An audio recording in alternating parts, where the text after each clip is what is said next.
Good morning, everybody. Uh, Once again, Ornlu was slow.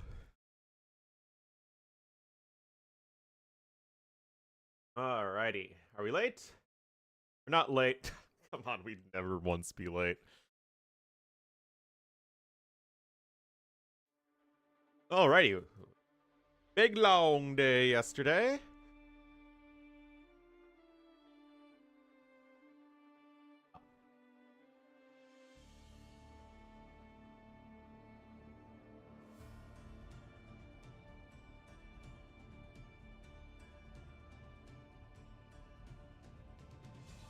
Hello, Patrick.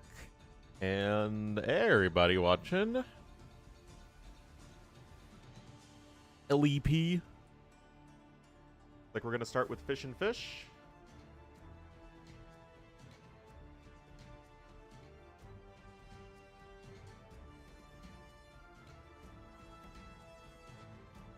Greeble?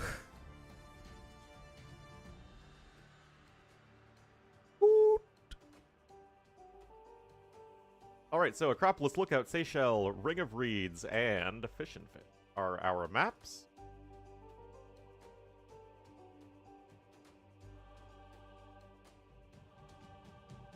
Vine Smash as well. Looking forward to some more great sets today. There aren't that many today. I think there's only 5 sets today, some of which happen simultaneously, and I think that the big rest of the qualifiers and whatnot are tomorrow and Sunday.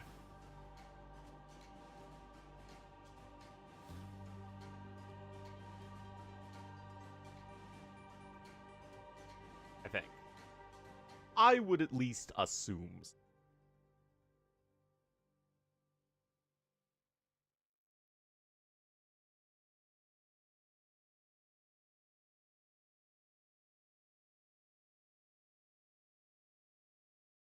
Banning Jerchins.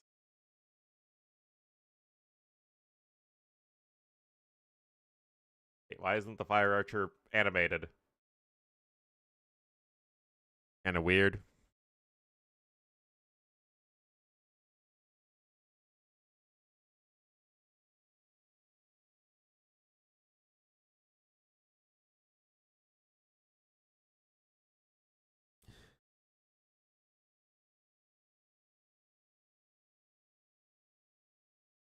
Vote civs? Isn't that what I do? Like, constantly?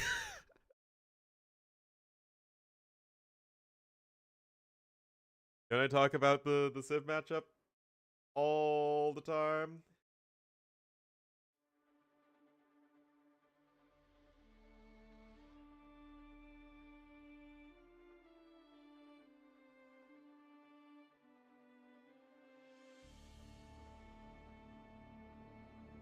Hello, Gagrati. I mean, when I talk about the civ matchup, I'll certainly talk about the relevant bonuses. Unrelated to the game, yeah.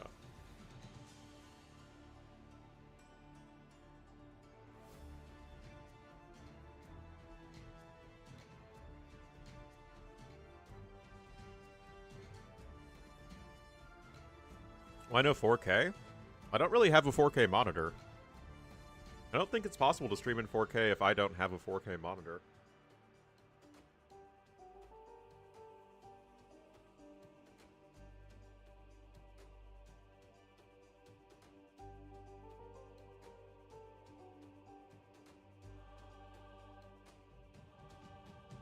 Also, I don't know if my computer is good enough to multi-stream 4K to Twitch and YouTube.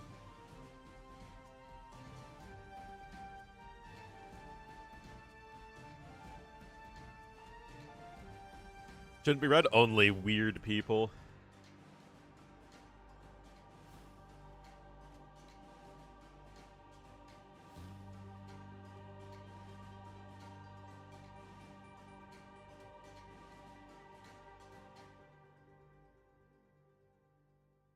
I'm getting stared at by a corgi. I've got my very sick, manly voice going on.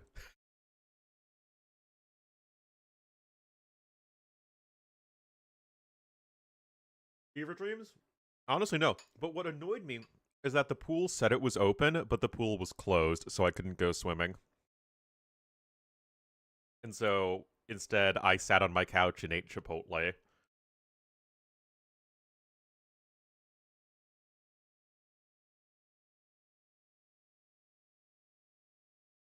I don't know. If it was an air quality issue, Mom, then they wouldn't, they would say online, right? Yeah.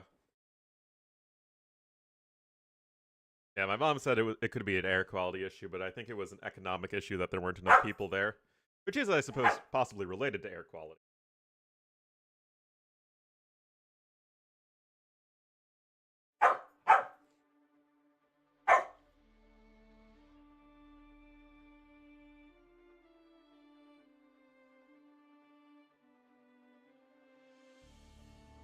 Are any of the new civs suited for Drush FC? Unfortunately, the Drush FC just in general isn't very good right now.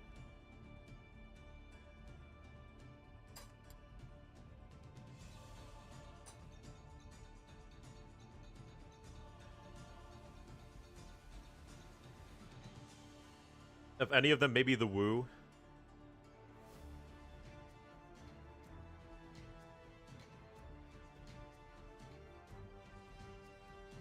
Alright, there he goes.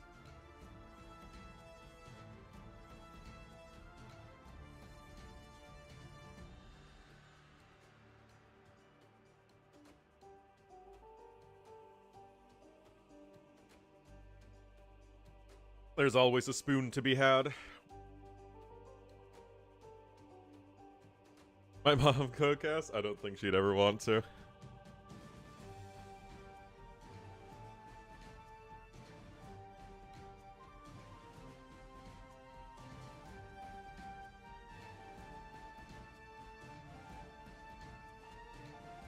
Air quality standards in the US, I assume they're international. Even on my computer here, it says air, very poor. Unhealthy air quality. It is a 152 right now.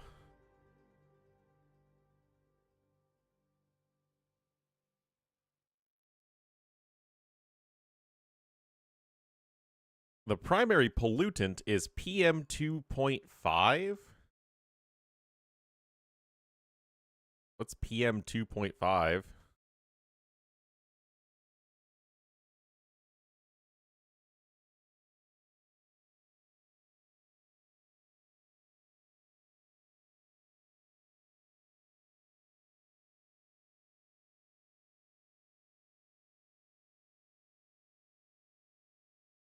To particulate matter with diameter of 2.5 micrometers or less.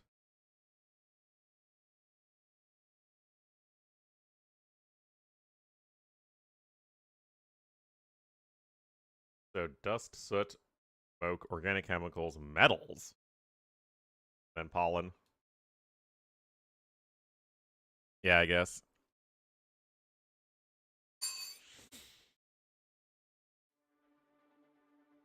LingYuan is a company, as far as I'm aware. Oh yeah, I think Heavenly Core said they make drills, but like large-scale drills, like industrial grade.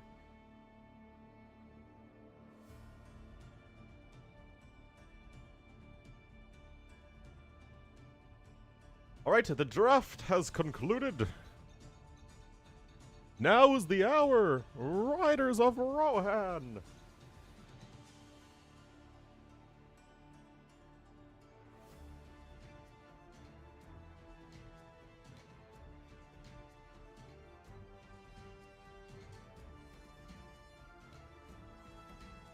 Yeah, 21, I think it's an international air quality. Our air quality standards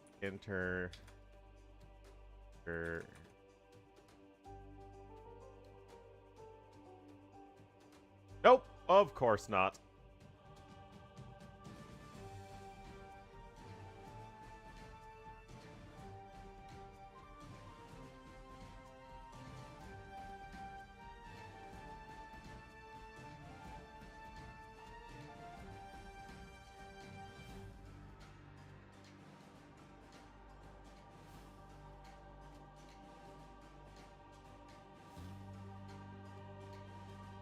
Corgi is now in loaf position.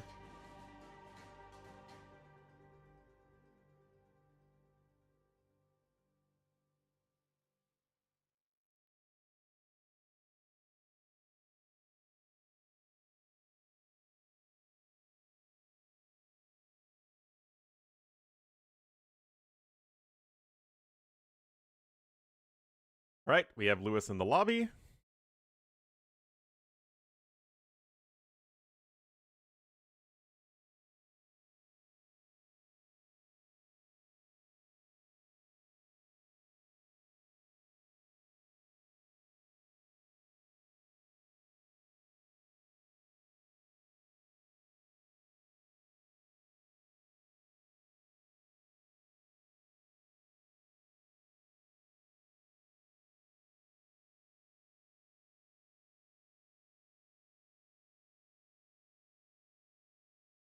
Three zero three. I have no idea what to expect here.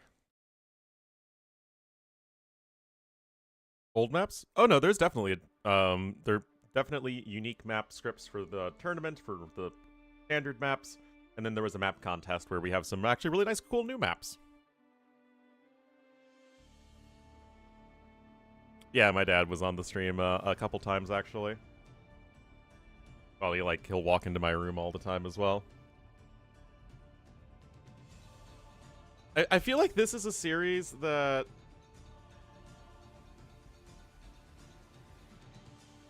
I wouldn't be too surprised with literally any result.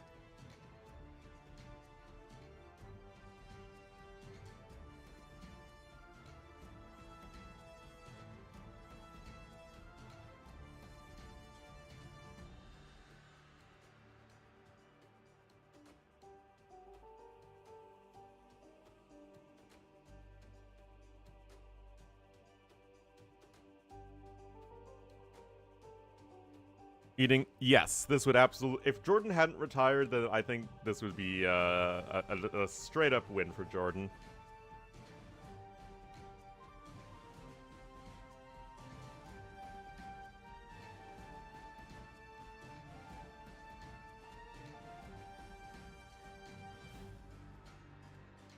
But should be good to go here.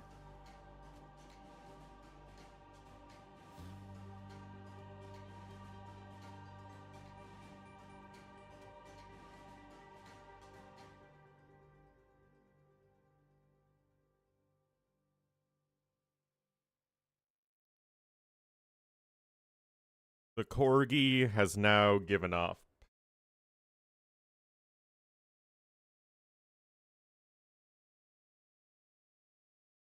So that final between Sora and Lix was fantastic. It's been a long. It's 9:19 in the morning.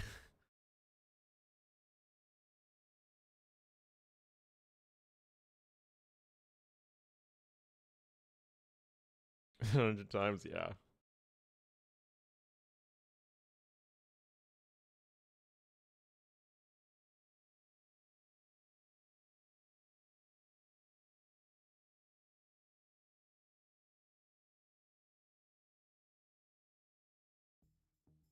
Life is very difficult for a Corgi. Here for the Corgi cam, aren't we all? I've never heard of this Mr. Yo guy. I'm just here for the Corgi cam. Thank you, the Stoozy Bruv, with the 28 months. All right, I hear the sounds of the game starting, and ooh, interesting. Oh yeah, these guys are teammates now. I can't keep track of all these newfangled teams, man. Yeah, they're both with the Oni-chan. All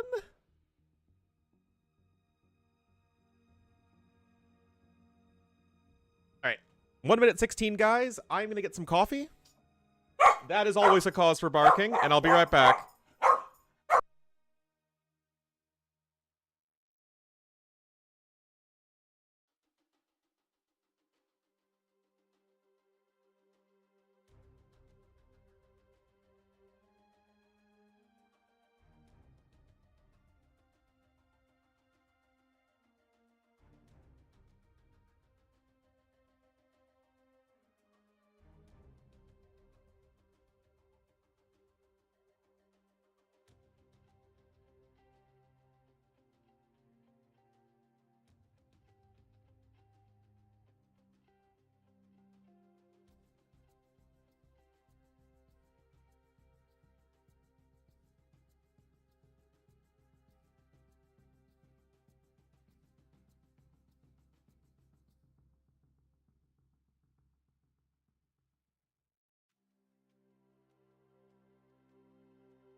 Alrighty, let me set up the scoreboard. I almost jumped into the game without setting up the scoreboard, but no.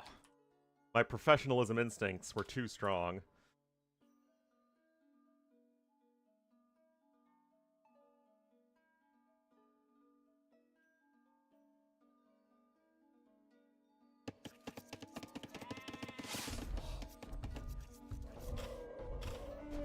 Alrighty, welcome everybody here to game number 1. This is, I think, the headliner set for the first round of this qualifiers. We will have Lewis in the red as the Lithuanians to the southwest of the map, and to the northeast in the blue as the Burmese. It will be Jordan. Okay.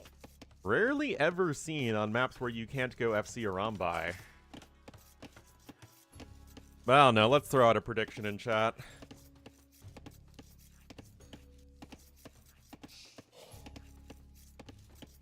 Who will win this series? Jordan. Lewis. Give you guys 5 minutes. Yeah. Alrighty. This is gonna be interesting.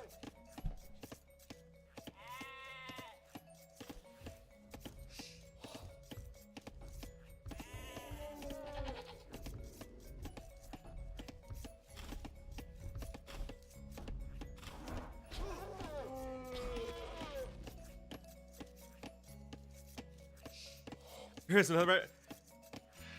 The power of the F1re is not based on ability, it's based on belief.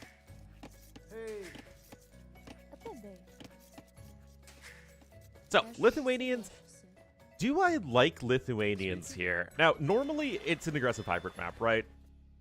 Lithuanians, they're great on aggressive hybrid maps, and that is true. At the same time, this is so aggressive that Lithuanians, you know, getting that early eco advantage into, like, defensive skirmishers. Like, I can get that, but I feel like you could just be overwhelmed by a ton of Burmese men-at-arms with some skirmisher follow-up. Now, it's not Armenians level good, because we've seen that Armenian longswordsman play just be devastating. We'll have to see. But Lewis is certainly going to try and expand his eco early. Jordan can be playing, I would say, the much more orthodox style on this map, which is actually to ignore water completely, at least early on. But Jordan himself is not very well set up to go for men-at-arms at all. He's going up on 19 pop. This just looks like a Scouts build. 33-1. I don't know what people. Ooh, people are betting the house on Lewis. Yeah, this is just gonna be a normal Scouts build.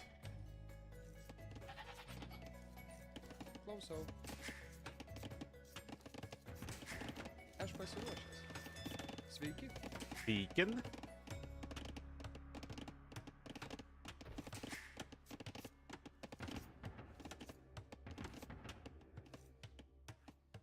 Oh, Eric's incoming.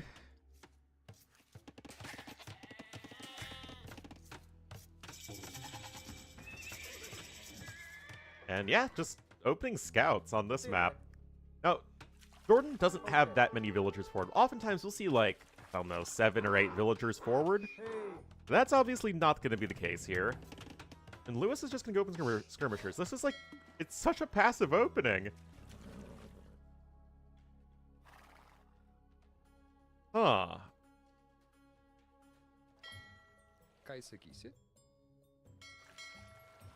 Deep fish with ships? Well, yeah, I mean, fishing ships on deep fish are usually going to be the best overall. But for villagers, yes, it is going to be the Fiskimaders, as the Vikings would say. Alright, double bit axe is being researched for Lewis. Obviously, Jordan gets it for free. Hello, Rumpel.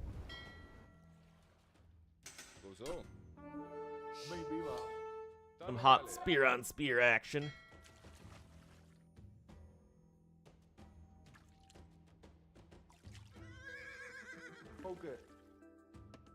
Well, Lewis is 3 villagers ahead thanks to those fishing ships. But in comes Jordan here. Oh, the Burmese spearmen going after the fishing ships. It's usually very difficult to keep those alive when there is nowhere they can sail that isn't attackable by land units. The fire ship is actually to help protect you from enemy units. Because again, the fire galley here is basically just a bodyguard. That's 2 dead units of the villager variety. And yet, Lewis is still ahead by 1 and almost 2, I think. Almost. And the single fire galley is getting low. Oh, and Jordan just going to go right after those transport ships. Now, Jordan is actually the one who's ahead here in resources.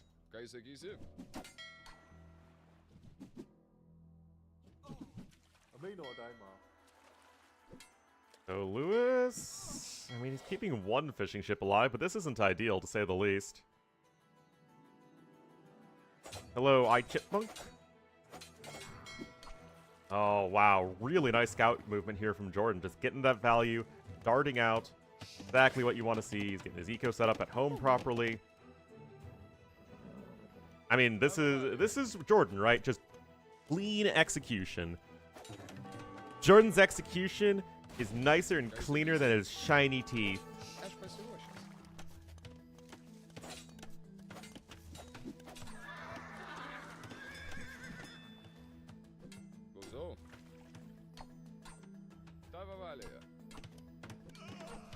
Jordan 3 bills ahead. Oh, jeez. Can already retire? Yeah, Jordan is usually not somebody who loses if he gets ahead in feudal age. Okay. But right now, this game is all Jordan. And this from Lewis feels way too greedy. Pacometer.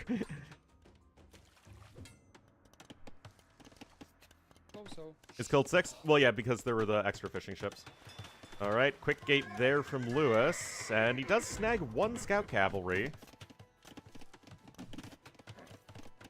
Top 15? I have no idea. Because he still hasn't qualified for any big tournament, or at least not any super notable runs. But we know he has the potential. Nice kill there as well from Jordan. Getting those walls down.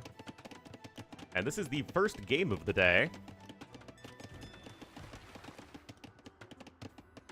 Lewis is going to get himself walled up eventually, but those scouts are kind of a problem.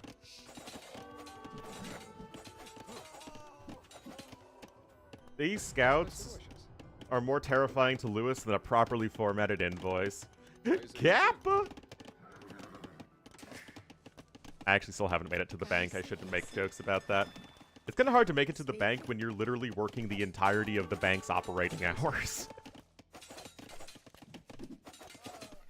Oh, jeez. I mean, this is just great play from Jordan. Who's paying me? I'm the one who's paying Lewis for his Valhalla performance. Well, if I go to the bank and they are shrugging, then I mean, might have to, but I already, like, the money is gone from my account, so I don't know what's about that. When I'm also busy, it makes no sense. Because of Ornlu in the bank? Exactly. As a break to go to the bank.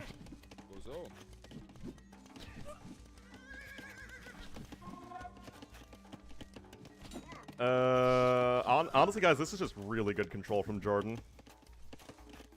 The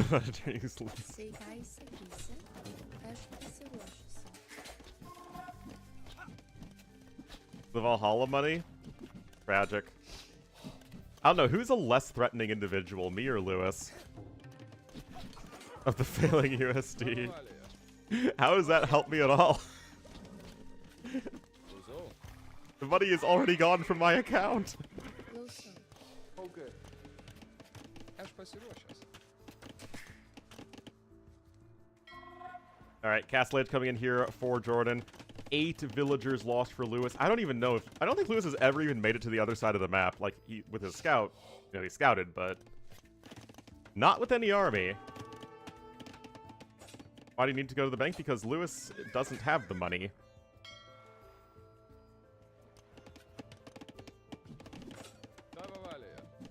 Okay, sure. Oh, yeah, but like, this is the orthodox approach here from Jordan. Actually, I still say scouts feel like they'd maybe be a bit too greedy. I mean, imagine if this was a Metadarm opening.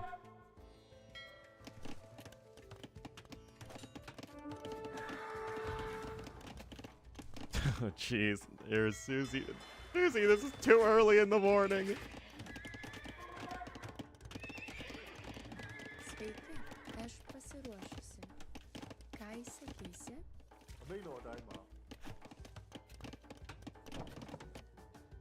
Well, here's the thing, guys. Lewis is back up to 5 fishing ships.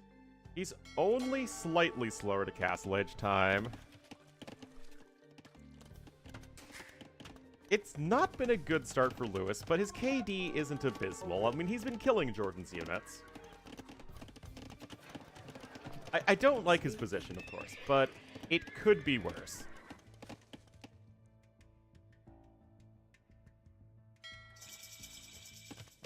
Crossbow and Bodkin here for Jordan. I'm still curious as to why Jordan picked Burmese here. Oh no, that's full on Susie for you, Tim.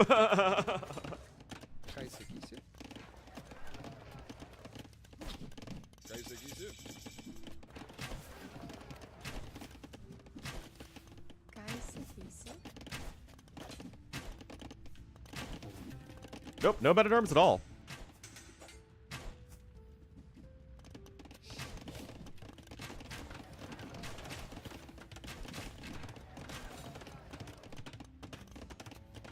Alright. Firm upgrades coming in for Lewis, but I still... On the one hand, what Jordan is doing feels like it would just immediately lose to somebody who goes, like, super aggressive Metadarms. But on the other hand, what Lewis is doing feels like it just dies to any kind of aggression from Jordan.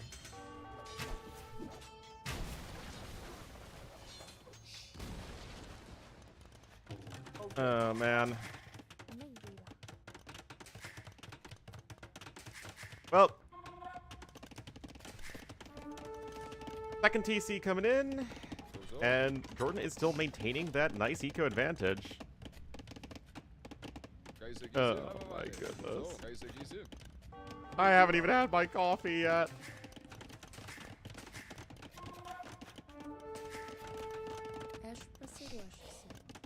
Alright, 3 TCs here from Jordan. I mean, he's just chilling. He's been able to take a lot of these shorefish.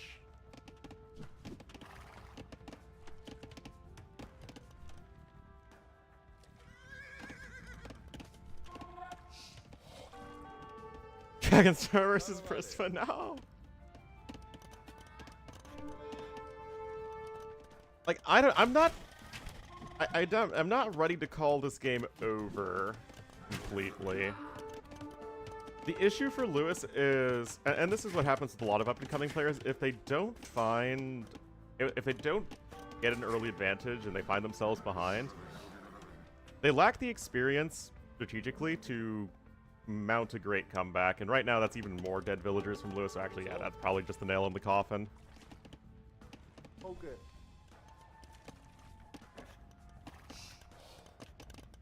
Lewis has 1 monk. Is he going for those relics? I mean, even Jordan was taking a relic first. Yeah, this is getting pretty grim here for Lewis. Going skirm opening works for Arabia, but on a map like Fish and Fish, you need to go aggressive. I mean, there's a reason we see people go like 5+ Metadarms with a forward tower, because just to secure that early fishing eco. And players who go for the early fish over here on the water, I mean, so long as it's scouted, I guess, but a player of anyone in this qualifier's caliber will do that. What was that? Not conversion. Oh, man, this is not Lewis's game. But yeah, if you actually try and go for the water here, you're just going to be in a world of trouble. It's so difficult to keep your fishing ships alive.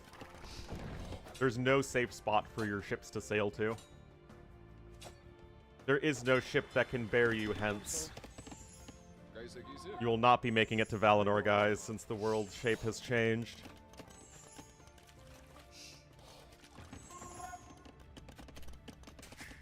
Three TCs to 2. Better army for Jordan. Better eco. Oh, not the fisherman! Oh, no.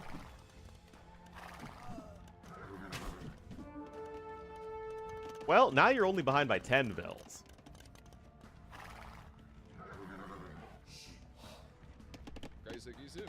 Well, Jordan has always done the best in, like, very calm, passive games. He's actually very similar to Hera in that regard. Now, Hera is, of course, even better than Jordan and is even more well-rounded and hard to kill. But to a degree, that's also Jordan.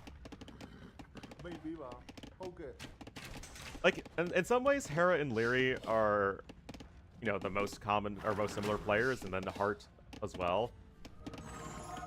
But I think in terms of just enjoying that calm, passive AoE, it's probably Jordan and Hera who do that the most. I mean, look at this from Jordan. Very diligent about picking up the relics. 4 of them.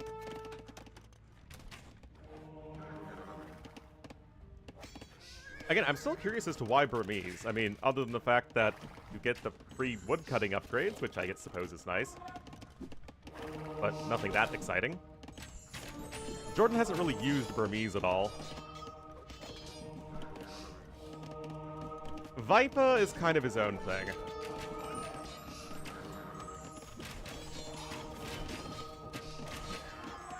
Viper isn't MBL in terms of going for weird stuff, but he will do a few more off-the-walls-ish kind of thing. Overall, of course, he's still going to be more similar to the execution-oriented guys. And well, I mean, I don't think anyone should be that confident. Hera is very much more like Jordan than he ever was like Viper. Indeed.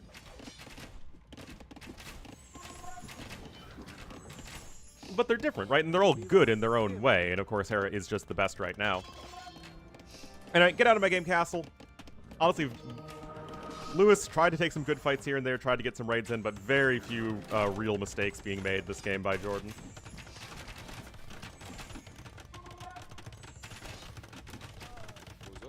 Just good, solid AoE.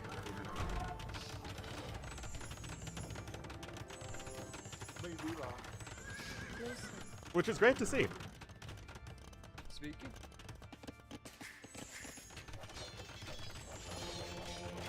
Only one relic in that monastery. Imperial Age on the way. Is Howda the Castle Age one or the Imperial Age one now? Howda's an imp. Yeah, Manipur Cavalry's in Castle Age, so that'd be a nice one to pick up as well. It's pretty good, actually, guys. I mean, +4 attack is a lot.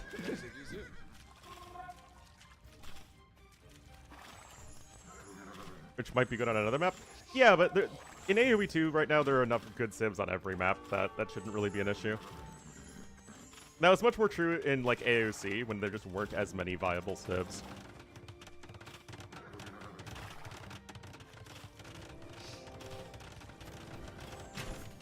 Anyway, Jordan's going to start mixing in some Arambai. His options? Well, I will explore them after this game. Anyway, it should be an imp GG here from Lewis. And, I mean, this is a pretty rough game number 1 for him. His approach was too greedy, and he kind of fell far behind because Jordan, I mean, punished it quite effectively. But, at no point in this game did Lewis look like he was in a good spot. Double imp. Oh, you have to be really, really good to use the power of the secret double imp. Only few AoE players can master that technique. It's not a power you can learn from a Jedi. Mongols, Aztecs, Mayans, Huns, and Britons. Hey, you forgot Spanish and Chinese for Nomad.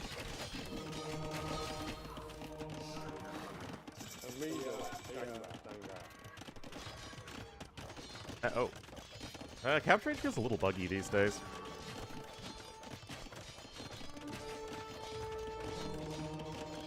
Yeah, I mean, we'd have to look at it in the context of the other maps in the pool, but yeah, Jordan would have other solid choices. Jordan's a good drafter as well. All of the GL players are good drafters. I know Jordan isn't on GL anymore, but I don't know how to tell you this, guys. I'm kind of an old coot. And am not too good at adjusting to change. Does Jordan not have a market? Yeah, he's got a market. When in doubt, pick AOC Civ. And to be fair, I'm the same.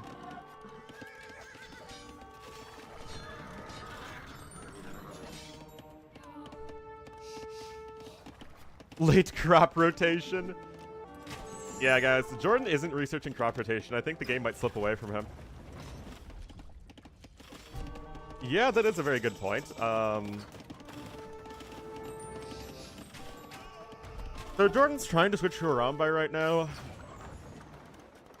And this is the sort of matchup where I think Arambai Halb is probably going to be your best bet. Then I guess you can mix in Hussars as needed.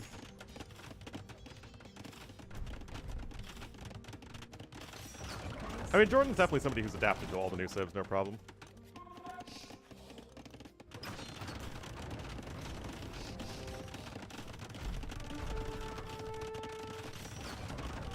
Well, the Lechai are charging in. I mean, I'm honestly a little surprised Lewis is trying to make this game work. It just feels way, way, way far gone.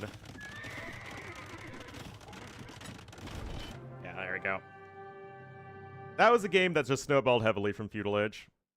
Yeah, I mean, some people really do like having that warm-up.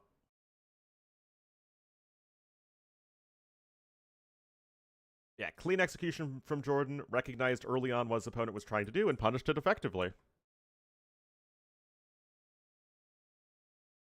Nothing too fancy, but nevertheless, impressive play here from Jordy.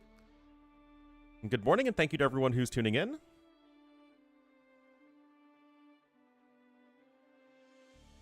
Hope you are ready for a fun, action-packed weekend of these qualifiers, because I know I am. Or rather, would be ready if I wasn't sleepy. That is the Burmese winning over the Lithuanians, so similar draft priority as it stands. And we're already going into... And 2 new civilizations. I don't know, guys. To me, Lookout is the new map of the tournament so far. Like, it's just a good, solid Arabia variant.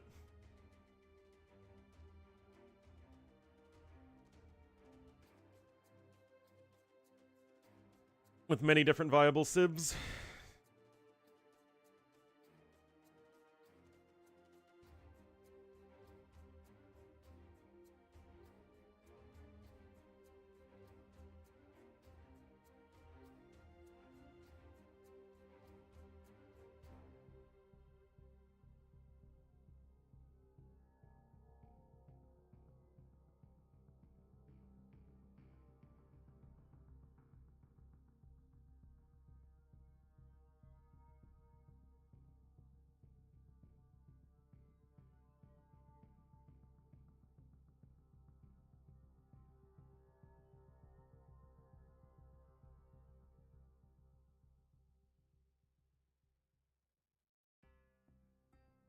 Alright, 10 seconds, guys, and we will be getting into game numero 2.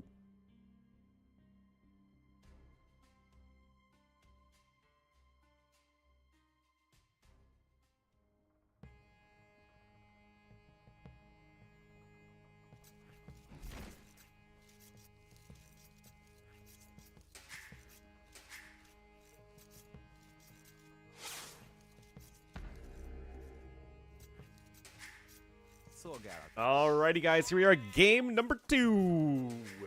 We will have Jordan in the blue as the Magyars to the west of Lookout, and to the east in the red as the Mayans. It will be Lewis.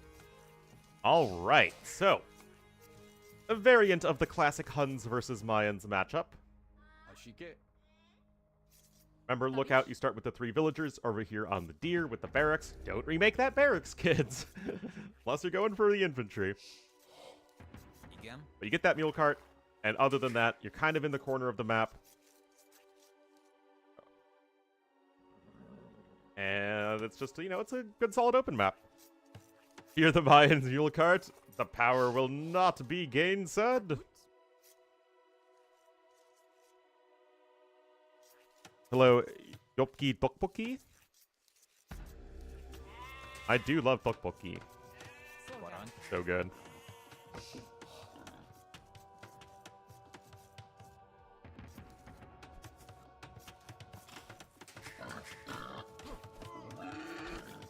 Alright, just another board coming in.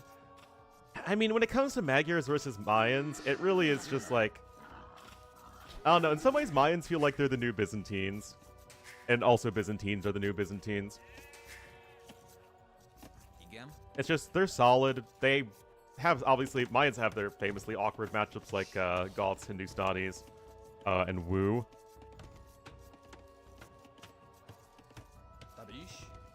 But in most cases, Mayans are very consistent throughout an entire game.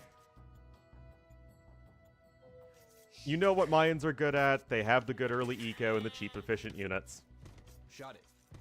But it can serve them in basically almost any Civ matchup. Magyars, meanwhile, you're going to need to rely a lot more on your timings in this matchup. Because remember, Magyars, no eco bonus. Yes, the early scout discount is nice, but especially once we get towards mid-game, the Mayan army is going to be so much cheaper than the Magyar army, who for knights and cav archers, which are generally the things you want to make at that point in the game, are going to be so much more expensive. So it feels like it's going to be a little bit onto Jordan to get that pressure down, unless you can find a way to survive until post-imp, when Magyars have a huge advantage again. So in some ways, this matchup is kind of similar to Mayans versus Huns, with just trying to put on the pressure before the cav archer numbers build up. But Huns are just more smooth in their power level throughout a game than our Magyars, who are more about those power spikes.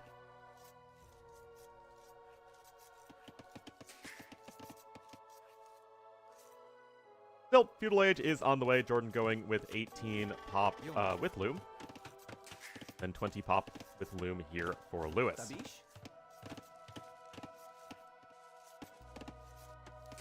With Jordan scouting, he sees that his opponent does not have the early barracks and is not going aggressive, so no need to wall himself, and that's actually putting him in good stead. As you can see, our Magyar player, even in resources with the Mayan player, which Civ with a very good Dark Age versus a Civ with a very bad Dark Age.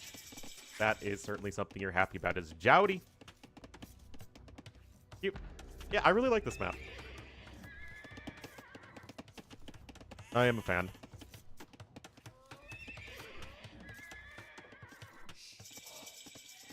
Early well, I mean, you start with the barracks.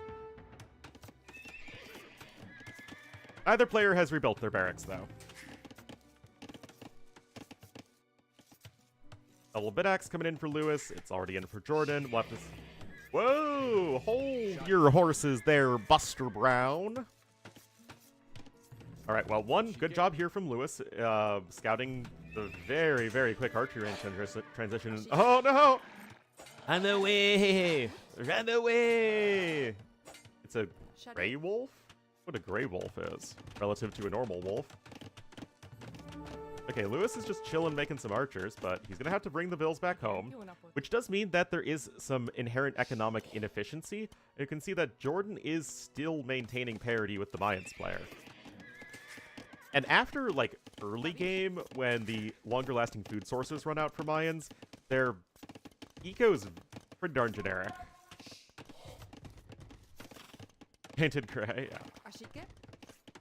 Yeah. Now, this is also a situation, guys, where you do want to full wall, because your spearman production is very far away. Mayans are Goths? I see no differences between Mayans and Goths. I feel like they're the exact same civ. Oh, Jordan's gonna go for it. He's gonna make like a rodent and go for it.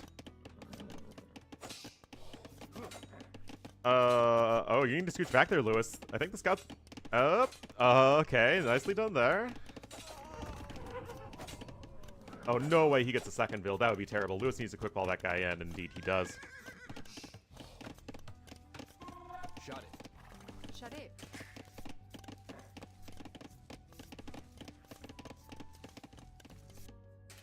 All right.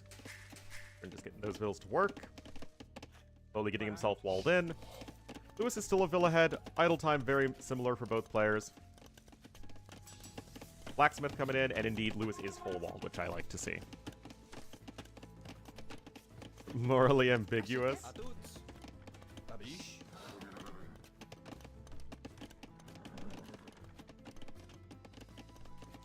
Oh, he's gonna get the Pope. Got the Pope.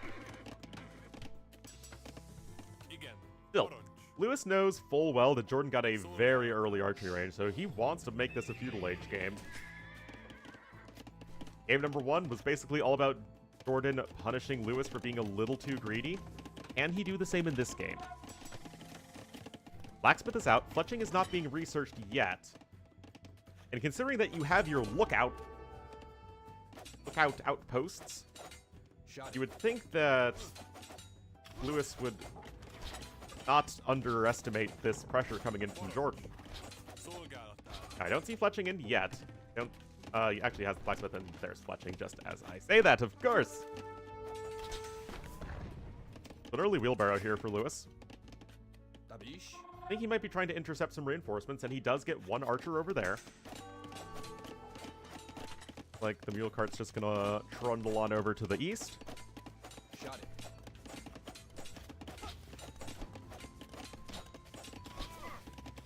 Now, in theory, Lewis should be getting a better castle age time because he isn't investing any food into army. He's getting his eco down there. That said, Jordan just been very lackadaisical in his walling, and he's had no reason to actually do anything more aggressive. He hasn't had to move his villagers over from this gold mine. You can see that the Magyar player right now is ahead in economy to the Mayan player. It's just all of that increased efficiency that you get out of being the aggressor here, which is exactly what Magyars need to do. Jordan just gonna go after this poor watchtower. Yeah, I'm a big fan of the tournament logo. It's pretty innovative, as you say. So, market going to be here for both players. Lewis's will be in first, though. And it's not like he's in a bad position. It's just Jordan does have that slight lead here in the early game.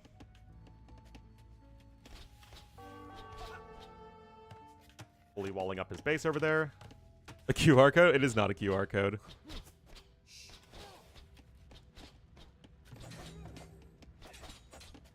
Alright, Castle Edge coming in, and Lewis is selling his stone to rush on up. Is that something you need to do?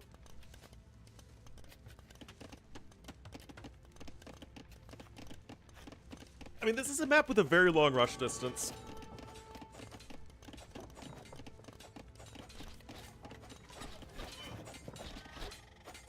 Look like Asian signs because it's racist. What? Uh-oh. Uh-oh.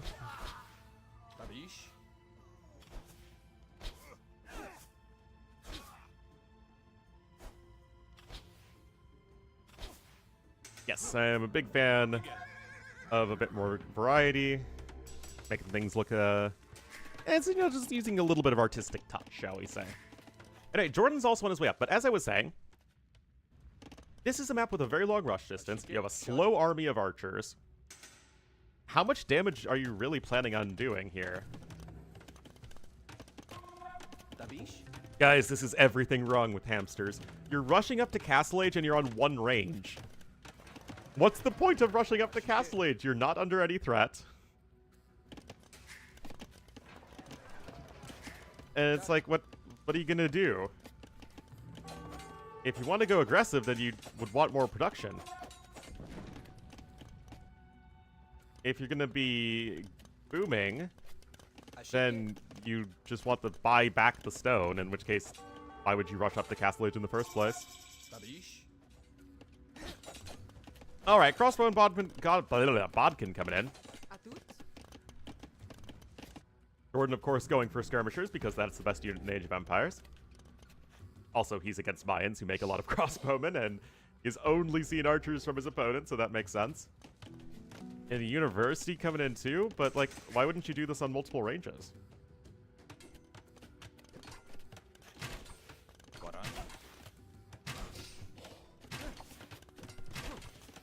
Nope. Palisade's gonna go down, and Jordan is still in a little bit of a tricky position, and, I mean, what I was saying about Lewis is also fairly true about Jordan. He hasn't committed to another production building of any kind, just one arranged, one stable. And sure, you can go for the power of the E-skirm. But if Lewis was on 2 ranges, even, much less 3 ranges, then this would be a very tricky situation for Jordan. And Lewis is just gonna buy back the stone for a TC. Oh my goodness.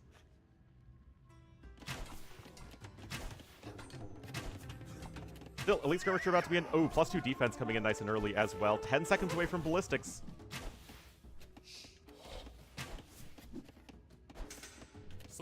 And of course, you might want to add in a few Igelos here to help out against the skirmishers, but now that ballistics is in, +2 defense for the skirmishers is not, so the crossbowmen still deal 2 damage an arrow. 13 seconds. Nice micro, of course, on both sides.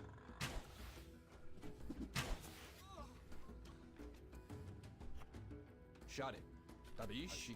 And at the same time, Lewis is actually back in the resources collected lead, making a nice and cheap army. So he's probably ahead in resources destroyed. Indeed, he is, by a nice margin at that.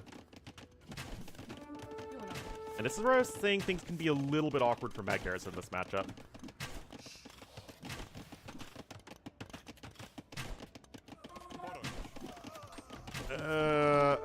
Actually, uh-oh, Jordan.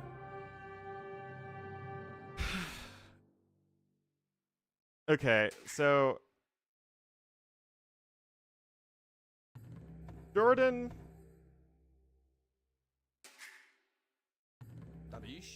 If the thing is, Lewis didn't even go as aggressive as he could. If Lewis went for even 2 archery ranges, guys, he would have just obliterated Jordan even faster. Though Jordan's defense was still not even set up to deal with 1 range archer, so that is nothing but a fumble. Not having even another layer of contingency walls prepped, just not having enough skirmishers. I mean,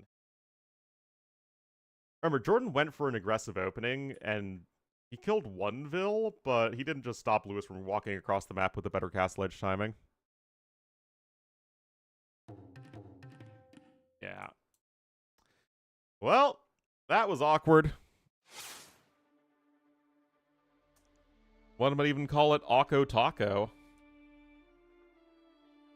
Yeah, that was not the best decision ever there from Jordan. Anyway, that is the Mayans over the Magyars. Once again, similar draft priority. And that is Lookout going to Lewis. Oh, Jordan's very much back for the 5,000th time. Alright, so the next one is going to be Seychelles. Minute 15 seconds, guys.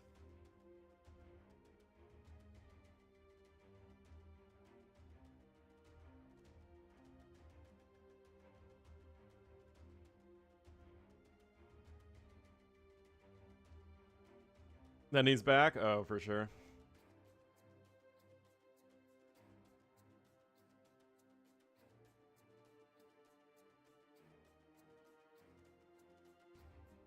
Oh yeah, T-West was asking me if I was still going to go to Twitch, or thinking about going to TwitchCon. Let's see.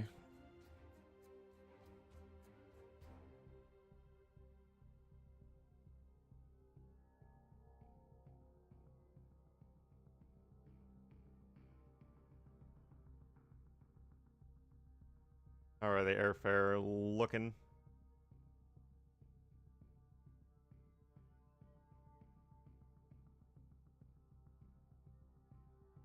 Not that bad.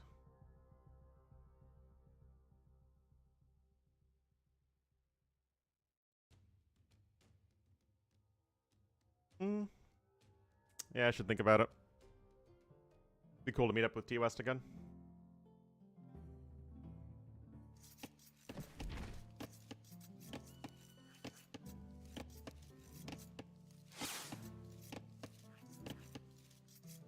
Alrighty, kiddos, here we are, game number 3. We are all tied up at 1-1, and we are on Seychelles. I have Lewis here in the red as the Woo to the southwest of the map, and to the northeast in the blue as the Italians. It will be Jordan. This is the only Civ matchup I've seen on this map so far. So this is an interesting one, guys. On the outside, you have deep fish, and certainly enough to get you going early on.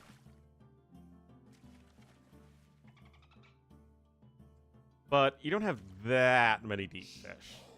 The middle has fish a bit more heavily concentrated, but is much more exposed to enemy attacks. Then you have all of these little atoll thingies here on the outside that house all of the extra gold and stone. I mean, there's very little actual land on this map. But just like with Seychelles. Also, you start with the transport ship, so even if you can wall yourself up easily in these little choke points on the beaches, you cannot actually keep yourself safe. Oh, the oysters? I don't think there are any oysters. Oh, no, there are. Nice catch. So there's a little bit of extra gold there, but the oysters don't have that much gold, only 450.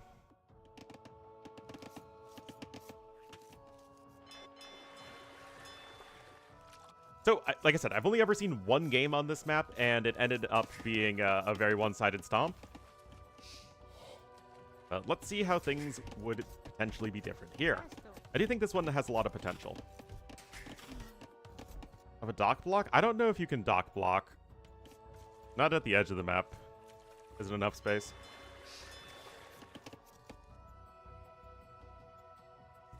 It looks like a chameleon face. I can kind of see that with these being the bug eyes of the chameleon.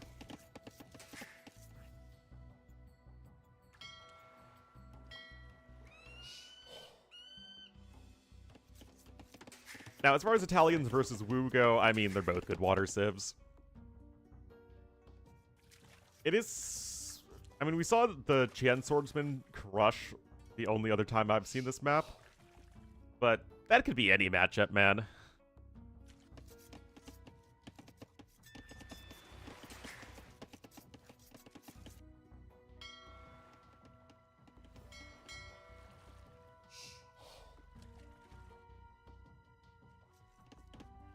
Never get used? Well, the game has to go long enough.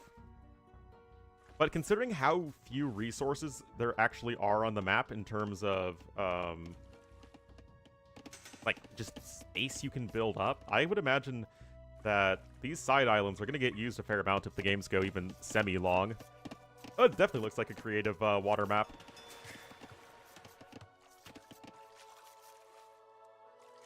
Lewis trained with Dragonstar? I mean, they did play together in a tournament in the past, so I would not be surprised.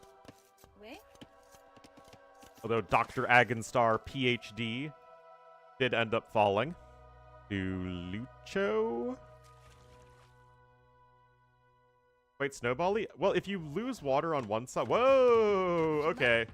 Hold up there, Buckaroo. Prisma? Oh, darn.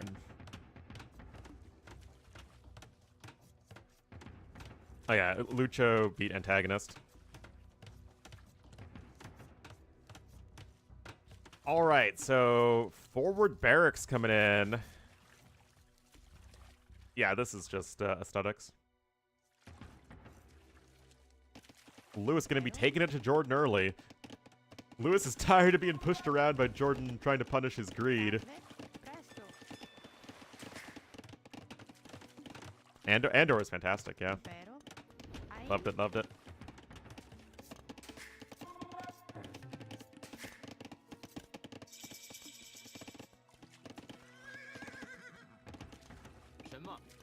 Alright.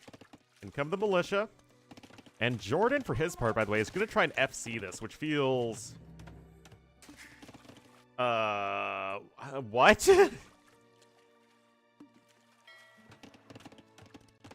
I mean, I guess if you just build up at home and wander across the map, it's going to be tough to get damaged. I don't know. You're still pretty darn exposed. Oh, jeez, guys. Here we are. Men-at-Arms gonna show up here at the base of Jordan. Vil gonna be having a real bad day. There are no Vils underneath the TC to properly punish those swordsmen, and one is going to go down immediately. Those Vils are cowering in fear. For Knights? Yeah, but it's not like the Wu player can't attack you before the Qian swordsman.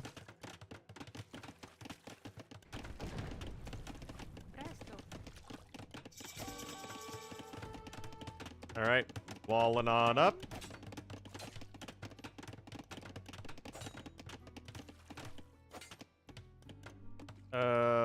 No dice there with the quick wall attempts, and there's another dead Vil. Lewis with a 3-Vil lead at this point. He's now has double bit axe in as well, so he's at least getting some semblance of an eco going behind this. He has 5 fishing ships to 5 fishing ships. Is Jordan just gonna go FC archers? Tower's in a nice spot for Lewis too. Okay, there's a blacksmith trying to be... This is just such a disaster for Jordan. Isn't this Jordan's home map?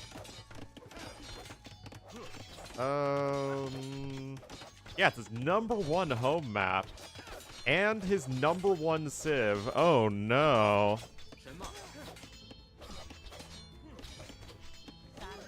Now, to be fair, I've only seen this map played with Lewis and Dragonstar in it. And this is clearly something that they both practice going forward. But Prisma walled early on, and I mean, this is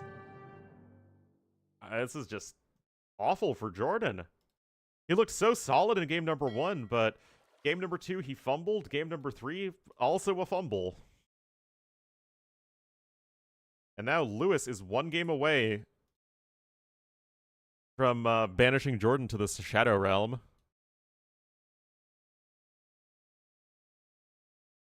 What's a hamster? A hamster is the opposite of a clown. A meta and micro-oriented Arabia player. No thinky, more clicky. Yeah, it is a fumbling and a crumbling. Alright, yeah, #1 civ pick for both, but that was Jordan's #1 home map.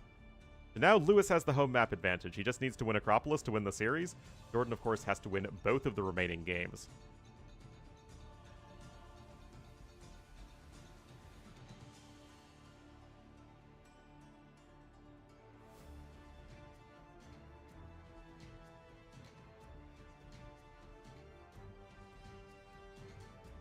So Ring of Raids will be game #3. Could it be Ring of Raids? Oh boy! Shout out to RMS Cup 2! The bringer of Ring of Reeds and Fractal and Spiral. And Koala. Koala was a great one. No, that one was never used again. But I liked Koala a lot. That was another sort of good... different version of an Arabia-style map.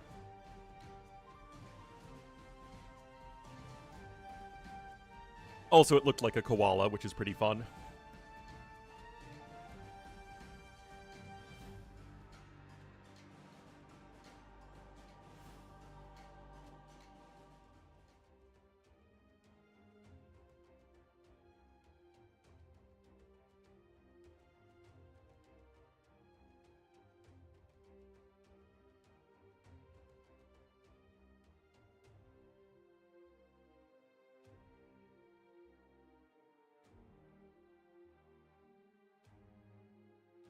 Alrighty, kids.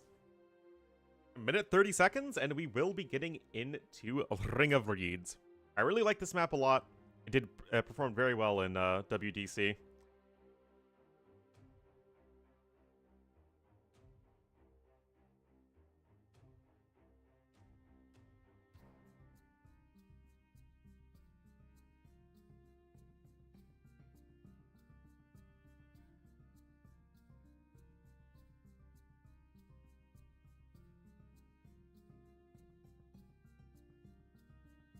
It's a tough one, for sure.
All right. Let's do this. I'm sorry. You're here, guys, on Ring of Reeds. First time seeing this map in a long time. Tournament life on the line already. Now, remember, there is a qualifier next week. But, yeah, you definitely don't want to go out in the first round of the first qualifier. Well, Jordan has the Malay to the west and to the east in the red. It will be Lewis. Hello, nameless guy. Then, there's been a little bit of one-sided games so far, back and forth. Allegedly. Oh, well then, if he can't play Qualifier 2, then he is dunzos in this tournament. This is like the big tournament that's coming up, guys. Alright, it's going to be an early fight for the middle here, at least most of the time. That's how it played out back in ye olde days. So remember, you have some shorefish here on the outside to take. And then you also have food, lots of food, all the food in the middle of the map. I think this was changed a little bit. I think it was like rocky terrain in our version of the map. And I don't remember if there was any pond in the middle. I think it might have just been land. So now you have more shallows. His ELO is too... Are the ELO requirements different across the two qualifiers?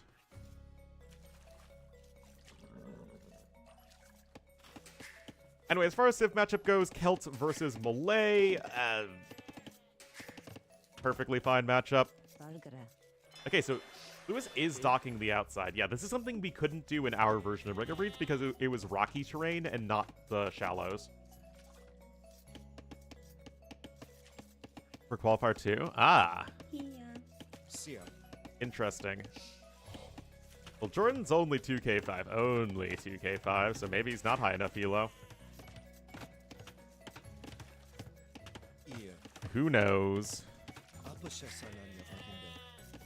I mean, Jordan looks like he wants to click up on 21 pop. So that, for Malay, is very, very fast, and it could easily be for a tower rush.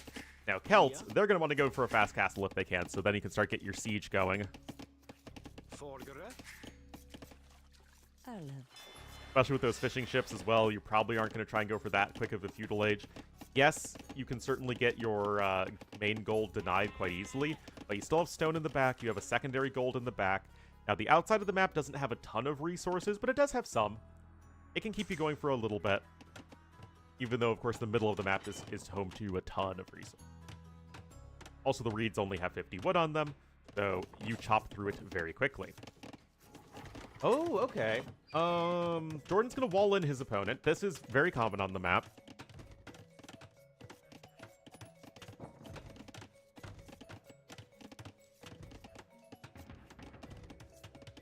And Lewis is going for 24 pop, which...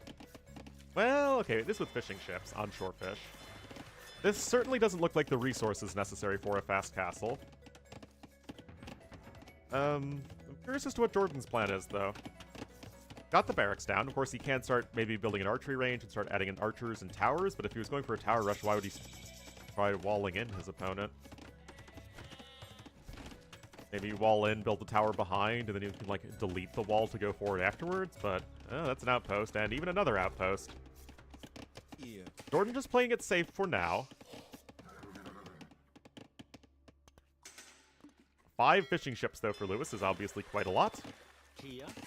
And he's got his Celt lumberjacks going, and his resources collected lead is quite substantial.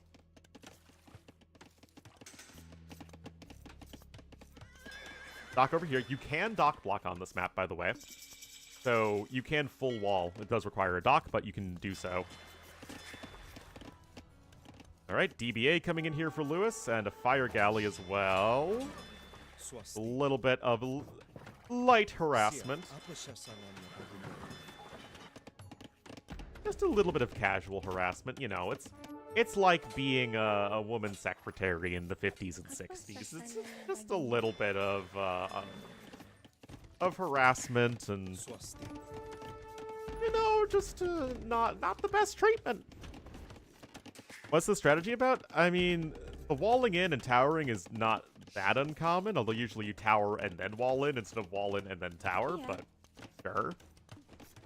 Ornlu cancelled? In no way am I saying that was a good thing, or that those were the good old days. That would be cancelable. F1re.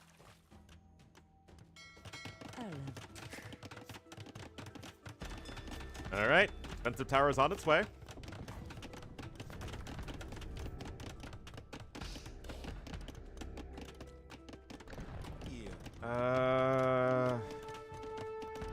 Alright. Kid. Not too sure.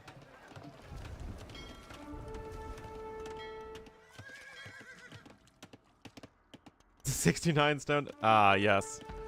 Nice. This has been a bit of an odd game. Lewis has 10 vills queued up? What?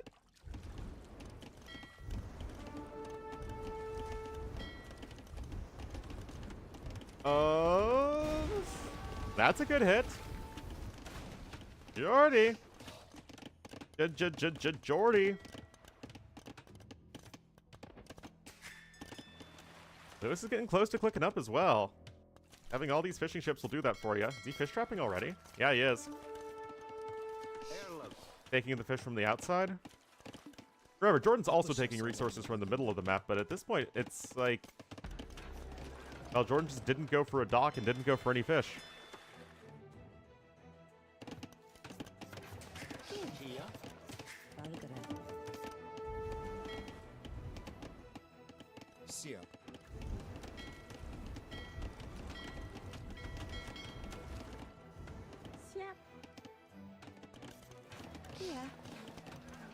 Hello, McNeely. Alright, got another fire galley coming in. Jordan, no demo. It's still just fire galleys, but that doesn't help you when you are behind in fire galleys. You even have another one on the way.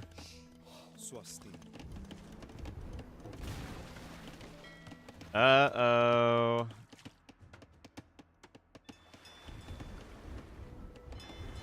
Alright, Castle Age on the way for Lewis. Now, with the power of melee, Jordan still might be able to get a good Castle Age time, but look at this, he's already 700 resources behind. And although both players had a bit of an odd approach this game, Lewis is the one who just added in a fishing eco. Jordan went fast up to Feudal Age and did nothing. He built a barracks, and again, did nothing.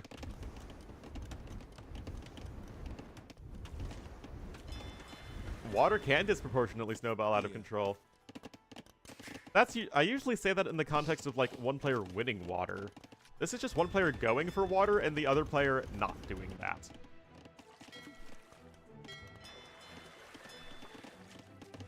But it is even more true if one player goes water and the other just doesn't even try. This map was in, my tournament. RMS Cup 2.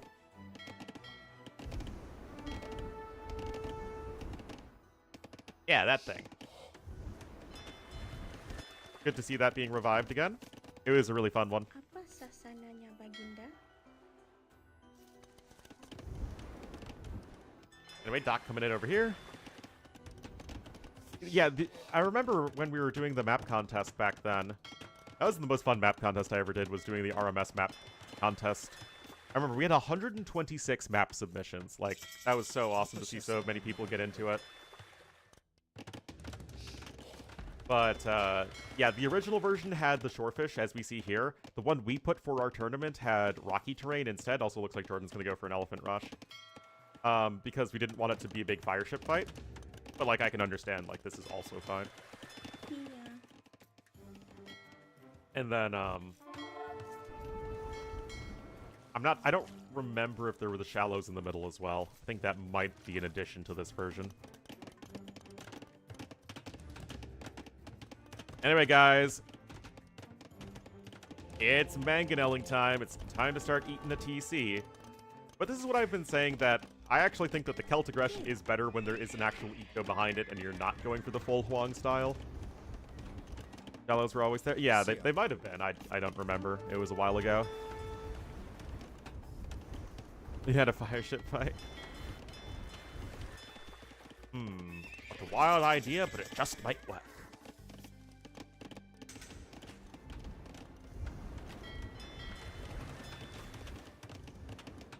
Uh-oh. That's gonna be a couple dead vills immediately. Oh, no, it was always Palisades. Oh, that's always been the map.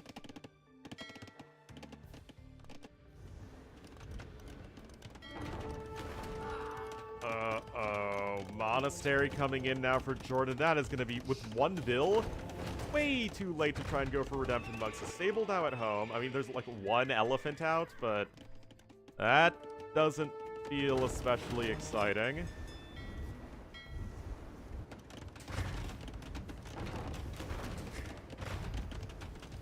Uh-oh, guys. That's Mango number 3 coming in. If this monk wasn't blocking the way... Come on. Bad old man. I'm sorry. I shouldn't shame that monk. That thinly challenged old man.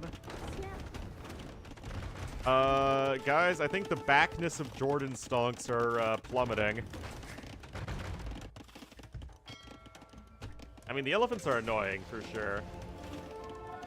But you're already 8 bills ahead, 1,400 resources ahead here for Lewis.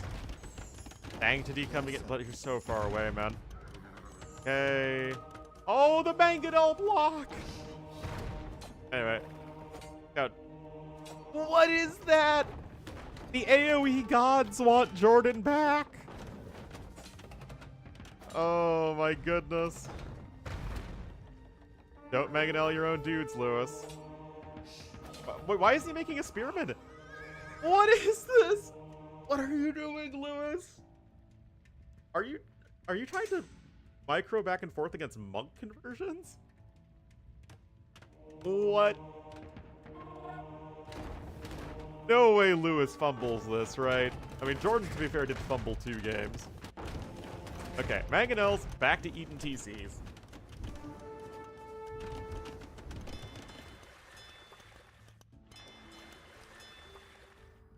Alright, so...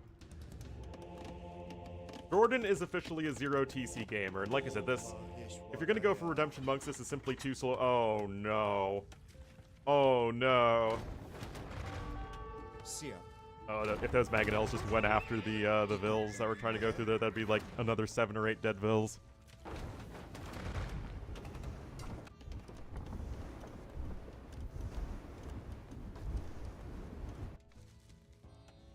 Jordan does not have enough stone for a PC. Lewis has 9 vills on stone. Of course, going to be working towards Wodies. Here.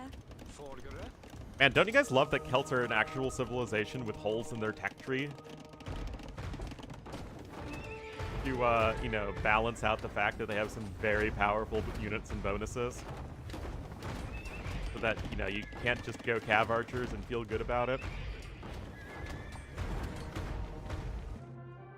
Oh no. GG, well played. Good luck next. Jordan, polite as ever. I mean, game number 1 was just classic Jordan. Lewis went a little too greedy with his opening. Actually, a lot too greedy with his opening. And Jordan just had a smooth, calm reaction. And then games 2, 3, and 4, it looks like Jordan sort of like misses a beat and then is just dead. Jeez. That is rough, but Lewis with a 3-1 victory over Jordan.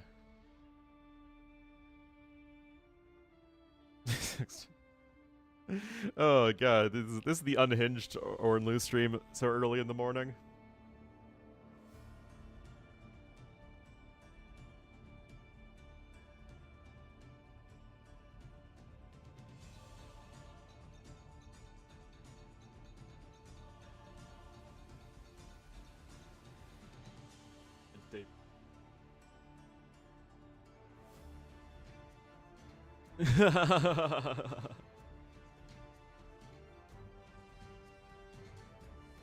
Alright. Well, let's give it to the guys who predicted Lewis.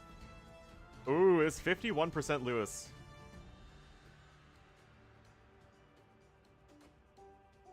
Cat not on screen? Come on, Twitch chat. would never break randomly. Never, ever, ever.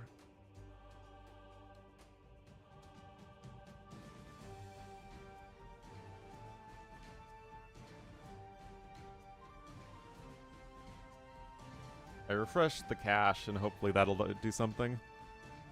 YouTube chat is stealing your thunder. We don't even have an entire page of YouTube messages yet, and that's actually still more than normal. But I just don't think people go on YouTube to chat.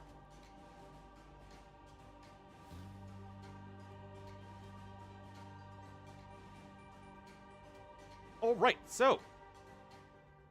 What else is going on? Looks like Kapach versus Niaz is going on.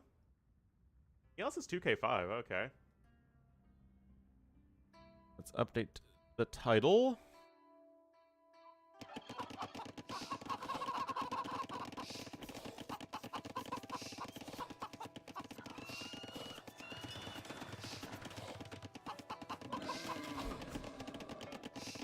No, not end stream. Edit stream.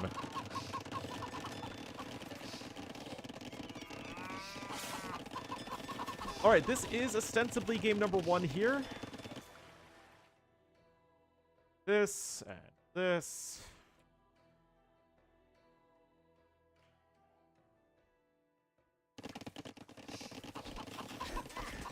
Alright, we are here on Not Nomad. Nia's gonna be in the blue as the Hangugin to the west of the map and real close by. Okay, this is the closest I've ever seen them spawn on Not Nomad. We'll have Kapach in the red as the Lithuanians. Now, Kapach is certainly going to be the sizable favorite, but, I think Niaz is 2K3 here, and he's 2K5 on the dashboard. Niaz? Oh, he's a solid French player. Not that the Brit would ever be accused of, you know, excessively watching French AoE players. Alright, so they are like, what, 12-ish real-life minutes into the game, so we should be approaching real-time relatively soon.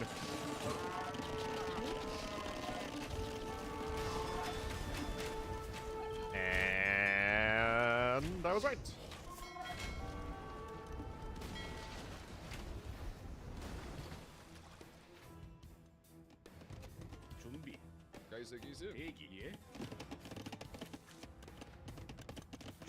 Alright, so Castle Age is on the way for Kapach. He has lost water. 8 fishing ships to 5. But the fishing ships at the very least lasted him long enough to click up to Castle Age, which feels like that's still the goal. Because if you get to Castle Age, even if you don't have a fishing fleet, that's when you can pick up War Galley and can just go after your opponent's fish. And like I keep saying on this map, you want to be able to fish boom if you can, but so long as you can prevent your opponent from doing so, it's not the end of the world. Also, those are very early fish traps. You might as well just make more fishing ships at this point. There's plenty of fish in the sea. Yeah, that feels a little weird so fast. Anyway, Niaz with his 2 ranged skirmisher production, Kapach with his 1 ranged skirmisher production. It is 1 skirm to rule them all. Up.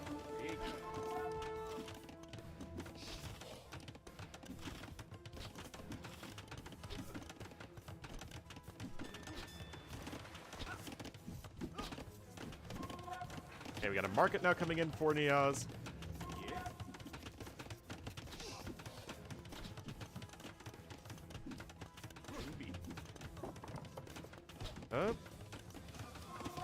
Well, Niaz is doing well, guys.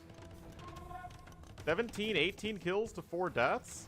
Galleys do find the fishing ships. Okay, that is kind of a must. Hotch has enough stone for a castle, though.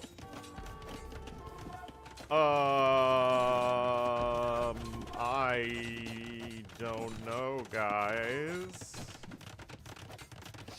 I think it's fine. Yeah, it's fine.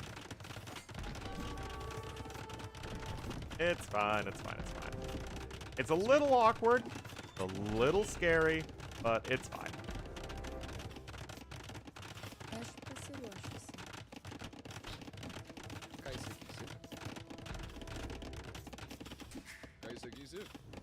So, we got Bodkin and Elite Skirmisher coming in for Kapach as well. and we will be in a good position to pressure his opponent. We got some stone walls over there to the west. We need to have some stone walls even further west. Yaz is nevertheless able to secure some stone to the even further west of the map. We're just going west, man. Koch is still going to be working with most of the map control. You also need to make sure that this area is walled, because otherwise, well, the late chai will just run in if Koch is making any. But to be fair, why make the latest when you can make more skirmishers? Doesn't look fine. He's got 9 fishing ships. He's got 52 vills to 41. Useless as ever. Oh, yes. Classic 0% success rate towering to defend the castle. I mean, Niaz is going to make it to Castle Age. He can always use guard towers to defend himself effectively. Okay, that feels a little bit of an overreaction. Just use the skirm to buy you some time so you don't have to idle half your eco, Niaz.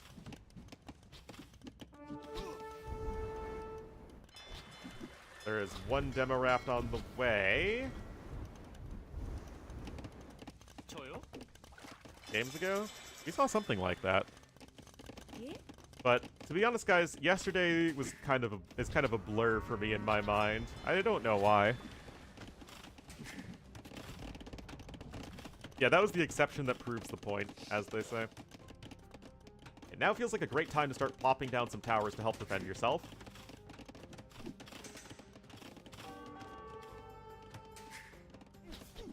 Terms. Oh, they're going forward. I don't like that. Inyaza is in fear, canceling that town center. Both players are actually adding in a second one at this point now. Bosaw is in for Niaz, which is nice. He still has his 9 fishing ships working, remember, but Koch is back out here on the water. Where are the rest of the fire galleys and galleys? They're attacking a house. No, it's not a Saracen ambush, guys. It's literally just an abandoned house. Koch is fine? I think this game is winnable for both sides. Don't do that, though, Koch.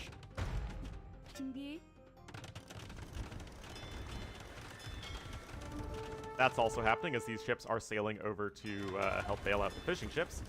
We have a defensive rocket card in. That's what a Saracen would say. I promise you, it's just an abandoned house.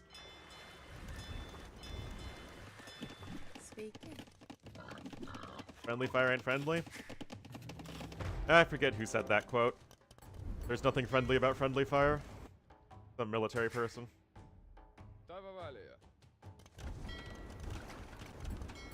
Well, I mean, you're getting 2 fishing ships out of this, which feels like way more than you should. Well, 2 more than you should, to be exact. So, I mean, that could be worse for Koch. Villager counts are even enough, and honestly, this game is just going to march onward. Now, Niaz isn't horrendously far from the Imperial Age. Niaz is horrendously far from the Imperial Age. He has he bought other resources with the gold. First, lettuce is out. Oh, it did survive, actually. 2 HP. Okay, well, still. Got the rocket card in. We got another TC coming in for Niaz. And, I mean, if I'm Niaz, I'm just littering the map with towers and getting a castle and then starting War Wagon production. And then you're not spending any food on those things that I just said, and then you click up to Imp as soon as you can afford it. Third TC is fine. But I definitely would appreciate a castle in a strong defensive position so that you can keep buying time for it. And of course, it's nighttime with the Koreans, because Korean nights are the best.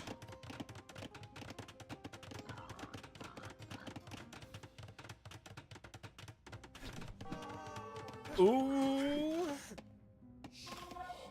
One extra bill goes down.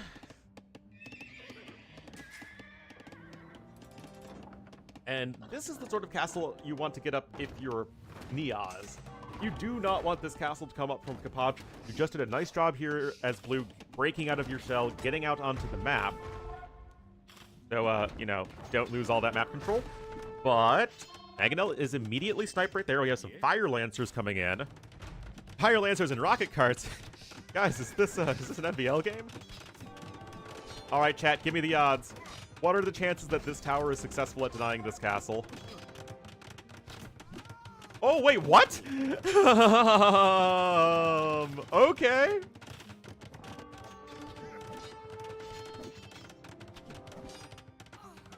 To be fair, it's the knights that are denying the castle and not the tower, so I think we're fine. I've taught you all so well, chat. Oh, this is all, guys. Can we just take a moment to appreciate how awesome this play was from Niaz? He took the stone miners here, transported over, and dropped the castle on his opponent's base.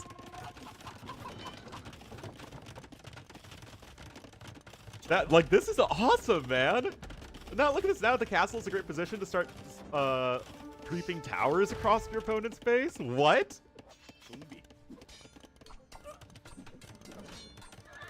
Oh, man. Guys, Niaz deserves the win just for this brilliant play alone. More wagons out here. Gonna make it much more difficult for the mangonels to operate. I mean, I've seen Niaz, like, a few games, and he's looked just like a solid all-around AoE player, but I've only ever seen him play, like, Arabia ladder. But this is creative. Good early gameplay, and I mean, I wasn't thinking much of this series at the start, but I mean, if a game like this, he could be in for some interesting AoE too coming up here. I mean, it's like, I love how, like, as soon as the castle's down, you just immediately start building multiple towers all across your opponent's base. It's not just saying, I'm gonna drop a castle and then like, haha, I got you. Which feels like that is way too often the case with players in castle drops. It's like, okay, we're gonna drop the castle and then immediately use that castle to get even more value.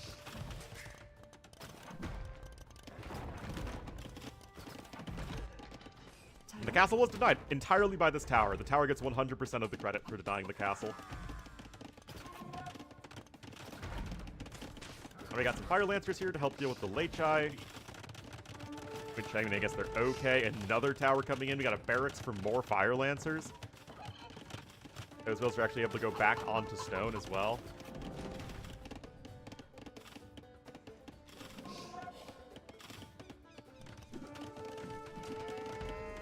Mangonel won't be there in time to deny the guard tower. More fishing ships queued up on the side. Koch is about to lose his starting TC. That TC's under threat. This TC's under threat. Literally all of Kapach's town centers, except this one, are under threat.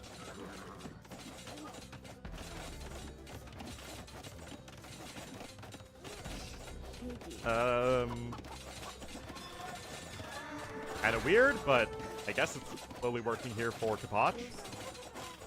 This match is interesting.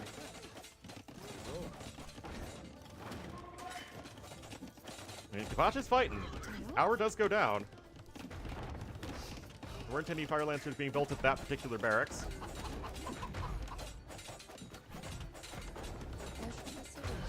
Oh no, danger close! Okay, there you go. At least you get a couple of your enemies' villagers that time. Okay, more War Wagons and Fire Lancer. War Wagon plus Fire Lancer is a very strong army composition.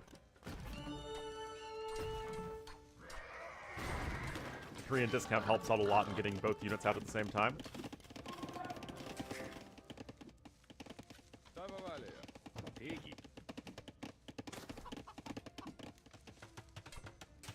And another TC here for blue. He actually lost his own starting TC. Both players have lost their starting TC. That's when you know it's a good game of AoE. But we have around a 50% villager lead here for Niaz, and that is certainly not insignificant. As, oh, if at first you don't succeed, tower, tower again. Another barracks. Remember, the Fire Lancers do have a pretty slow train time for an infantry. So having the extra barracks down is going to be very important. Which I actually really like as a way of balancing a unit that you can get as soon as you hit Castle Age. Prevents the, it prevents the unit ending up like the Jian Swordsman, where it's just like you get them out in Castle Age, they train pretty fast, and then the unit is just so powerful, it's so many stats you get so quickly in Castle Age. The infantry units are much more difficult to counter via bonus damage.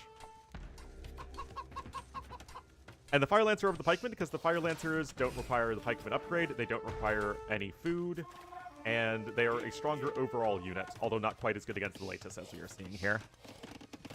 Counter-attack? Yeah, basically. I don't think it's University. I mean, obviously his resources are stretched to the limit. I mean, yes, Ballistics would be nice to pick up, but the game is quite scrappy at the moment. And I do think that this is the most important thing. Getting these towers down, look at this! I love that Niaz isn't just building one tower at a time. He's like, let's just build multiple towers. They're probably gonna go up.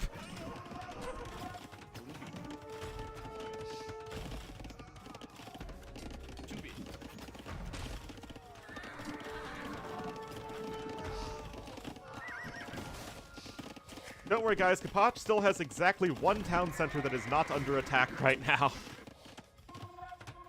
Look at this. The madman won't stop. He won't stop, guys. The towers are everywhere. All right, castle coming in.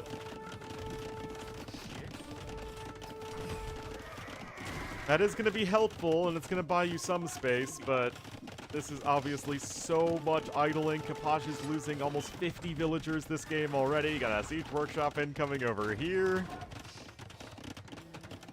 Too expensive? I mean, the issue is Kapach has 4 bills on food.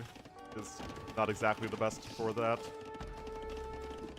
Full Forts is what? Is it like 300, 200? I'm gonna say? 250, 200. My bad.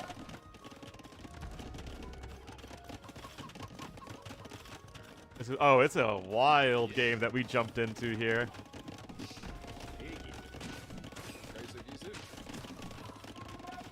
Right, Fire Lancer's just getting a little bit of damage there. Ballistics is coming in actually first for Koch.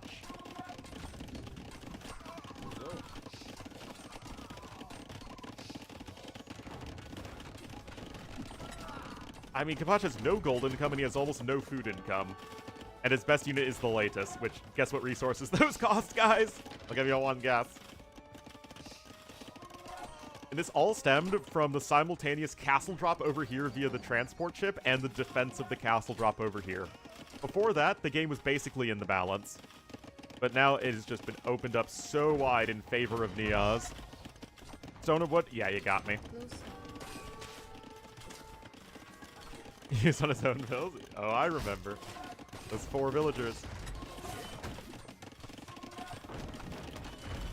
I just love that this man is just not stopping. Just keep on towering, man.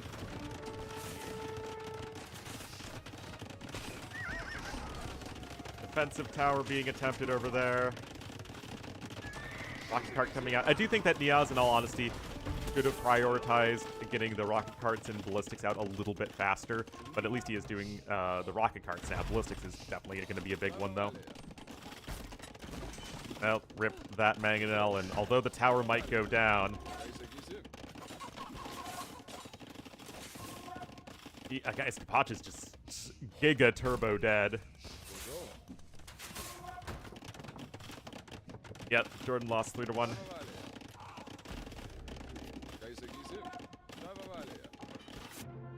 GG. Wow.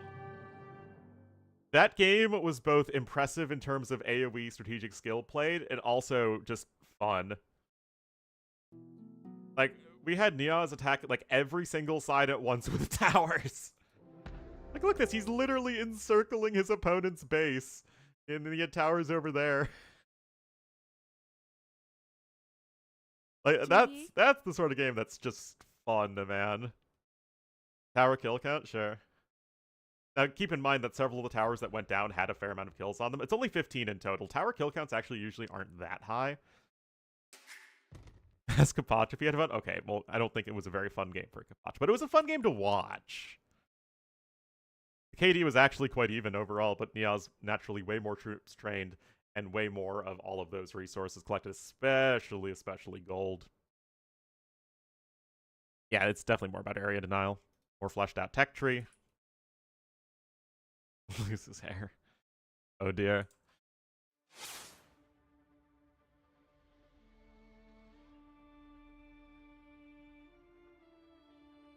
Alrighty. That was just game number 1, though.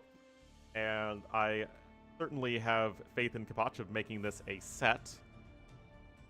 We set up the scoreboard for you guys. We just had to jump right from the one series into the next one.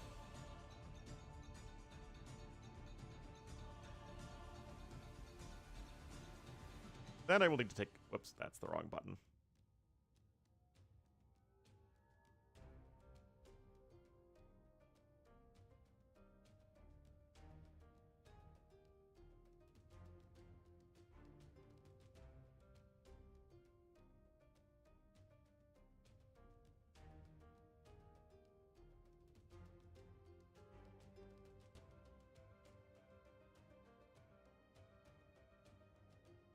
That is not the map draft, Ornlu.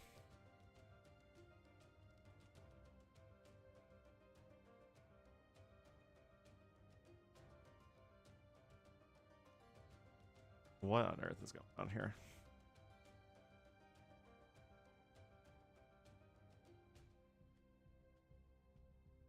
There we go.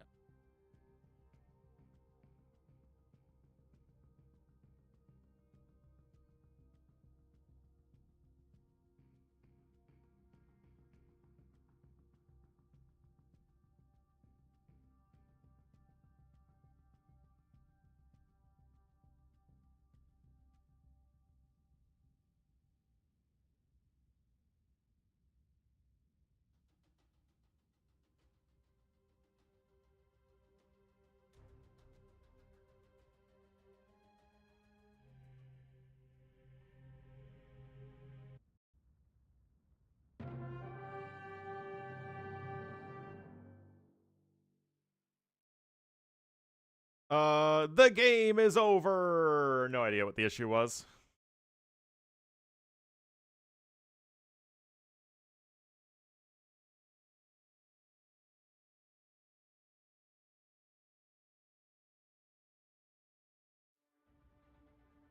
Swapping pods? Oh, that's fun.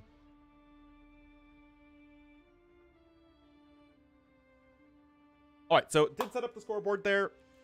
I need to take a quick break. I'll be right back, and then let's get into game number 2 here. That was a wild game number 1. Let's see what Kapacha's going to do here on Seychelles to bring it back.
is Ornlu, and I will be your caster today.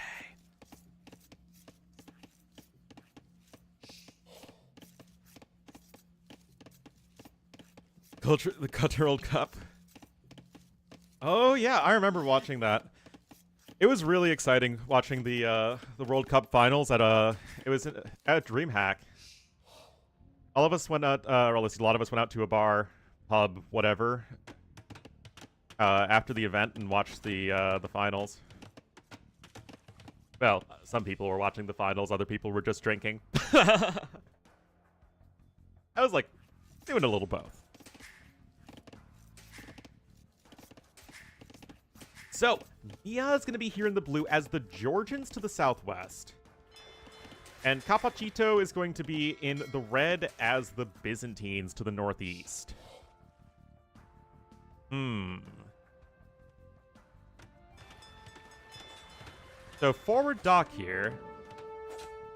I don't hate this. This pond over here, I guess, pond for lack of a better word, probably would be a big fireship area, and Byzantines are going to want to engage in a fireship battle whenever possible. This map is Seychelles. It's a new one. I've seen 2 games on it, both of which were with 2 people who I'm pretty sure were practice partners, and they just clobbered their opponents with the woo on it.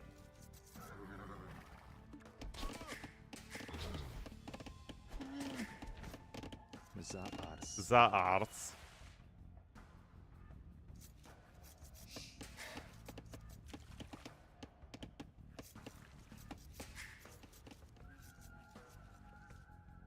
So, got 3 Fisky Mothers already out here for Niaz, only the 1 for Kapach. And the Dragonfly. We've had Dragonfly, Regular Fly, and Chameleon.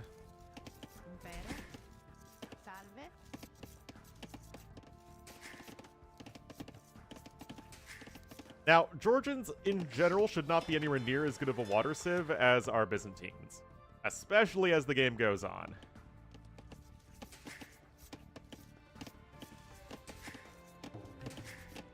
But you can get a nice early fishing eco, and I say that Kapach is ahead by 200 resources. I guess there's the Rhino situation. Probably will even out in just a moment. Shouldn't be that different between the 2 players, but now you're on 2 dock fishing ship production as Niaz?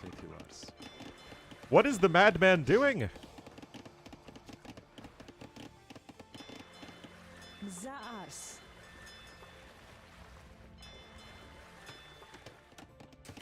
Alright, so Kapach is on 3 fishing ships. I don't see a forward dock yet.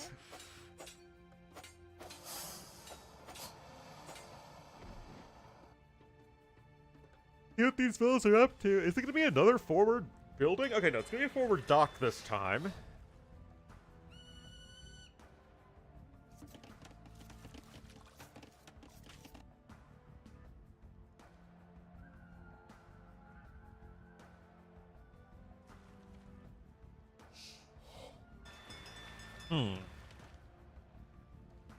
Alright, so I guess the idea is just pressure with fire ships and then get your own eco up behind it a bit more safely, which is fine. Especially since you know that these fishing ships should be relatively safe, considering that your opponent didn't dock over here. Although with this particular generation of Seychelles, you can see that this is all traversable terrain by units. So these fishing ships are going to be in a little bit of danger, so long as they're on the shallows. Vills can take from oysters, yeah. But they'd have to be able to go be next to them. Where are the oysters? Oh, these oysters. You can definitely take from this one. I don't know about that one. Anyway, Neos, guys, look at this. 2 docks, 8 fishing ships. He's going FC, I'm pretty sure. Huh.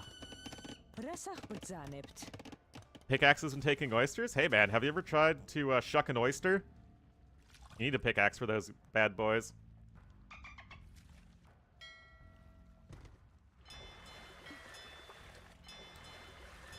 Oysters, I only like if they're fried. I don't think I've ever had oysters in anything. I've only ever tried them raw and fried. Much prefer the fried ones.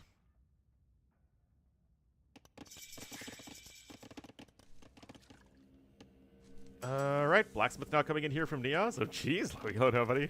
Going so aggro against Kapach. The testing area. Very good. Alright. Fire Galley has finally found the first fishing ship, but remember, guys, we've had 8 fishing ships working for quite a while for Niaz, and he's ahead by 300 resources. He lames in ranks. Oh no, the tragedy.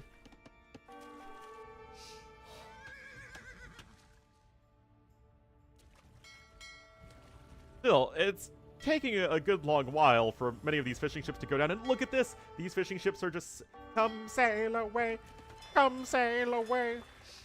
Now, credit here to Kapach. Look at his scouting, and this is in part because you get the free transport ship. A no or neutral reparation method? That's true. Oh, wait! Oh, Niaz does get the stable down. Okay, so it's still, it's not like a pure FC, or it's kind of a janky one, but actually, are you out of food? Uh-oh, Niaz. Uh-oh. You might be, Icarus might be trying to fly too close to the sun here.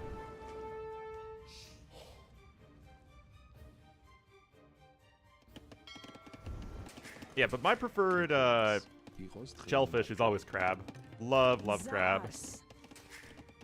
But that's my, DC Baltimore experience coming in strong. I also love lobster scallops, though. Shrimp is actually kind of like, it's okay. Whoa! Whoa! Guys! Can we just call Niaz Mr. Transport Ship? Look at this man!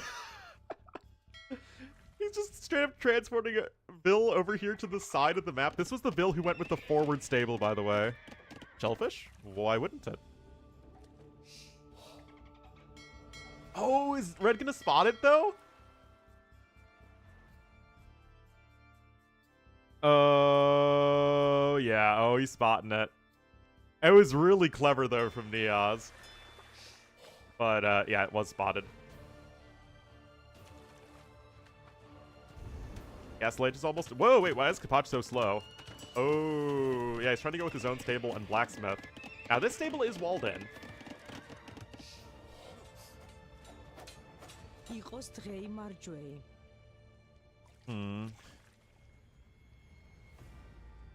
Arrows wouldn't have been spotted? I don't know about that. Alright, Fire Galley is going to show up.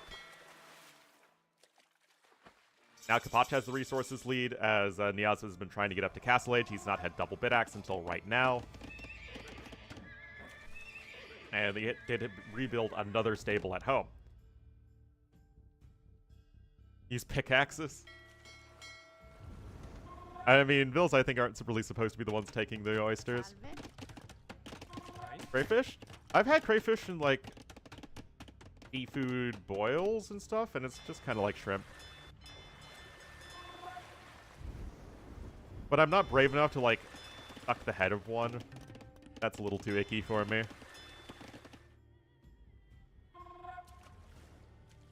For nuances of biology, that's true. 130 Gs. Anyway, Lightcap is in. Look at the fortified church. What?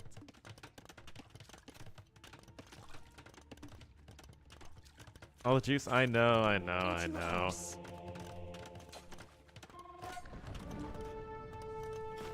All right, fortified church rushing is back on the menu, boys. Beat bugs. I know. I'm absolutely hypocritical. Another dock over here. Oh man. All right, Castle Age is in though here for Kapach. Light Cav is coming in.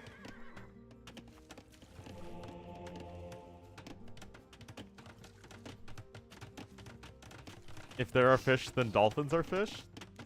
I wouldn't argue with Hank Green.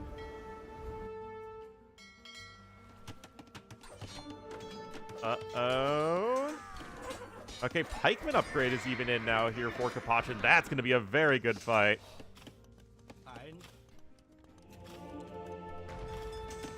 The gold is denied, at least for the time being, but Red is able to take some over there.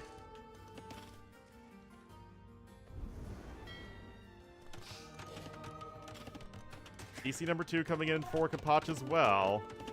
I mean, he still should be in a better spot overall. He's ahead by a lot in terms of resources. This fortified church doesn't do anything. We need to keep on pushing from the south of Kapach's base, but I don't think he just recognized that there's a TC over there. 7 fishing ships to 5 in favor of red. That fire ship is getting a lot of value as you just don't have the war galley upgrade for Niaz, and he's also just lost most of his food eco, so... I mean, credit to Niaz for cooking, man, but it seems like Kapach's play is much steadier.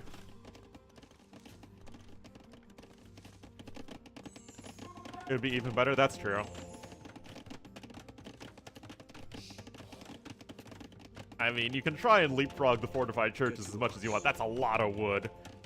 Alright, like have swooping in. Can the monks make it to the fortified church? Yes-ish.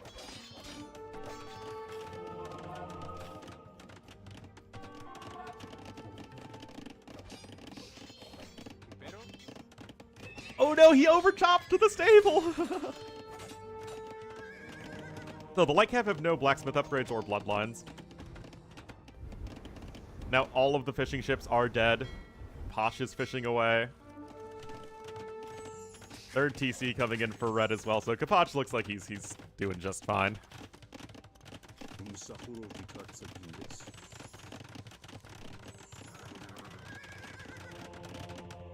Mzaars.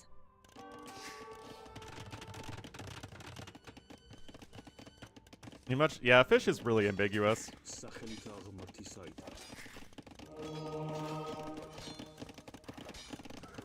But in a culinary sense, having, you know, fish as something separate makes sense because fish tastes very different than land meat.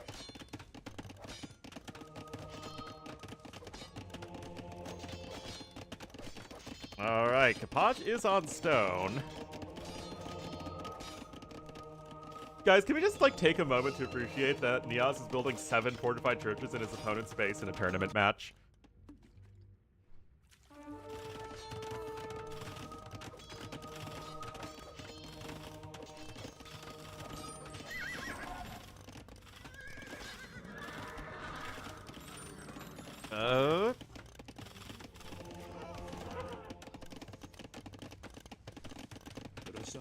Like, this shouldn't work. In no world should this work for Niaz. Although he is going to maybe convert the stable. I don't think there's a whole lot Kapach can do. Yeah, just delete the stable. Not land meat? Oh, no.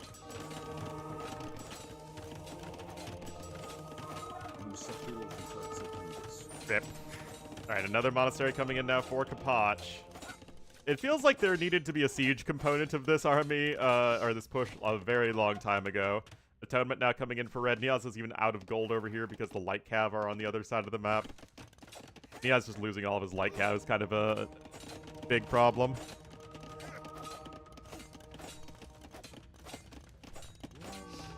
And, I mean, as awesome as this is, it's not really looking to be very successful, as Kapach is likely to strike back here in game number 2.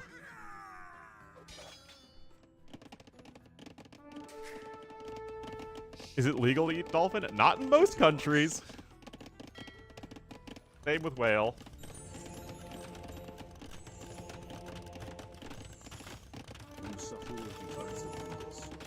Mother monk dies over there.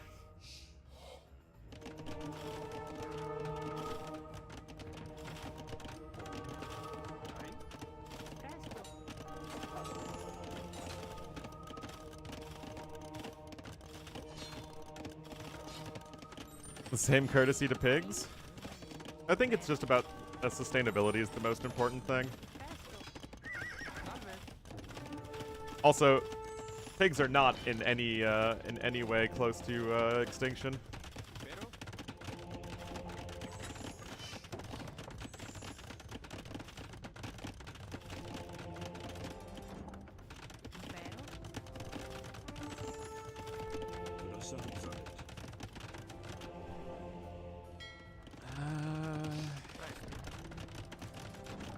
Yeah, I mean, this is pretty darn over. Just like cannibalism, exactly. We're not beating the unhinged stream allegations.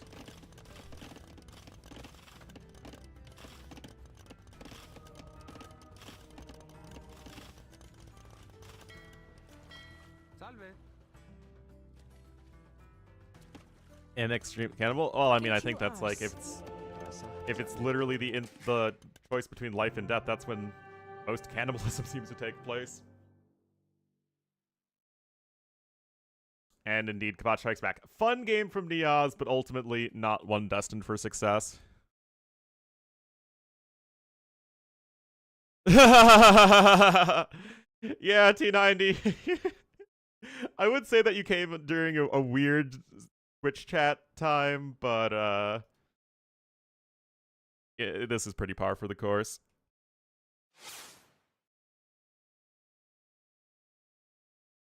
The whale eating disgust. I don't know, man. How did it come to this? Alright, well done there from Kapach. That was the #1 Civ pick from Niaz. I mean, it was pretty wild. I do think that strategy would be better with Armenians, but Armenians were likely banned, yeah. And it is now 1-all.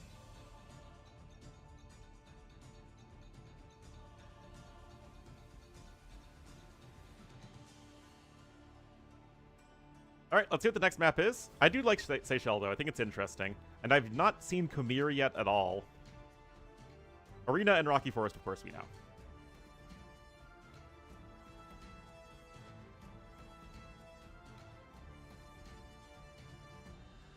Alright. Chicken Arena is next. Burgundians, man. Every time it's Burgundians. It feels like nobody wants to ban Burgundians, but you just pick it every time there's Arena. I hope Niaz goes Teutons, though, and does something silly, though.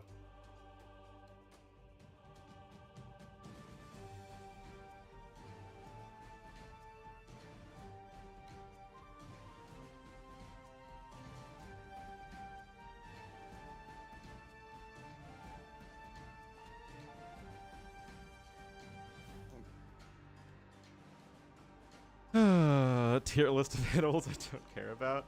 Well, I am known for making tier lists. Why not ethical ones? Dropping buildings, that's true.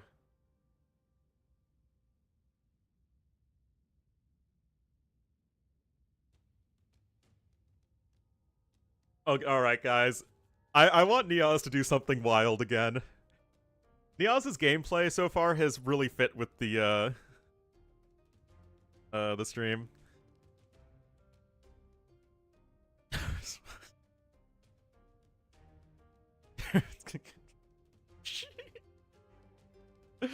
What even is this stream? Uma Masame? I have it actually on the other monitor right now. I'm playing Uma Masame right as we speak.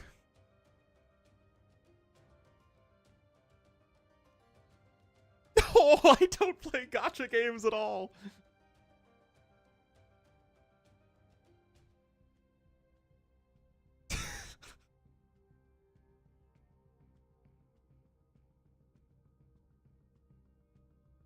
I'm joking.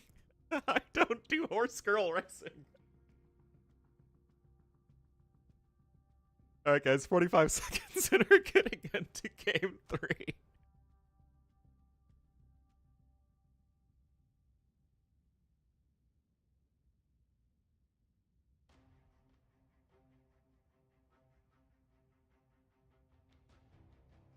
Horse racing girl. I don't know, guys. I really don't know.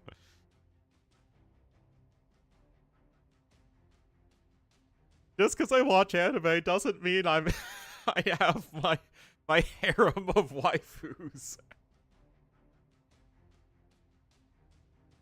Ornlu a weeb emote? Oh no.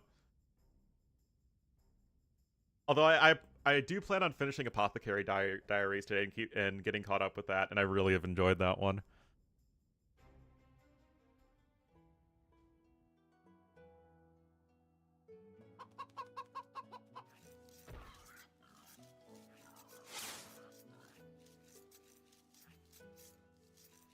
Oh no. Alright guys, here we are. Game number 3. It is on Clown Town. And Kapach will be here in the red as the Burgundians to the west of the map. Again, I have seen Burgundians every single game on Arena in this qualifier so far. But Niaz, the champion of chaos in this series, is going to be in the blue as the Teutons to the east. And not only are Teutons my my traditional favorite arena civ, but oh boy, pretty low again.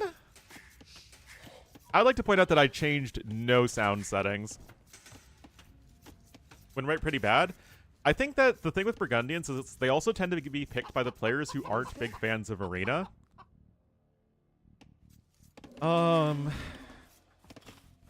Like, Teutons are the perfect hamster civ for arena because they're very consistent, right? They have a very, very good matchup spread. You can play light cav with them in almost all situations and then just go to a good late game.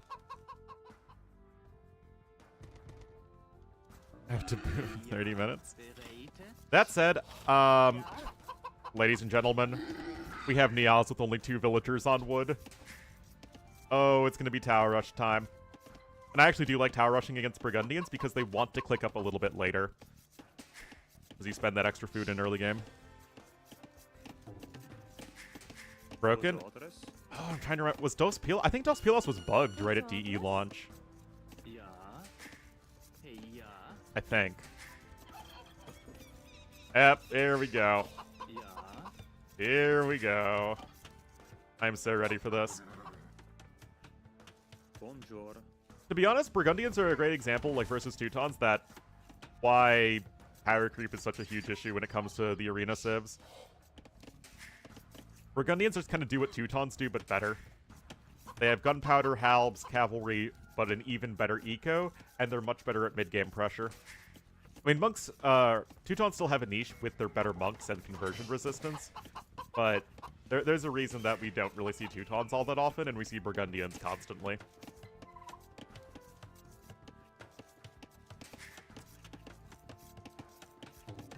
It's not fun, and husbandry as well. I mean, like, I love Teutons and still think they're great, but yeah, they're tough to play. Which is kind of funny because they're such, like, a noob favorite because Teutonic Knights and being, you know, the Germans. But at the same time, I feel like they're actually a really tough civ to play, especially at a higher level. Because your positioning has to be really good. Alright, 6 vills coming forward. Okay, so oftentimes you send 8 villagers forward with this rush.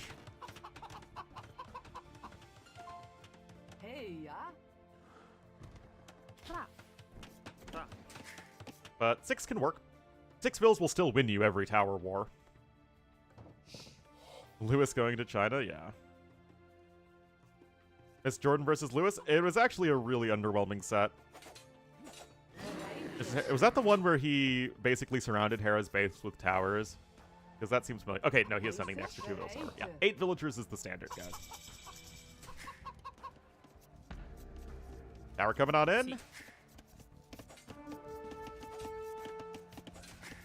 Now, 9 vill start, usually you can click up 1 vill sooner, but I don't like it when... I don't like clicking up any faster than 26 pop with a 3 vill start with Burgundians. I think that you very often get idle TC time, especially on a chicken version. Well, yeah, it's because Kapach has honor for not funneling. Did Kapach get loom? Nope. Alright. It's tower time, baby. Now, note that Niaz was still able to get the double bit axe upgrade. Still got all of his forge bushes, and something that's always important to keep in mind with an arena tower rush is that even with Teutons, you need to leave yourself a back door to transition into the later stages of the game.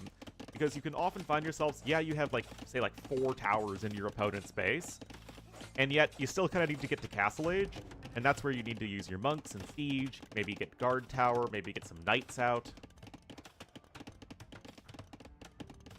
And so it's still important to keep up the macro behind, even if you're going for such an such an aggressive opening.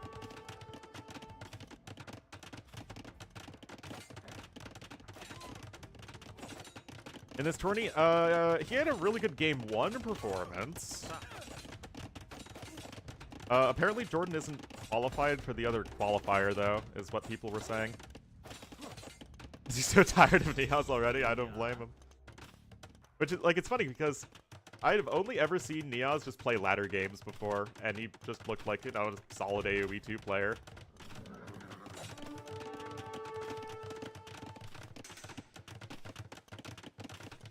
Alright, so Niaz, upon seeing Kapach's tower over there, is going to be building his own next tower over here. But this is where Kapach can build another defensive tower.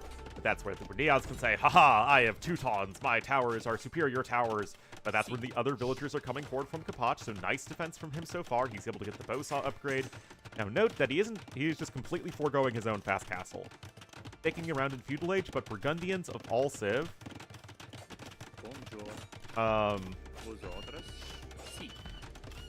they're totally fine hanging around in Feudal Age, because you have the better eco.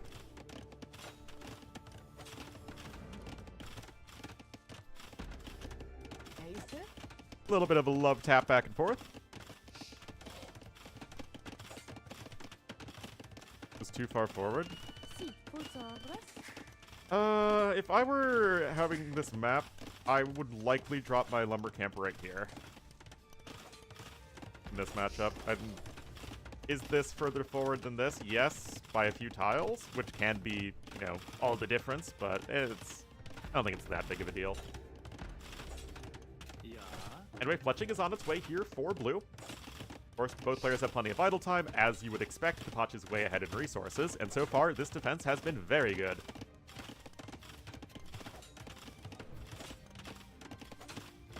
Yeah. Niaz needs to start winning tower fights, because now he should be able to start targeting the villagers, and that's exactly what he's doing. And one goes down.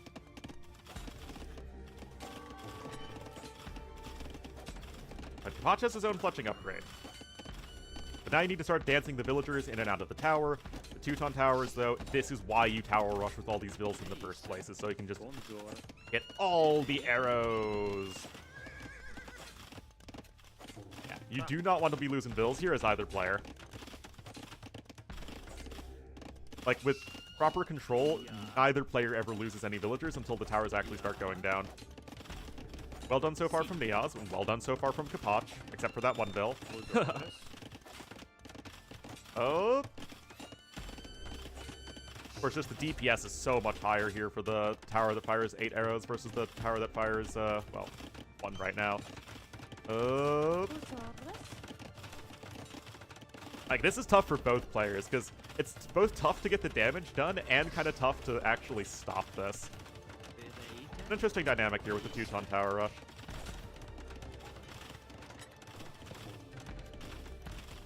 Anyway, next volley's going to eject the villagers. Needs more. He's got 15 vills up. He's farming like a madman. He's got 14 farms. Oh, a little bit of that S word, guys. Oh, but then the counter sloppiness. Oh, wait, why did Kapach lose his scout randomly? Still, if Kapach loses a villager, it's not good, but he can just replace it with another vill because the TC is right here. You just lose an arrow, more or less permanently, if you lose a vill here as Niaz. That said, that tower has fallen. Now, you do have gold over here, which is good and all that stuff here for Kapach. You know it's a good game when you build a tower right next to another tower. Market now coming in here from Kapach. Pinpoint. I actually miss having tower rushes be a regular part of AoE 2. Now, I want as many tower rushes as the late Voobly era? No.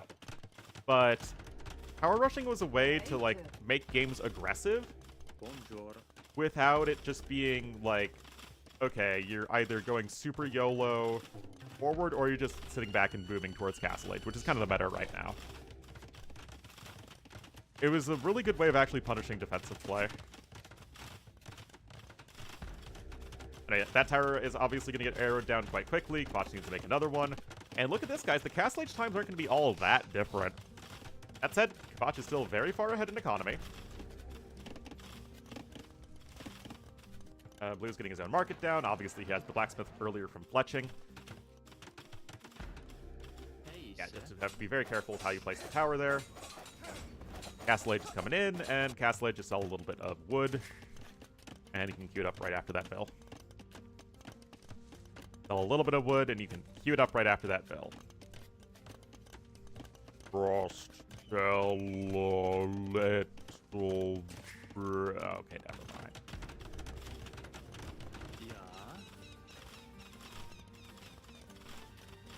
2022, oh boy. Alright, there's Castle Edge coming in. So there is going to be around a 45 seconds difference in uptime. Botch is also still getting more eco upgrades, which is great.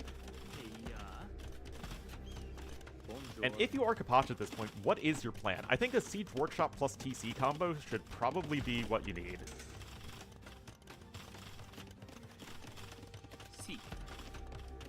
Siege Workshop to start Magneling away over there, and then the TC so you can stay ahead in eco. Yes, if you're Neos, you do want Guard Tower as quickly as possible, for sure. Building the barracks at home, so a stable forward would also be another good idea, but the resources are obviously quite stretched, and I think that actually the most important thing is the university. Yeah, because the only way you're busting out of here with Kapach is with a bunch of Mangonels or a castle drop. So if the castle actually comes in first, because you can see Kapach actually is going to try and rush up the castle, then we could be looking at a... Okay, don't get Guard Tower. That obviously doesn't do anything. Let's see how the timing works out, though, because, yeah, Kapach is actually going to get a castle the second he hits Castle Age. Bodkin coming in as well. Okay, so... This is actually, like, okay. I see what you're doing, Kapach. Dropping the castle, really making sure that I'm defending against the tower play. And Niaz at home is going to need to just either fast in, which I think is what he wants to do, or add in a bunch of eco. I think the fast in play is going to be a bit more consistent, but you really shouldn't be making anything here in Castle Edge. Because, yes, obviously this castle will destroy all of the forward towers. Monastery coming in, and there is the second TC. Yeah, I'm not a fan of the knight. I mean, maybe like a knight or two to help protect villagers, and that's actually a TC in the middle. I think the thing you don't want to do as Niaz is try and mirror Kapach, because he's ahead of you economically. So I think he needs to go either much more aggressively towards Imperial Age, or just go full-on boom mode. Also, the monastery in the middle of the map, I guess you can start to try and pick up relics, I suppose.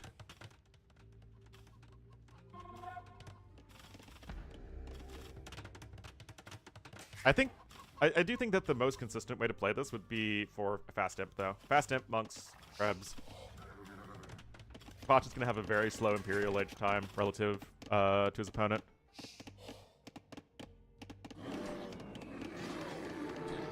Up, and a delete. That was... Here we use the S word again, guys. I think it's only appropriate to use the S word there.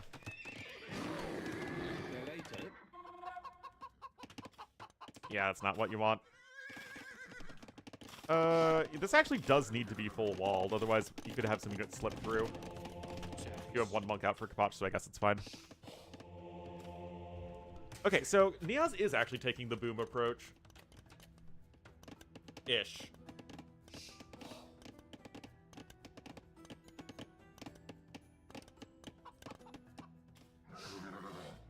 So I guess he wants to go relics. This is the sort of play that worries me, that you're already a little too far behind economically to try and just boom your way back into this, but he's still getting onto 3 TCs faster than his counterpart. Dude, you're Teutons. Just kill the bunk.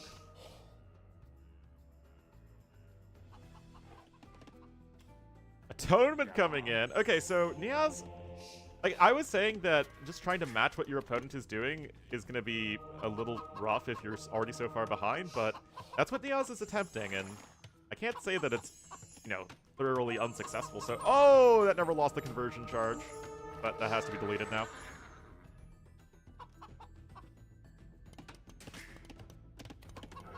Yeah, 2 relics now in here for Niaz. Atonement is in. Scout Cavalry's going to come in, so it's either the monk dies or the monk gets converted. And dying is preferable to getting converted.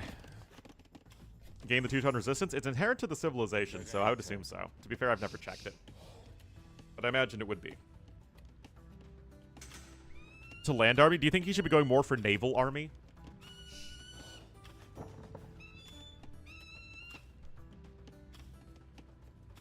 I don't know about that. Alright, so 4th TC even. Alright, light cab coming in too.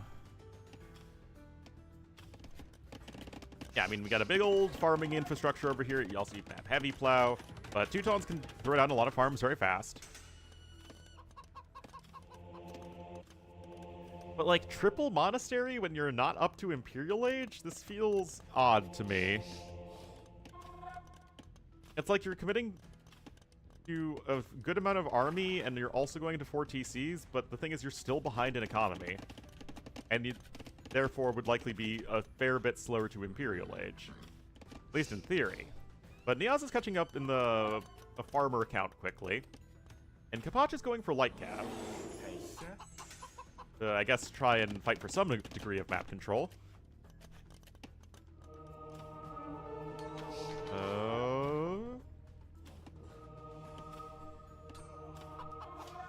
What was that? No devotion even? What was that? Oh my goodness. The lack of insta. Alright, pikeman upgrade coming in here as well. We have the second barracks on the way. A faster imp. Yeah, that's what I would do as Kapach. Instead of trying to fight for map control like this, I would definitely prioritize Imperial Age. But neither of these players have played this game exactly as I would, and they are better than me, so... I'm certainly perfectly willing to learn here.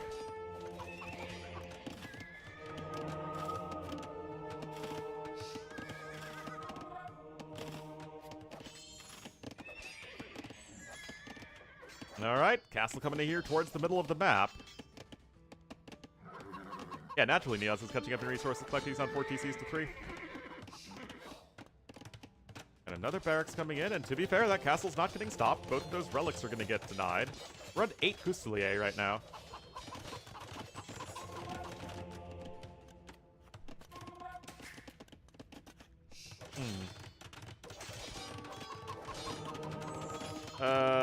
That doesn't feel especially impressive. Unless you're trying to go from the multi-angled monk conversions that nothing seems to be getting converted.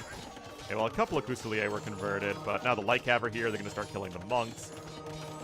Maybe a Vil dies. Yeah, 1 Vil dies. Bot still has the better army. His KD is, of course, looking excellent. How many conversions do we have at this point? Like 4? Yeah. Called it! He made way more than 4 monks at this point. Handcart coming in now. Now, Niaz is going to click up to Imp faster, which feels kind of weird. Considering that Niaz went 4 TCs versus 3 and was also much slower to Castle Age and behind in Eco, but Kapach is really trying to push out in the middle here. Monks, Halbs, and Trebs feels like the name of the game. Where's him? It's queued up after Bill. Where does Niaz make his castle? I think he makes the castle somewhere over here.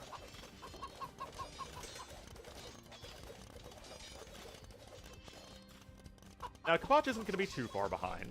It's at least going to be relatively close, and with Handcart in, he should be getting maybe ahead in resources collected. Niaz's macro is fairly solid, but Kapach's is excellent, though, minimizing his idle TC time until, you know, right now when he's trying to click up. Those relics are going to be getting ejected, so it will be 3-2 relics in favor of Niaz. Yeah, Halbs, Monks, makes the most sense for sure. And Teutonic Knights. Don't forget the Teutonic Knights.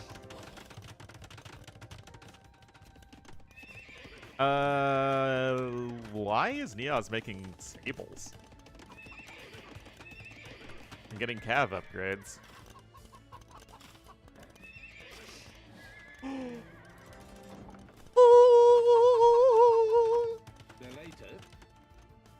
Look at him. Pacer? Look at him. What do Teutons do versus gunpowder? Crenellation castles, monks, and siege.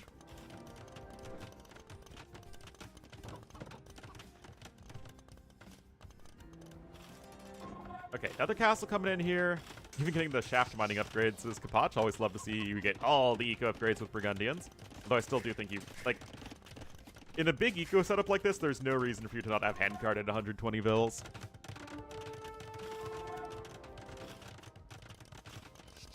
Yeah, I'm kind of surprised that he'd be going for paladins. See.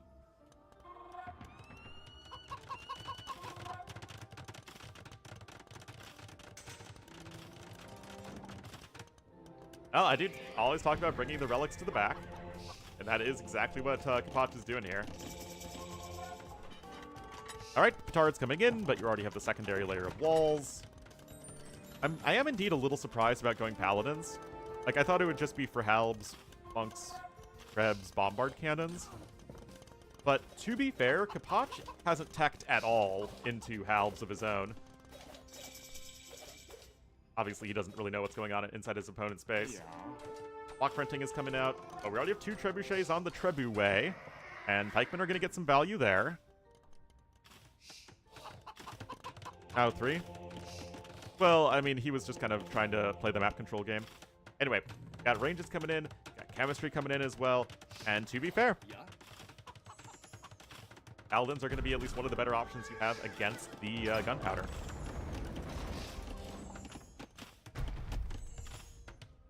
More builds being brought forth. There'll be 4 Trebuchets, though, in just a moment. I'm sure you're probably going to want to get maybe Trebuchet number 5 plus Conscription. Probably be how I order it. Resources collected are very even, considering the stage of the game we're at. We got even more Knights coming out. Yeah, this is kind of weird. Anyway, the extra melee armor for the Teutons is great versus those light cav.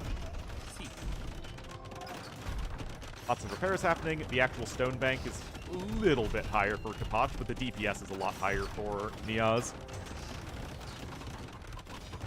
I really don't know. I mean, I think Kapach just wants to go hand cannon plus Fusilier. But no elite Fusilier yet. It's pretty expensive. I think it's 1,000 food, 800 gold, if I recall correctly. Does it show that somewhere? I don't think it does. Oh, wait. Nope. No, that's just the crown tax.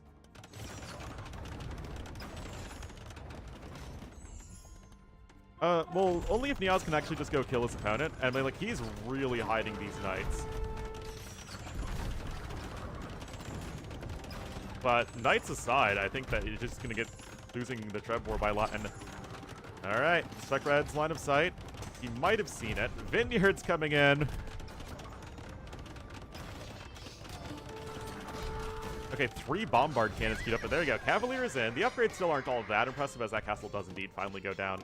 You're trying to make that pikeman switch, but this is just a basic. You're surprising your opponent with a bunch of heavy cavalry. And the Fusilier should be performing very, very poorly against the Teutonic Knights that are not the Teutonic Knights.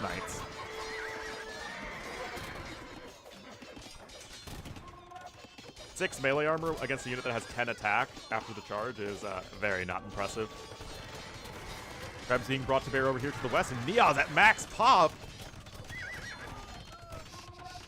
Uh-oh! The Cavalier are going to charge in!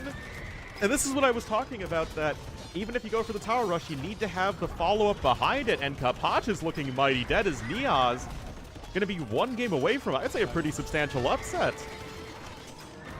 And it was a little bit of a weird mid-game approach. And again, it's not what I would have done, but, I mean, if you're winning the game and looking good doing it, I am not going to complain. Really impressive here for Niaz. And it wasn't even the tower rush that won it. It was the fact that he got the eco going behind, and he still did enough to fight for map control. Still got a good Imperial Age time. I do think it was a bit weird what Kapach was doing, trying to focus so much for mid-game map control. Toxic! No GG! He totally didn't just GG after he resigned. Niaz, though, looking strong. It's always nice to see the AOC Civ able to compete. A lot more gold collected, of course. Kapach never really had the map control. He actually had a way more fleshed out tech tree.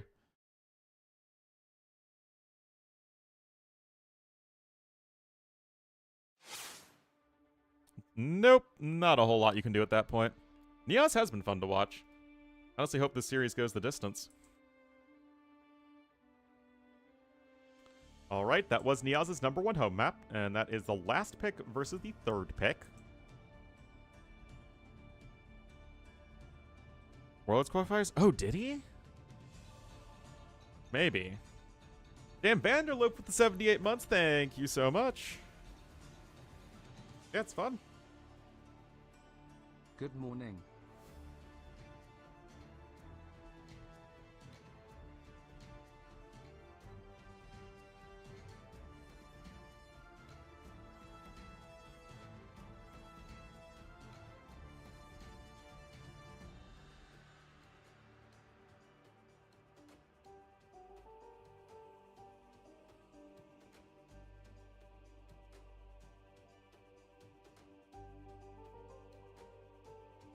Yeah, no, like I said, I really only remember Neos just in random ladder games. All right, looks like Rocky Forest is next.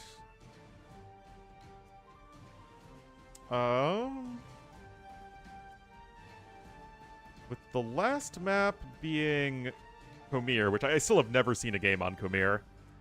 But you'd imagine that you'd be playing Persians and then Wu or Dravidians, so I imagine it's going to be Incas versus either Mayans or Magyars here.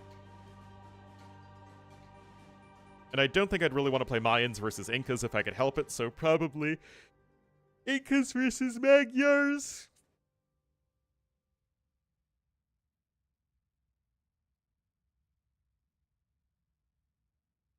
Oh, is he 19? Really? Talk about not incumbent kiddo then.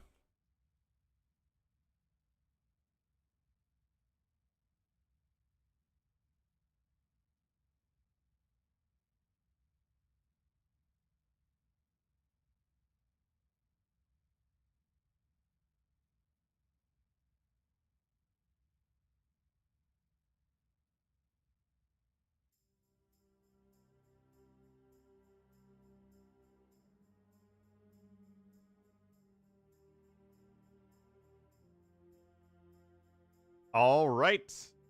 Oh man, I'm so clever. Saracino Calmetes. That's quite the last name. All right, a minute 30, and we will be getting into game number 4. Kapach's tournament life, well, at least for this qualifier, is on the line.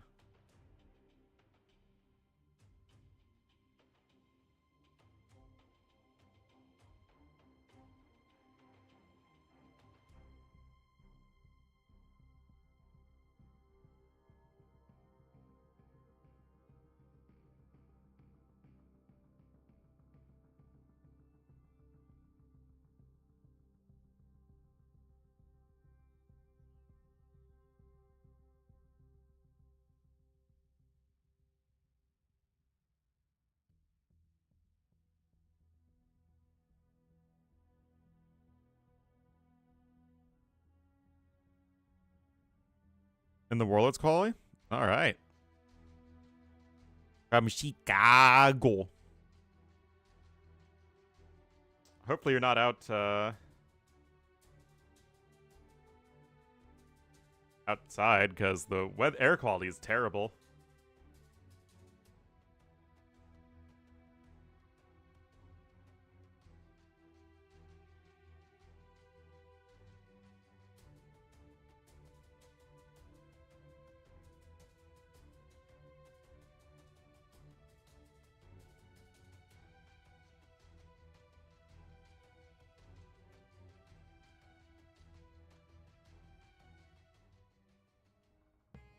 Kingston, Miguel, and Dragon? All right. That would be very impressive. Alrighty, guys.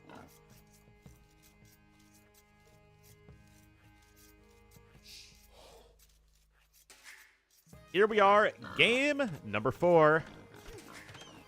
We'll have Kapach here in the red as the Magyars to the west of the map, and to the east in the blue as the Incas. It will be Niaz. That is the exact matchup I predicted. Ha ha ha, and that is an early barracks. Whoa. I mean, you can drop a barracks quite early as Incas because of the extra housing space, so you don't need to build houses for quite a while.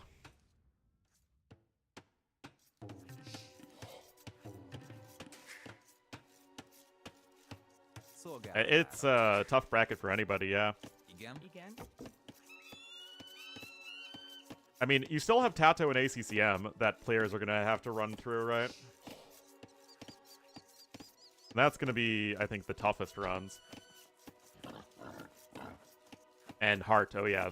Yeah, you have Tato, ACCM, and Hart all in their own brackets, and I feel like it's going to be tough for anyone to get past them. So Hart and Vinch could be really good if it gets that far, but there's already a lot of fantastic matches in the upcoming round, which is all starting tomorrow, I believe. Yeah, because Margougou versus Fire is in 15 minutes, and then it's nothing matches until tomorrow. So it's actually going to be a much shorter stream today, probably only like 5 hours. Anyway, the militia are coming forward.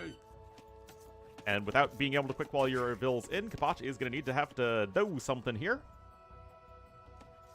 He's on fire. It's actually Margougou who's on fire right now. But that's, like I said, in 15 minutes. Gappa! Okay.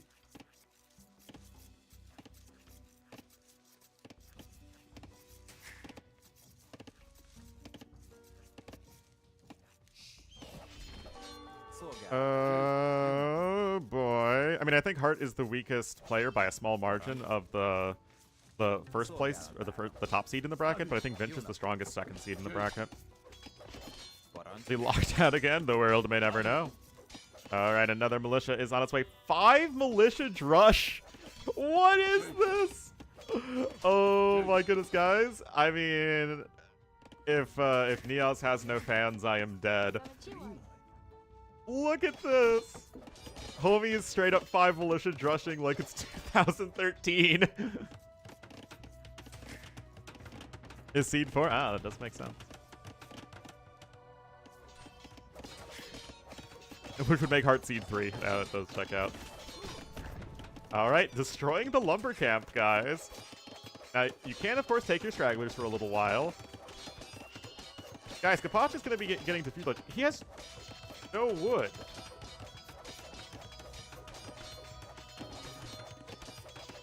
I mean, he can't really afford a stable. He's going to run out of his geese here soon.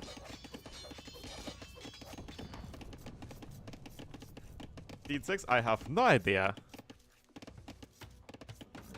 It's still going to be able to run away. Nicely done there for Kapachi. Still trying to keep up the aggro on the... Oh, yes, push it away, push it away.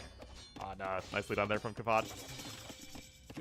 Alright, there you go. Forging in now for the Scout Cavalry, but this is so awkward. Oh! Look, now you have to send a freaking Vil out to repair a house. And, okay, now he can make a stable. At least I assume he's still going to make a stable. Oh, he's going to go for the lumber camp first, but that's just delaying him even more. Unfortunately, you can't full wall this map, and I still think that there's a good chance Niaz is just straight up dead. Under Doubt and Andy? Yeah, that one's also a little weird. No double bit axe and no stable yet for Kapachi. Oh, okay, he's going over to gold, so I might just go straight archers. Oh no, he is full walling! Chat, I would like to apologize for suggesting that you cannot full wall this map.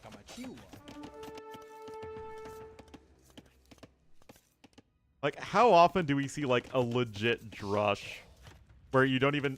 you're going up on more than... Like, when did we ever see somebody click up to Feudal Age on more than 21 Vils?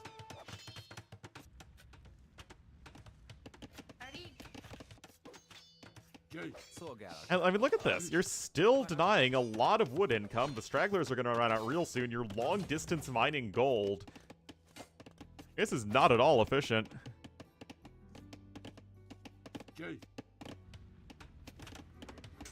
And Neos can actually take the opportunity to wall up at home, which is very inefficient for his own eco. But because he's made his opponent's economy even more inefficient, it's actually perfectly fine.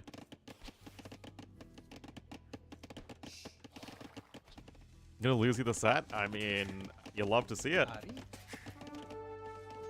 38 seconds away from Feudal Age. Potch is still kind of stuck at home. Nice kill there. It's amazing how great of a game this looks for the guy who has 0 kills and 3 deaths.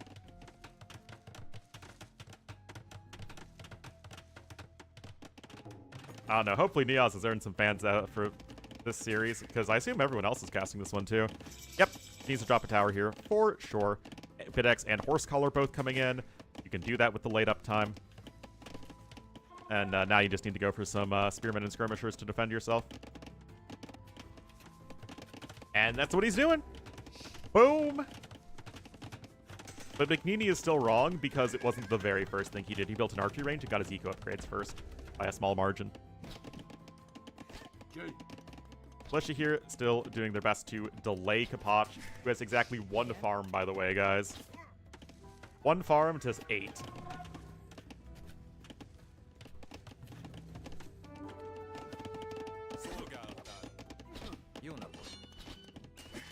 Like, how many up-and-coming players do we see that aren't just trying to emulate Hera?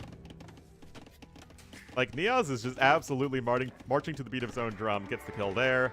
First kill of the game for Niaz. You can even go for a second tower really easily. You don't have enough stone for 2 towers as Incas, but you only need to mine a little bit. I think it's like 2 trips. Like, what, like 108 stone or something? Maybe a little less. So much EY. That said, Kapach is getting his farming eco down. He is going to be full walling.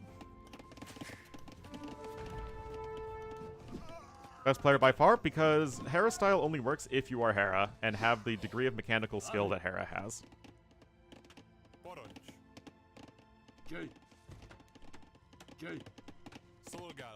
It's like how, for a lot of up-and-coming players back in the day, it was much better to try and emulate Doubt than it was to try and emulate Viper. Well, Yuki definitely is another example of somebody who is not just playing the meta. Phosphor is not even close to a top player, like, not at all. And Target has been actually around for a very long time. Yeah, Lewis is the exception, but only because he grinds an insane amount. Most people aren't able to grind to the degree that Lewis does. Alright, Blacksmith coming in, and naturally Niaz is going to be much, much closer to Castle Age.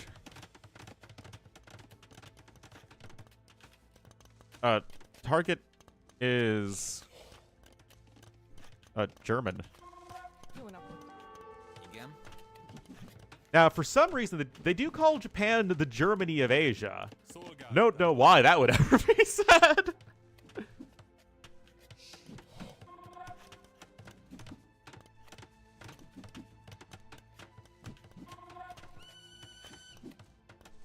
Yeah, Chart's also been around for a very long time. Would be... Well, I mean, again, it's not just grinding, but grinding is still pretty necessary to have a... play Hera's style of just, again, just sheer mechanics and finesse in making those correct decision-making flowchart. The Germany of Asia. It's a World War II joke.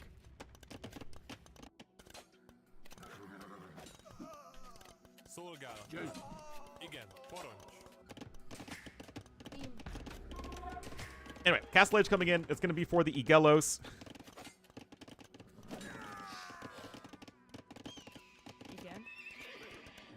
Ornlu canceled? I mean, I've been doing all sorts of cancelable things today.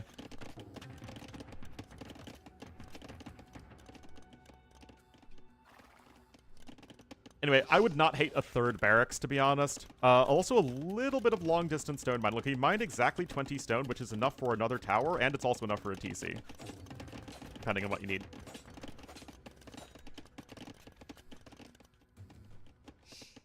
Being punctual and precise. Well, that too.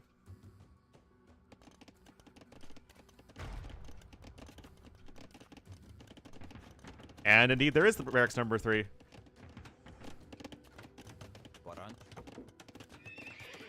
And I hope Niaz can continue to play and improve, because, like, what a refreshing player. If Niaz is 19 now, he would have literally just been a little kid. Back in the 5 Belligerent Trush meta.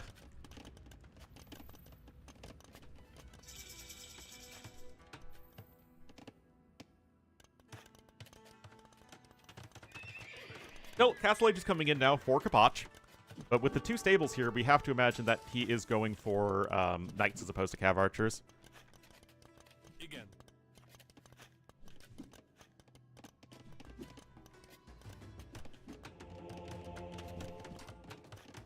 All right, Monastery coming in forward for Niaz as well. Of course, he sees the two stables.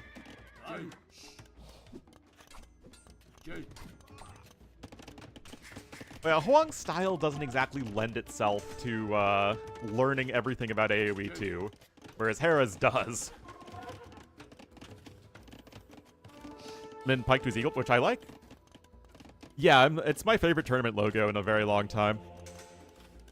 It's really creative.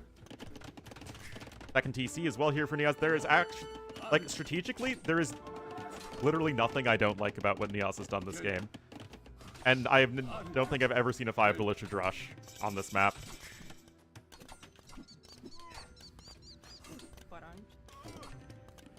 Anyway, Eagles have made their way in. Yes, Knights with Iron Casting are going to be a great tool here for Kapach to clean up the Eagles, but it's a rough spot. Yes! We must have the wisdom of Wizard.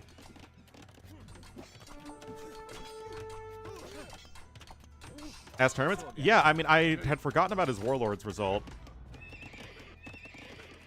Third stable coming in. I do think it's actually necessary here for Kapach because he is in such an uncomfortable position. Look, this guy's Niaz is ahead by like over 1,000 resources. A tower behind, that would require some stone income, and right now Niaz has everything, like all hands on deck for Eagle production. I think that in like 2 or 3 minutes it would be really good, especially because he knows his opponent has walled himself in like that, but I think that's in the luxury phrase stage right now as opposed to the needs. Blade of the Nun with the 8 months. Thank you so much, Blade of the Nun.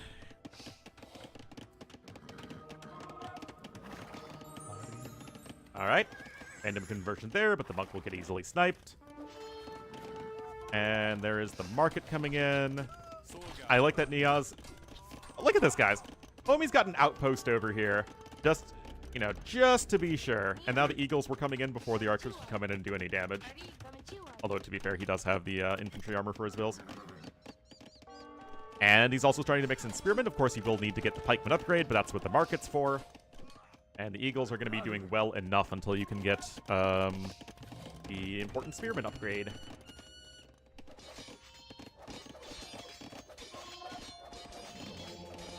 Alright, Knights here from Kapach, still going to be doing a good job of putting pressure on the Monastery. Do I like getting chainmail armor and squires before pikemen? No, I don't. Still gonna try and save those monks as best you can.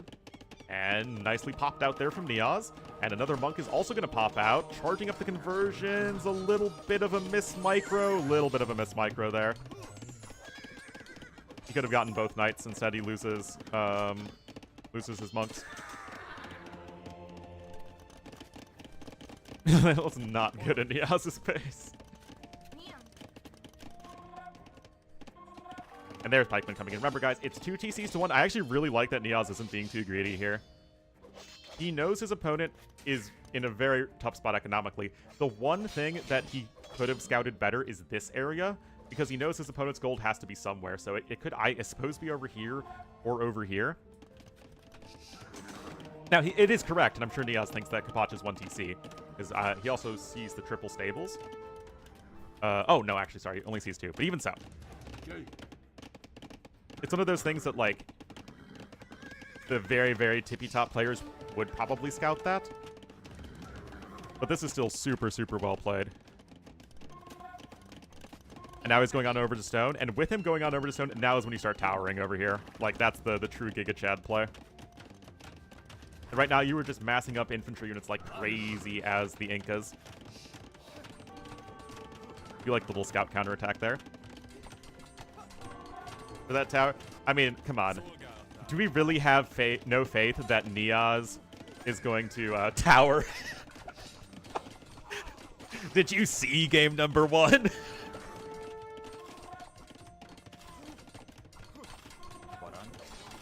Do Knight beat Eagle? Knights versus Eagles, Knights are efficient versus Eagles, but especially Incas with the discounted Eagles can get into a situation where you just have so many more Eagles than your opponent has Knights. And also, if you're going for Eagle Warriors, it's very easy to mix in Pikemen since it's, you know, the same building and same upgrades.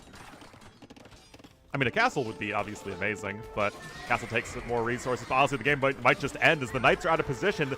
The infantry units and the random converted Knight do bust in. More villagers are starting to go down. That villager is having a bad day. 9 pikemen with more coming in. I was going to say, I wouldn't hate to see barracks 4 and 5. And he's doing that. I love it. I love it. That said, Kapach is still getting kills. He actually has a big score lead, but do not let that fool you. Yeah, you do need to fall back. Make sure you keep getting those pikemen out. It is 16 knights for Kapach. Yeah, the last thing you want to do is just get your, let the knights start snowballing and allowing them to camp the production, but Niaz doing a good job there.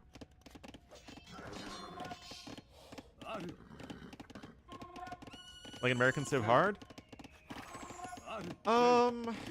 It's a little bit different. I don't know if I would say that they're hard or easy. It's just a little different.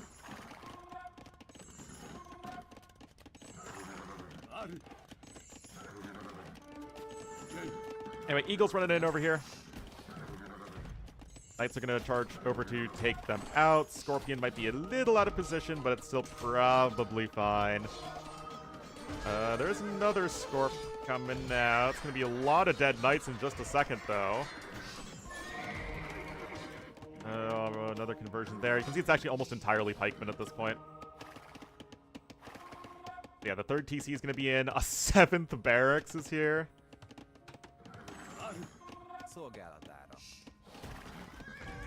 And we're still looking at 15 Knights to 24 pikemen. That actually is an okay number of Knights-pikemen ratio. But, of course, the issue is that Niaz's production is very, very strong at home. European pikemen. Well, we only have one pikeman model. Yeah, now that you're really on stone, now is really when I want to see that tower, man. Do it. Do it, Anakin. Oh, those Scorpions are going to start to get some value. Yeah, that's where the Eagle Warriors need to be mixed back in. Yes, it is Niaz's game to throw. For 4,000 more resources. Yes, of course, Kapach is going to be ahead in Res Destroyed, but he's so far behind Eco that it's still not something he's going to feel great about. It's going to be a nice night for Kapach. He's certainly doing his darndest to win this game, but it's going to be with a lot of Knight pressure here. He also doesn't even have +2 defense for the Knights. I mean, he is getting a few Vil kills here and there, so, I mean, credit to Kapach for sure. But now that we got some Eagles out, they can help snipe the Scorpions, and that's going to be a lot of dead Knights in just a moment. Here, the Vils are coming in! Oh, but... Whoa. You do need to be careful, Niaz, and he's going to need to get a castle now. That wasn't a very good fight from him. Kapach was able to string out all those infantry units, and Niaz just, well, getting strung out. Okay, he's building a castle to the north. But I feel a little bit better about a defensive castle right here. Maybe delete a couple buildings. Yeah.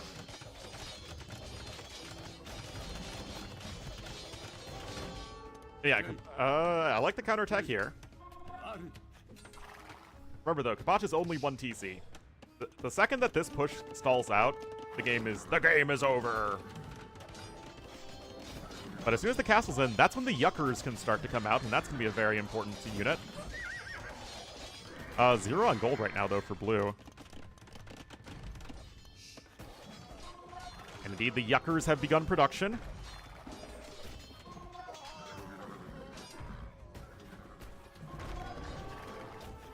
More Eagles, more Pikemen. But the eco is very, very messy right now. Gonna try and add a 4th TC over there. Kapach still has a little bit of gold. And he's gonna get ready to drop a castle. I mean, if there's a route back into this game for Kapach, This is it. 100%. And now there are barely any units in the queue because Niaz's eco is just a mess right now. Uh-oh. But still, not a whole lot in terms of economy, but he is still very far ahead in the resources. The Yuckers are slowly coming in, though. 28 bills on stone for blue. Random bill over there. Nico so bad because he's pulled a lot of bills from this area. But he is at least taking from the forage bushes right there. But the army value sure doesn't lie. Although the Kamyuks are actually going to be doing a great job of getting their reinforcements. Or just going for a raid! But I mean, beautiful castle spot for Kapach. Niaz is going to need to run. Honestly, guys. Oh, the castle's brilliant. Oh, what a great series.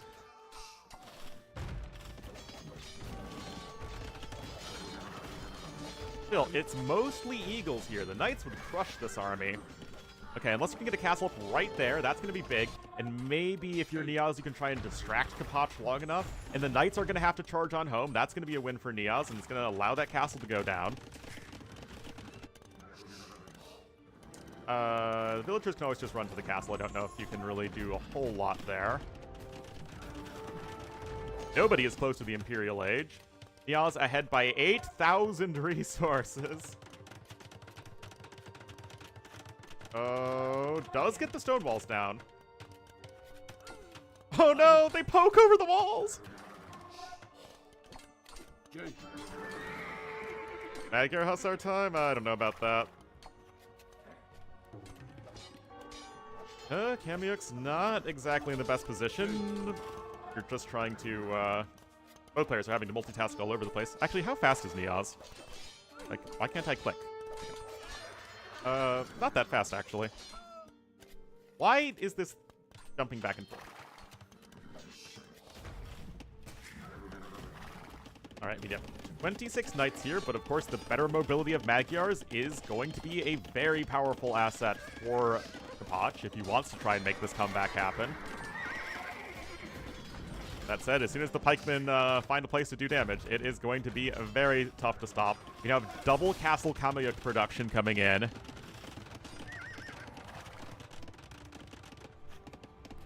As knights are still hanging around over here, and it's so annoying to try and defend against that without the ability to wall or have your own cavalry. And these knights are getting some value, but Niaz is sticking to them. Eagles over here are going to try and get some villager kills of their own. And again, Niaz is actually doing a really good job of splitting up his units to at least hunt down the knights. Yeah, Kapach's population is now at around half of that of his opponent. Gold is a huge issue for him as well. No, Incas can wall. You just can't wall on this map because of the rocky terrain.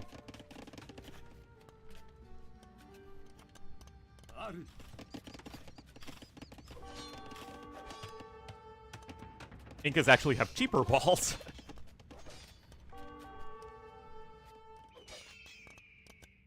Look at this man! He's going all the way around town. Oh, I love it. I love it. There aren't going to be any units over there.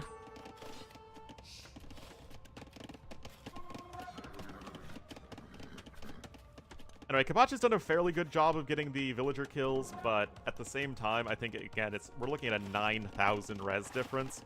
And although the res destroyed is decently in Kapach's favor, it's still pretty tough.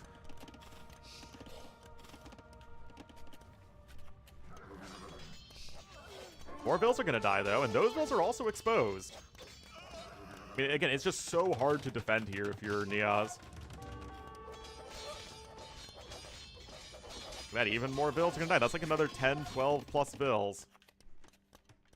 Kapach is still kind of safe. He secured a little bit more gold income there.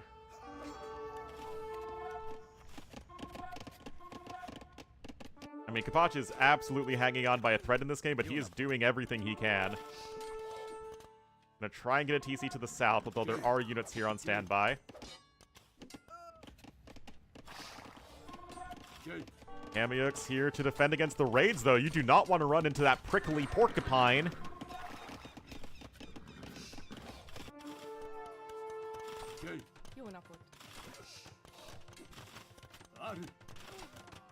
Alright.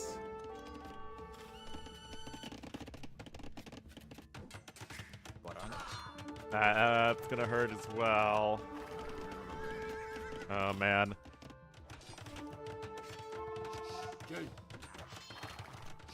It's still only +8 in the villagers killed here for Oh, no.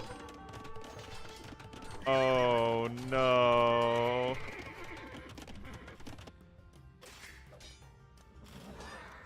Fletching would have been a nice pickup, but I understand that the game is very messy right now. Look at this, he's just rebuilding where his opponent's TC was.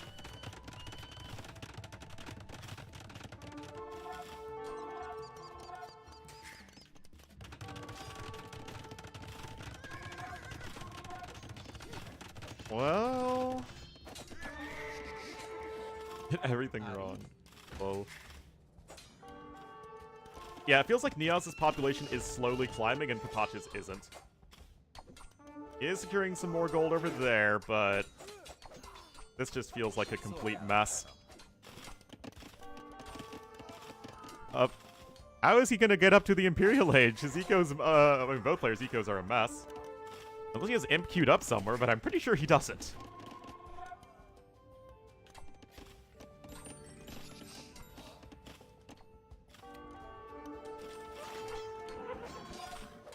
Yeah, score now getting better and better here for Niaz. Botch has 4 bills on food. That is very bad for Knight production. In fact, his entire military production has come to a standstill. He just cannot deal with this army. And with this ram and all of these Kamiyuks coming in, that might be the call for the GG. And he sees those coming in. He realizes he cannot stop that. And wow. That was pretty darn impressive. I mean, Niaz just, he marched to the beat of his own drum. Pot played well. He did everything he could to come back in that game, but Niaz still just a little too far ahead, going all the way back to the 5 militia drush into full wall. Of course, a lot more of everything collected there.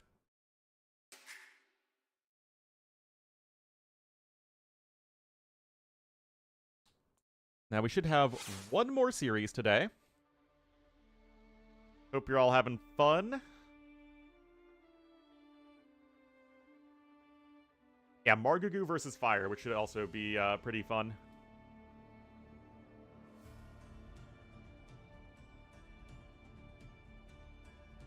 Anyway, they should be done drafting at this point, as the series was scheduled to start 12 minutes ago. With Margougou and Fire known both for being very punctual players. I still haven't seen Khmer yet. I feel like every time it's been drafted, it's not been played.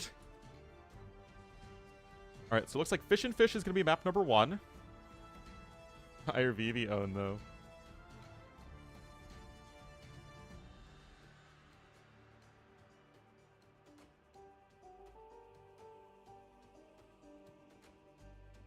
War Ellie, always the War Ellie.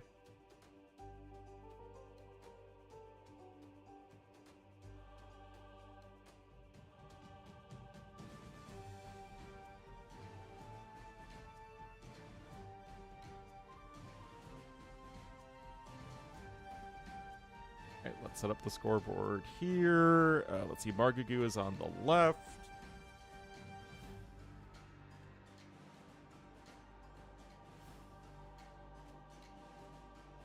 Where Hart? But Hart isn't playing in this one.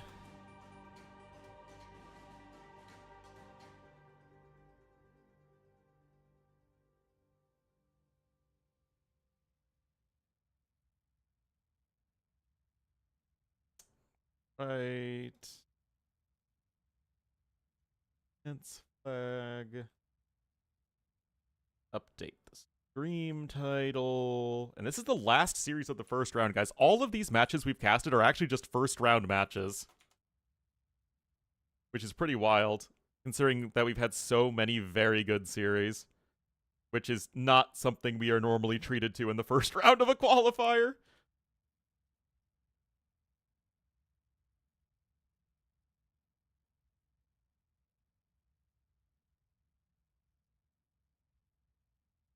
Heart? Did I say Heart versus Fire? I mean, I might have. Yeah, that's true. It's not like it's the round of 64 or whatever. Alright. Anyway, ACCM 3-0 Temo, as you would expect. Any other series I missed?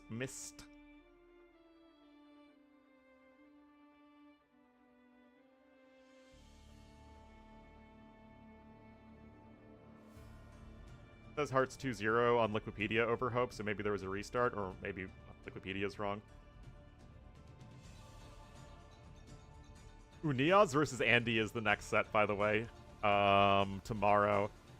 Oh, that could be fun. Be real fun.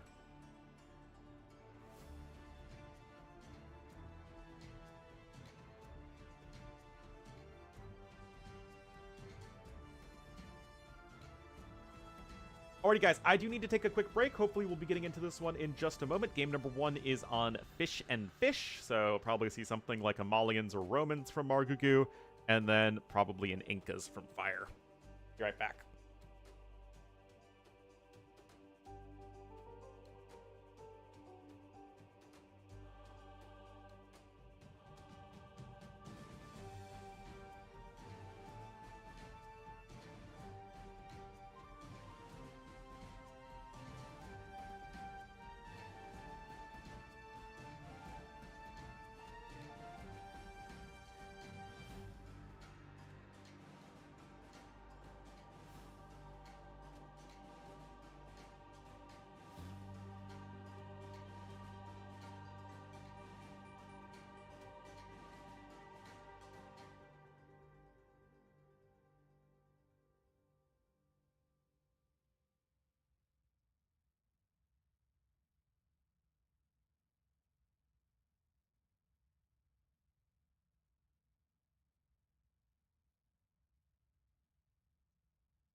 If you take Tato, Heart, and ACCM, I think I would definitely give an edge to Vinch in the second qualifier, theoretically, but after that, it's wide open. I think that last spot could be really, really intense. And who knows, we could have some upsets here as well.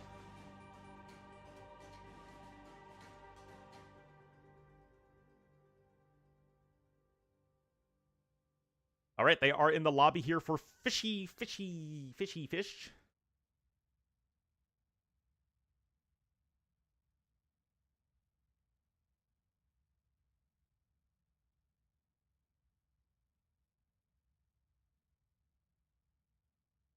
Fisky Madres. They play AoE grid today? No. But we should be getting into this in just a moment, and they just started the game.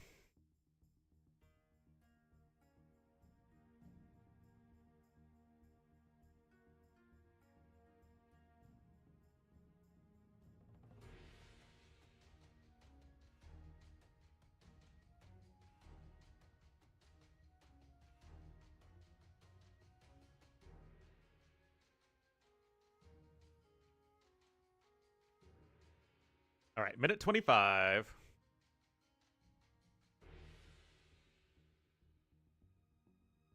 Looks that's right. I mean, there's definitely some inconsistency with all those guys.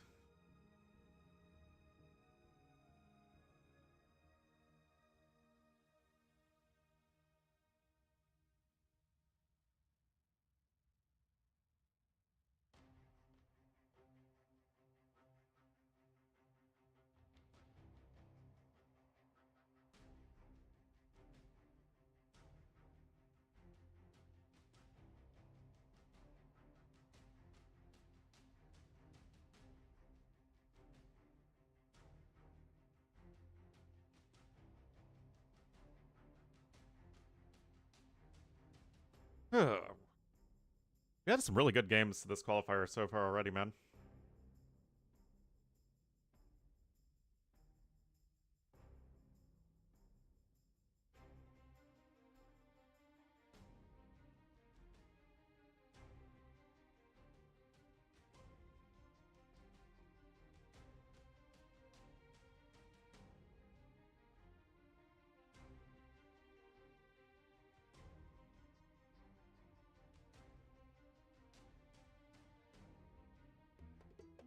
Why, hello there, little corgi.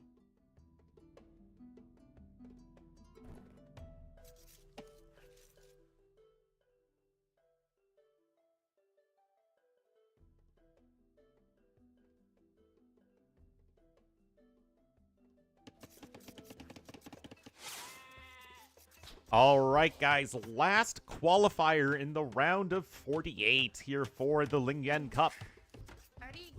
We'll have Fire in the red as the Incas to the west of the map, and to the northeast in the blue as the Malians, it will be Margougou. So we are on Fish and Fish to start things off. And already Margougou has a forward mill. Going to be going with 3 villagers right away to take the middle fish. Fire looking like he's going to be doing something similar. I will say that Incas and Malians both have a lot of flexibility early on. Incas with cheap units and Malians with cheap buildings. But neither are like the degree of all-out aggressive men-at-arms civ that you would expect to like terrorize on this map. No Armenians, no Romans, no Japanese. So let's see here.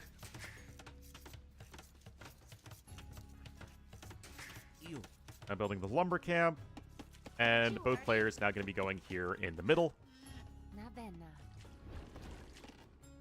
And as far as Fire versus Margougou, who do we favor? I don't know. Could be pretty close.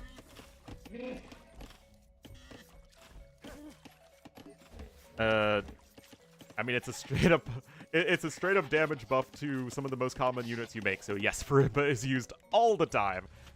Used almost every single game that goes to Imperial Age from Aliens. It's one of those techs that's not very situational. It's almost always good.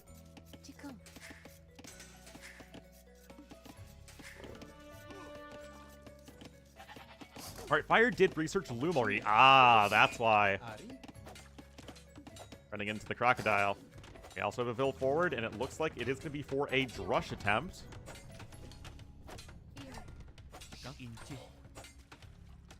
Last first. Well, okay. It's not a very subtle tack, which it's fine. It doesn't need to be. Malians are still a very interesting civ to play, but it's like, do more damage. Yep, that's good.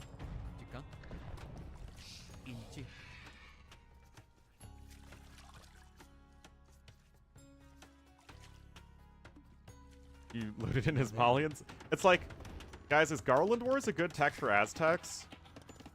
I don't know. Have most of your military units that you make deal 4 damage. Is that good? Yeah, that's good. Good.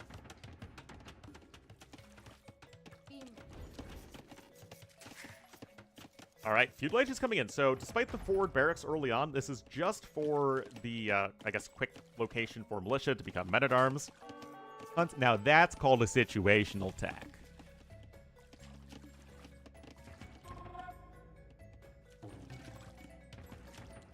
Our Skirm Civ? Well, I mean, every Civ's a Skirm Civ, to be fair. Alright, militia coming out here for Margougou as well. So you got the discount for Incas, and you've got the extra Pierce Armor that you're going to be getting as Malians, which can also be very useful in this sort of situation. Turks, yep. Are they an AoE2 Civ? Then they're a Skirm Civ. Alright, we've got the 4th coming in here. It seems like these days when players go for Men-at-Arms, it is very often that 4th one. As builds are just getting tighter and tighter. Better and better. Or you were going up to 5 now to one-up the 4 Men-at-Arms here for Fire. And of course, I mean, the discount you're getting is, what, 20%? Or 15%? So you're getting close to an extra food of extra militia for free. Men-at-Arms coming in for both players, but it will be in first here for Margougou as the Eagle Scout goes down to the Scout Cavalry. And already one build dies almost immediately there for Fire. That is pretty rough. You can't really use the Scout effectively to block as it's on such low HP, but getting an early Villager kill is not anything to be unhappy with as the first Archer is now underway.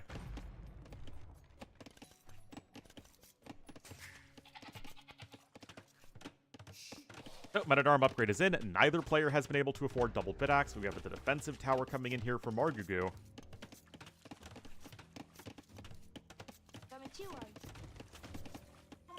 So at this point, you've invested more into the Men-at-Arms here as Fire, as he has 5 instead of 4 and now 6. And he hasn't gotten anything done with them. But those gonna knock down a tower. Okay, Vils are going to, of course, try and punch out here and save the tower, but you have to be, of course, very careful with your unit control as Margougou, but he is doing that. He is doing the thing, and he has yet to lose a single unit in this game. Okay, literally as I say that. Archer is going to find himself getting wrecked by those Men-at-Arms with the extra Pierce Armor, guys. It's a really nice bonus, as Margougou is absolutely taking it to Fire, and what a thrilling game of AoE this was. Wow. Yep. Margougou up faster, took the early fight, and just immediately snowballed the win. All came down to micro and just having that 30-second faster timing.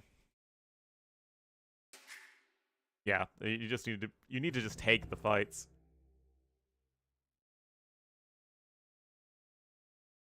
All right. Game number 1. Going to Margougou. Malians over Incas. And looks like not Nomad will be the second map.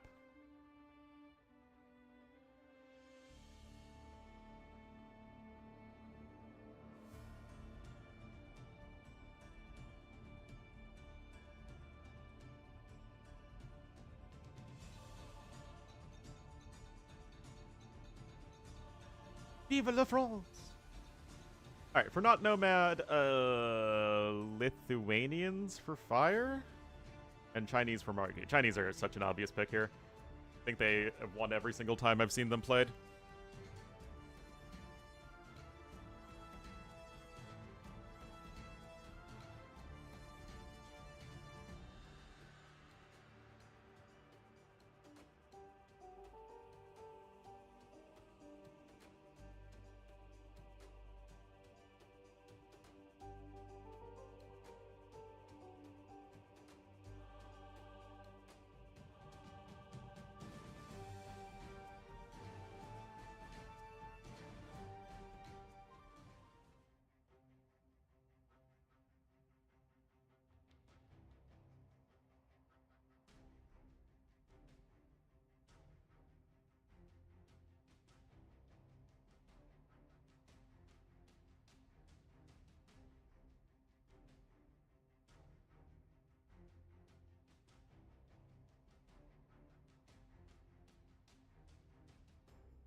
Chinese not getting. I feel like honestly they would be an instant ban for not nomad. It seems like their start's just a little too good.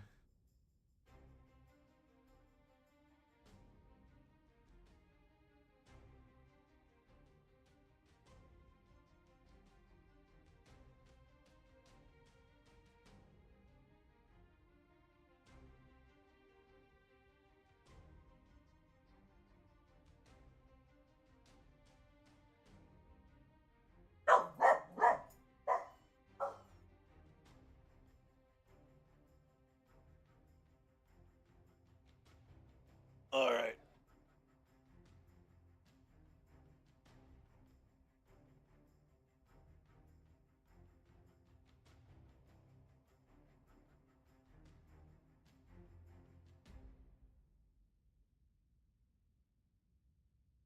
The die on Turks means random.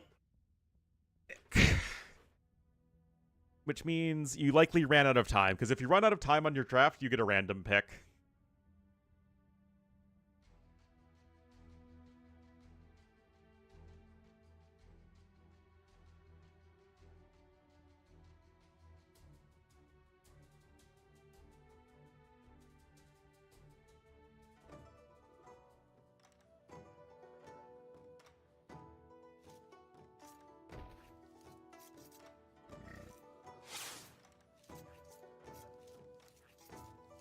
They are more balanced. I still think they're a little overtuned, most likely. Alrighty, here we are. Margougou going to be in the blue as the Chinese to the west here of Not Nomad, and to the east in the red. It will be Fire as the Lithuanians. It's the civ that starts with the least food versus the civ that starts with the most food.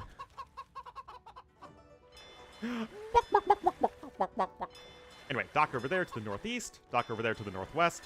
Rush distance is relatively long for this map. But although I do think Lithuanians are a very good civ here, I really think that almost anybody is going to have a difficult time competing with the Chinese eco. You just don't need to really build any buildings. You get the dock down immediately. You can start gathering a bunch of food so you can minimize the idle TC time. Of course, Margougou has 20 seconds, which is not perfect.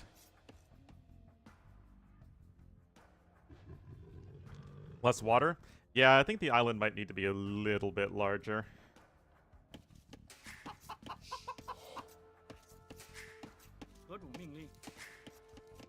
Still, villager count, at least at this point, is even, but of course Margougou has had more vills working longer.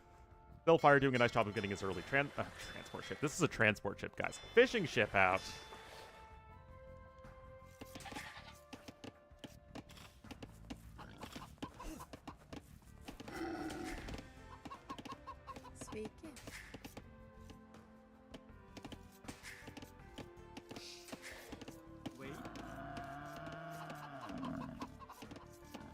Well, they come in with another boar there.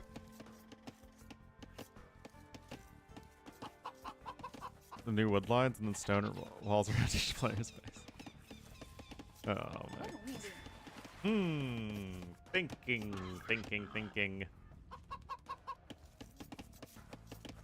So Chinese can do actually several different things on this map. You can go for feudal aggression on the water. You can go for a fast castle. I do like the flexibility as well as Chinese that it grants you. That said, Fire has a pretty good start. 3 seconds idle time, pretty good, and he also is getting lots of fishing ships out, so he's actually ahead for just a second there of Margougou in terms of villagers. Really, really nice early game here for Fire. And Lithuanians are certainly no slouch as far as civ quality on this map.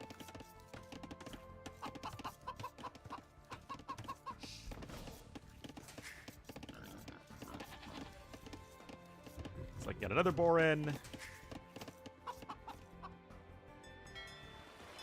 to be 5 fishing ships to 3, but Margougou does have more queued up.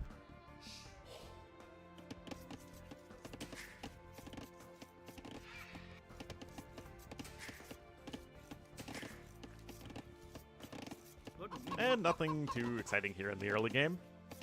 Gold is forward, though, for Margougou. And where is his stone? Okay, stone's also a little far away.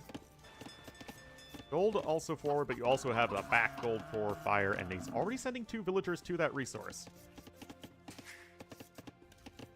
No need to get Loom in the Dark Age as well for, well, any Civ except Chinese. So that at least helps temper the Chinese start a little bit, because most of the Civs have to get Loom on the way up to Feudal Age, and that sort of delays the eco a bit more. 5 fishing ships to 6 now in favor of red. And you can see that although Margougou does have a Vil lead, it's not by a significant, or an eco lead, it's not by a significant margin. Ear sounds? I don't know, that just sounds like a horse.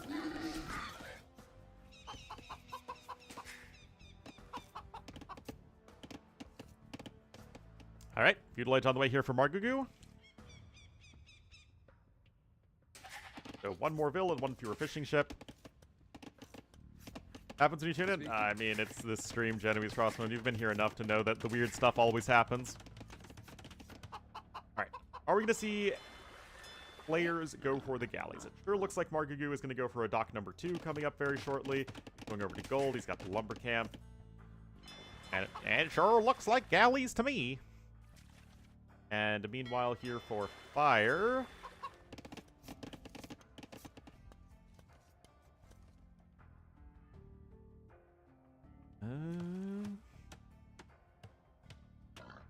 Did you get affected by small trees? Yeah, because I keep on forgetting to download the mod that Heavenly Chorus told me about.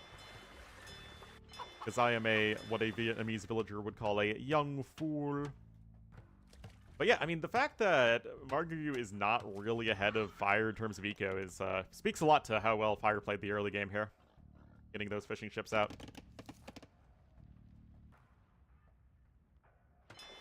And indeed, dock number 3 for blue. And let me tell you, 3 docks is better than 2 docks. In case you didn't know.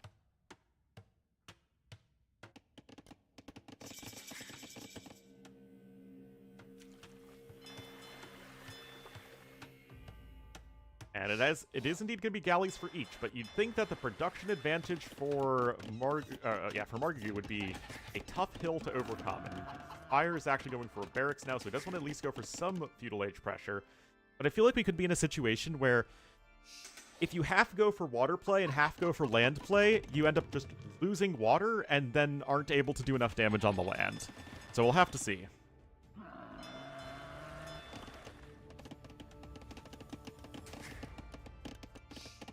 Because Margougou is smartly walling himself in, knowing that if you're going full water, you need to make sure you're defended at home. He is 2 villagers ahead at this point as well. And the gallying has begun. At 3-2 in favor of Margougou.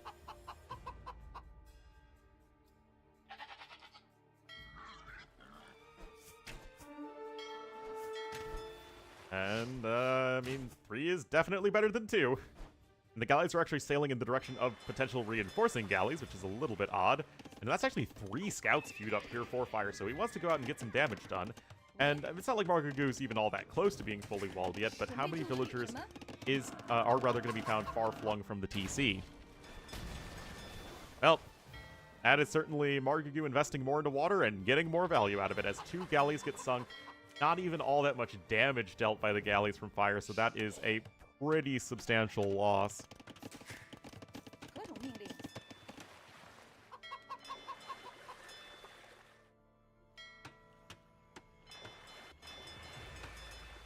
Fire galleys incoming.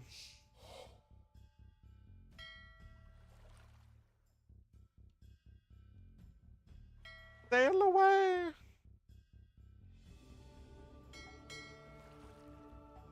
Sail away!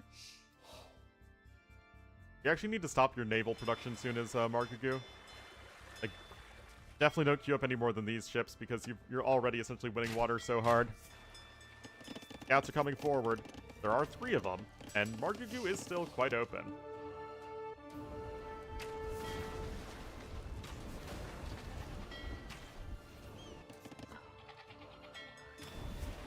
And predictably, the guy who went harder into the galleys has a fantastic KD.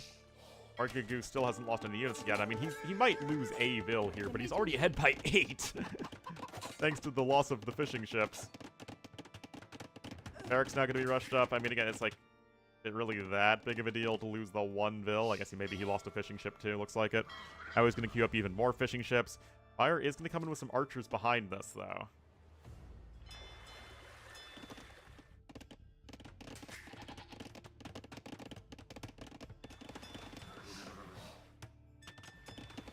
Balls are eventually coming on in. Spearmen are on the way. 37 to 29 Vils. That said, Margougou does not have that many on the food. So I don't think you need to worry about crushing Castle Age times quite yet. Oh, not quite in time there are those quick walls. And now we have the reinforcements coming in on this side for fire. Yeah, 9 galleys, 2 fire galleys. A pretty substantial investment here for our blue player Margougou. Defensive watchtowers now being forced up, and although the populations look bad for fire, it doesn't feel unwinnable for him by any stretch. Well, because on land there are a ton of tools you have to defend yourself and get away, and on the water there's literally no terrain or building that can possibly stop you. Just, move toward your opponents.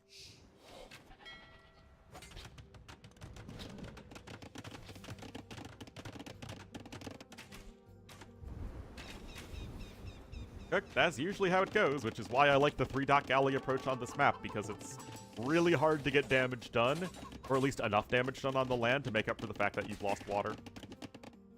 Especially if your opponent can just add in more fishing ships, which honestly Margougou should be doing even more of right now. He's got 26 on wood. Honestly needs the food income as well.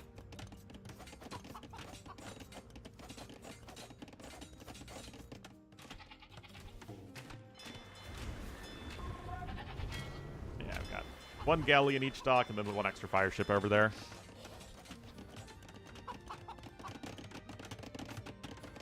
I got forging coming in. We have some defensive skirmishers out for Margougou, but this is a, strong and scary army for fire. That said, with these defensive skirmishers in, they're going to have fletching in just a moment. It might be difficult to actually be able to keep the units alive here at the front of Blue's base.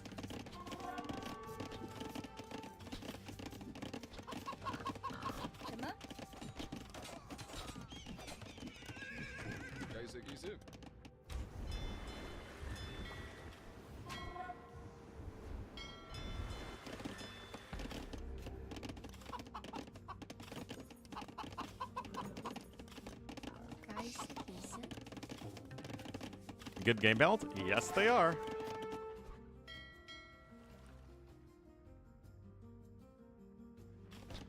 Now you're on 9 fishing ships as Margougou, 19 total on food. I mean, that's a lot of farms he threw down. That said, it's not like fire is, at this point, looking like he's going to be super far behind in the Castle Age time, and he was, able to pick up Horse Collar, which is nifty. Market now coming in for Margougou. Like he's also going to start to gather gold over there, because that area is getting tower rushed by fire.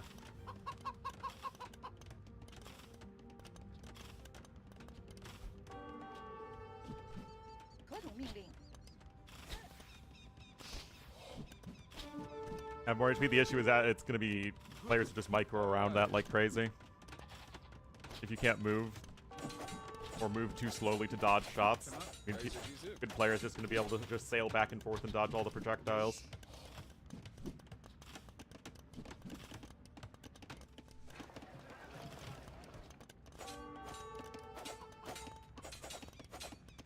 Anyway, Castle Age is in faster here for Margougou, so that's going to be a huge win for him.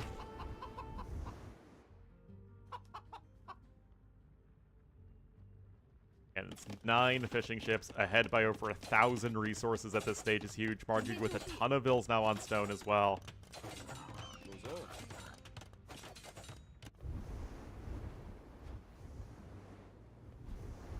One of the closer. Yeah, I mean, it's... sort of-ish close. Not really. I mean, fire does click up.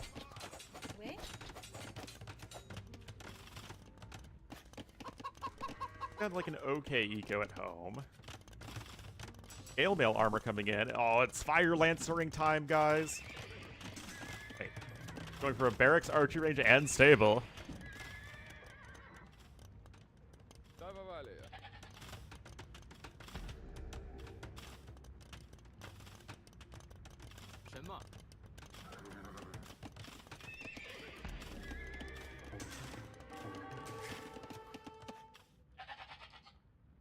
Kind of curious as to what Margougou wants to do. It's like he wants to go for Knights and Fire Lancers and a Castle drop all at once.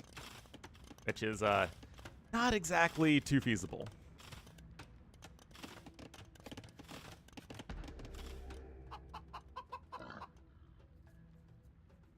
Ship's just going to be moving over to the side there. Would not be a bad idea for Margougou to continue to add docks around the side of the map as the fish slowly take them out. Yeah, this is a little odd in my mind. Okay, there looks like he was thinking about Fire Lancers at first, but is now switching over into Knights. But I guess, I mean, he wasted 100 food.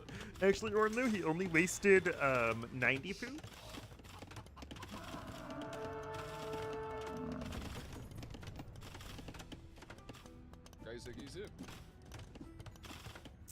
Osaw coming in, it's nice for him, though.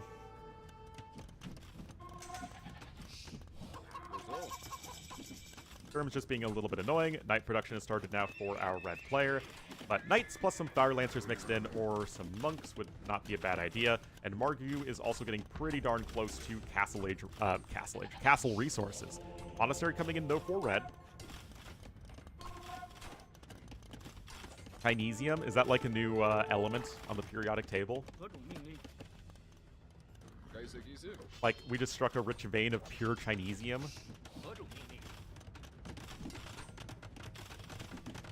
Nice quick ball there. We actually... Wait, arson. What?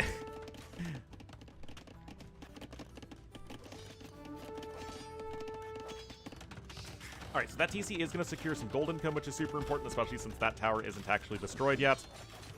Oh, let the fox in the chicken coop! Oh, guys, it's always the fox in the chicken coop. Every single game.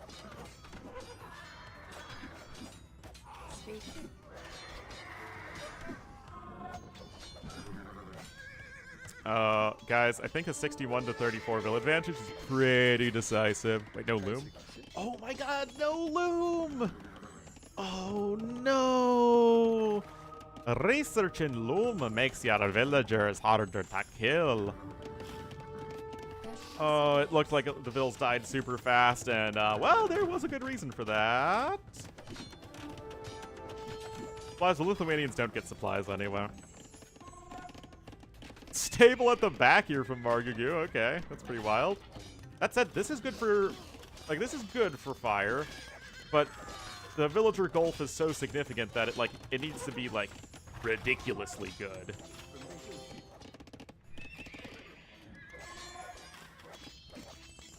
And I don't know if we can qualify as the good yet.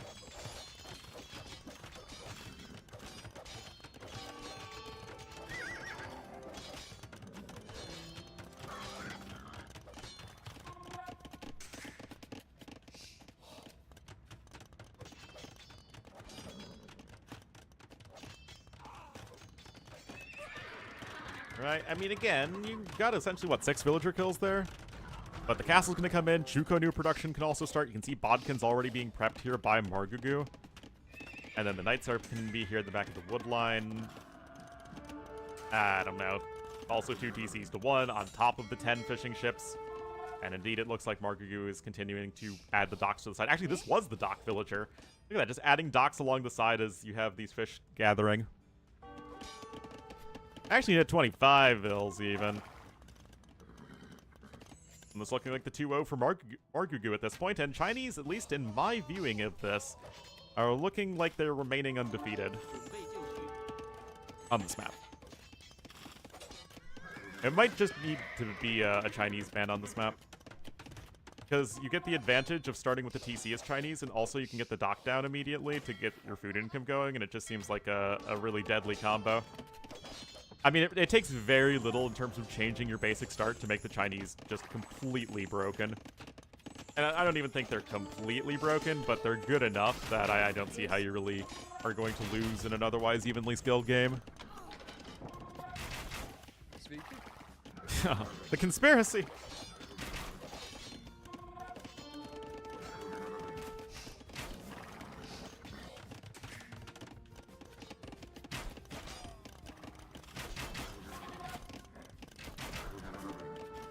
More Knights, more Chuko new.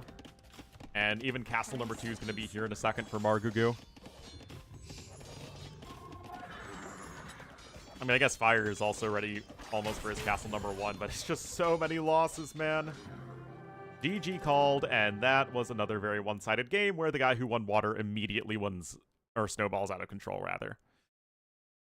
Way more of everything, faster up to the castle age, Fire just could not get enough damage done on the land, and this is what I was saying, guys. 3-dock galley feels like it's way better than 2-dock galley plus some land pressure, because you just lose on water, and it's too hard to get pressure done on the land.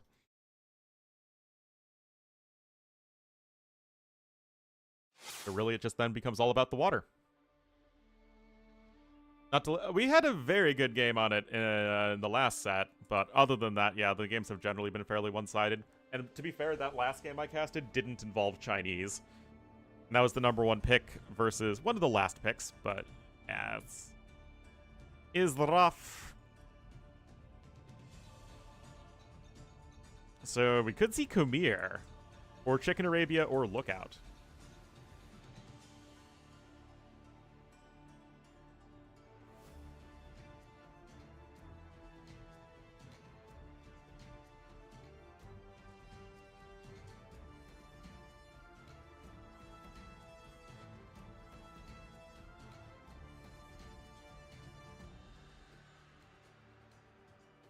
I also think that Nomad suffers from the issue of being seen in like every set.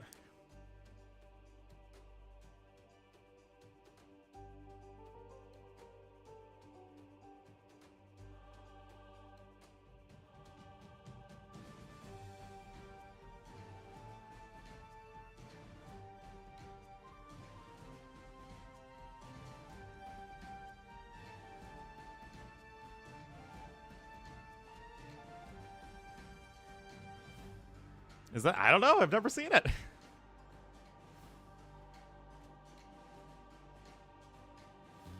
Hybrid map moment? Well, there's always the, some amount of, hybrid maps in any tournament. This one doesn't have actually too many, though. Gang violence in Chicago? I mean, there's always some amount of violence in shady neighborhoods and stuff, but it's not really that bad.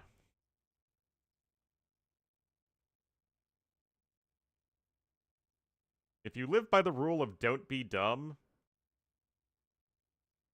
you're going to be fine.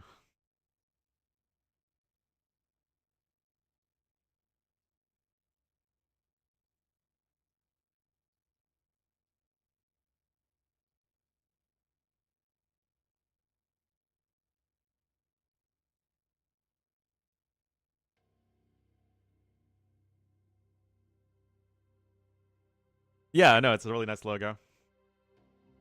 Alright, so Lookout is going to be the next map. And this is going to be Fire's Tournament Life on the line.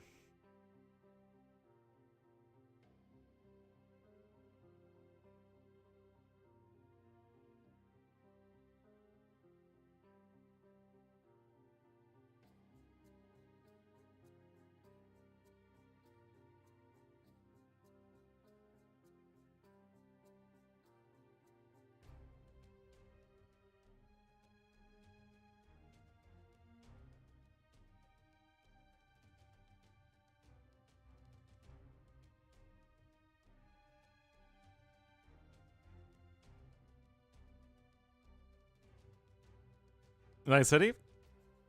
I mean, Chicago's great. People are super friendly. There's tons of stuff to do.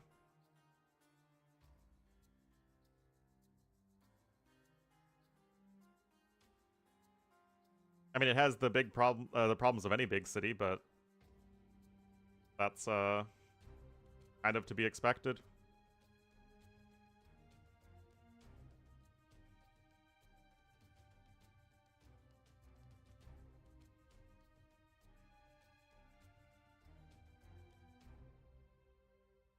Whirly ball? Nope. Nothing to do with it. I'm much more of a city person than a country person.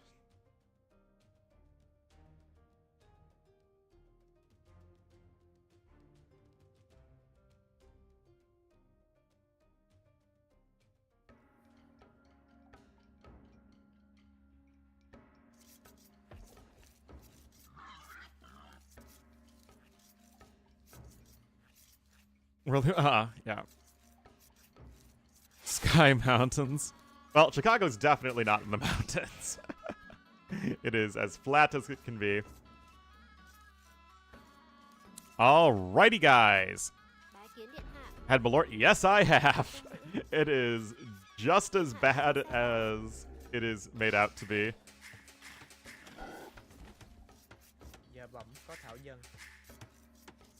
Alrighty, guys. Here we are. Game number 3. 1 game away from the next round. Really strong so far. Margougou is going to be in the blue as the Vietnamese to the southeast. And to the northeast. In the red as the Georgians. It will be fire. What does it taste like? Shoe leather. It's bad. Oh, I like Lookout a lot. It's had some good ones. Good games. And we've, just as importantly, we've seen a lot of different civs on this map.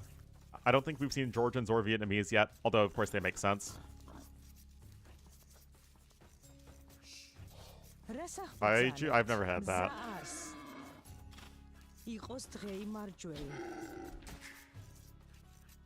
Egypt instantly fuel. Unless you're Georgians or Armenians, the mule cart doesn't count.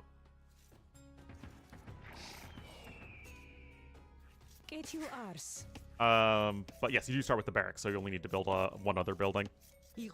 Well, I guess as Georgians, since this is the first time I've seen Georgians or Armenians on this map, you actually don't need to build anything.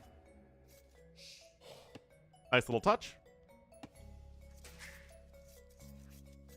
Anyway, Loom coming in.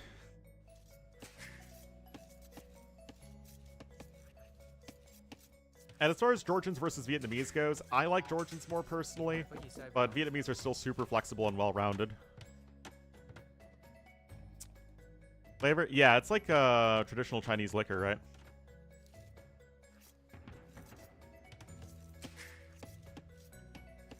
Nice. I mean, this, yeah, just good overall.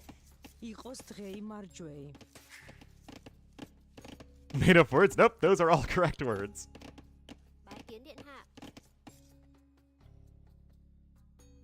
Alright, so, Utilize here on the way for both.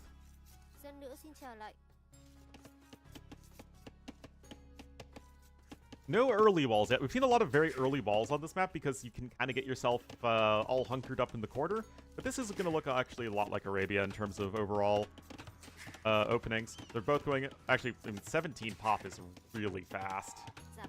Wait, that's like really fast for Margougou.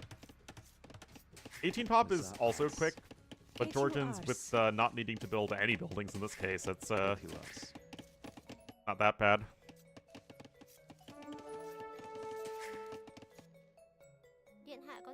Anyway, we usually see players go over to the gold right away with these villagers because, well, if you go to the wood over here, then you end up in the situation where you could get raided easily and you don't really want to walk all the way home if you don't have to.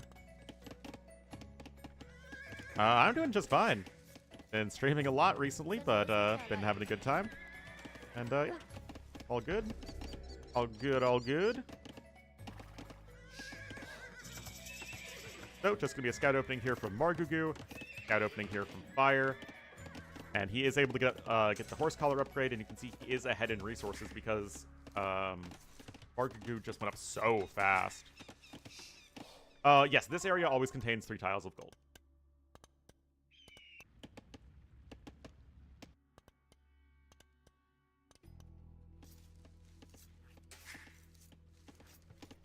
This actually could be the last game of the day and the last game of the series.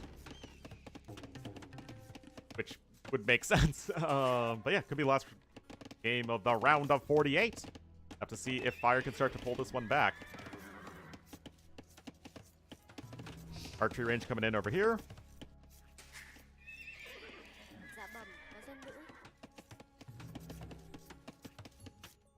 Fire gonna be the first person to blink. Oh, guys, you know what this matchup could be? It could be Cav Archer v Cav Archer. I think that'd be really good. Like, they start with Scouts, and then they go full Skirmisher, and then in Castle Age, they try and go Cav Archer plus Skirmisher. And then late game is just Cav Archer plus Hussar. Or Light Cav if you're Vietnamese.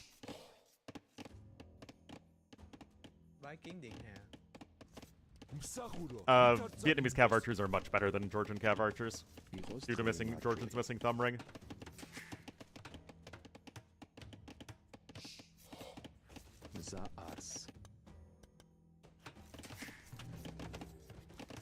archery range follow-up now here from Margougou. Neither player really doing anything all that aggressive.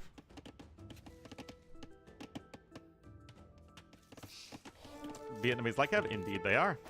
Ah, okay, here we are, finally able to make it to the gold mine. And this is what I was saying with the...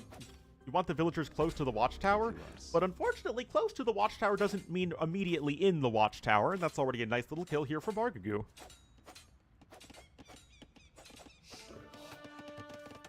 Meanwhile, archer production has started here actually on both sides. Yes, Fires is a little bit faster, but Margougou with the good scout movement. These villagers, you can see, are quite safe on the other side. There's even a spearman coming to help out, except he's busy killing a wolf, and even when he kills the wolf, it's only going to have 6 HP. And you also cause a little bit of idle time, so that's going to help Margougou catch up in resources, although Red taking a villager kill somewhere. Ah, looks like this Bill walled himself on the wrong side. Oh no, there's actually a hole there.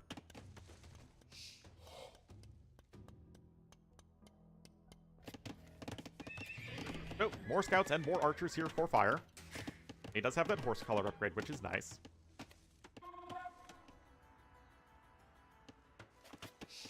And try and eat supplements. Huh.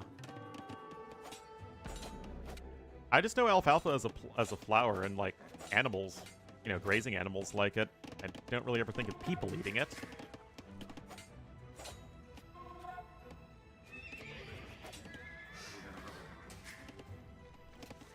So 8 farms right now to what, 10, 11. In chat, I'm a wolf man. I'm a carnivore. Yappa. Actually, are wolves carnivores or are they omnivores? Because dogs are omnivores. I mean, obviously they like meat, and would be like primarily meat eaters, but considering how much Dash loves pasta, and basically, you know, any sort of carb or fruit, he's certainly not just a carnivore.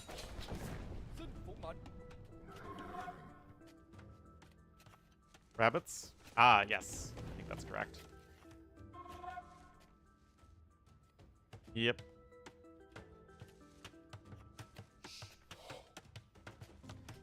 Alright, Bloodline's coming in now for our Georgians player Fire. Got 6 scouts versus 6 scouts. 3 archers versus 5 archers, so Margougou's archer production is a little bit better. That is not full walled yet. Scout's gonna try and get the kill. I don't think that'll be successful, though, and I think that this might just be a massive overcommittal. He's really trying to get that villager, but does it not matter? Okay, Bloodlines coming in for the scouts is actually huge.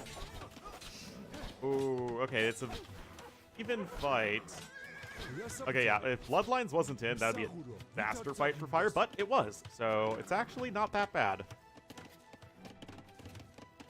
Now, almost all of the scouts, well, actually all of the scouts are dead here for Margougou. Eco balance isn't ideal either. Is supplements of fruit? Yeah, it makes sense.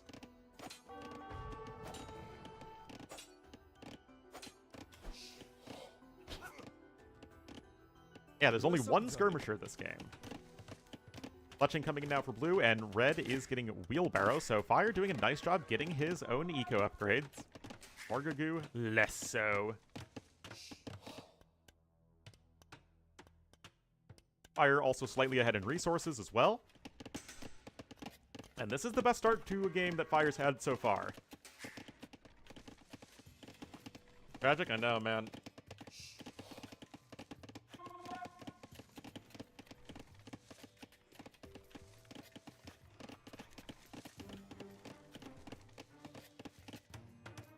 Units just hanging around here. Margougou is going for some quick walls. It's very cheap and it's fast to research. Castle Age times will likely look similar, though. But having wheelbarrow in clicking up the Castle Age is a nice little buff. You'd actually rather have 16 farms with wheelbarrow than having the 3 more bills on other resources. Anyway, Castle Age it's almost identical. Cheaper? Yeah, you don't pay any wood for it as Vietnamese. It's a good thing Fire is going for fortified churches and defending until the Georgian late game, and it's not just going to be CA v CA.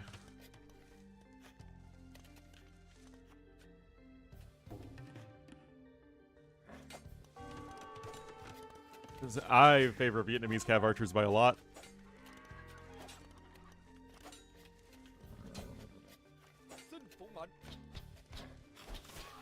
Yep.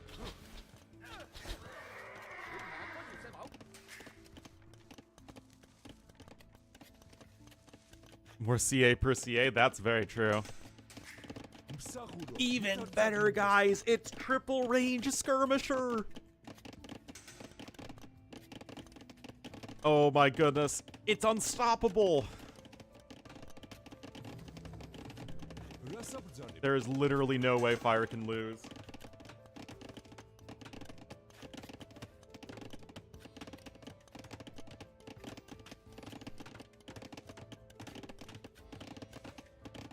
It'll come out soon enough. Well, the new patch doesn't nerf CA.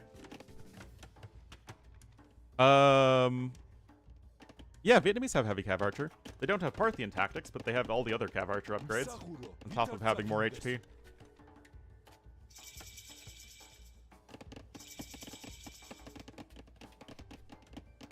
Skirments, yeah, that's true. That's true. Anyway, Elite Skirmisher and Bodkin, and also Cav Archers. Oh my goodness, the meta. The meta is so beautiful, guys.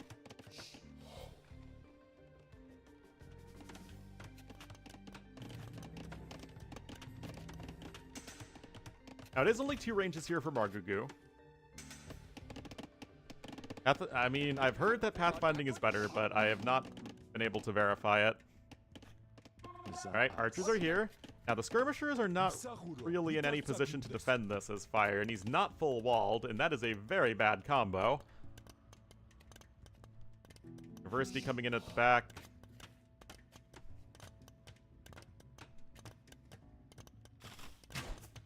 Yeah, I don't think you want to dive under the TC there, especially with the reinforcing skirms that are going to help out.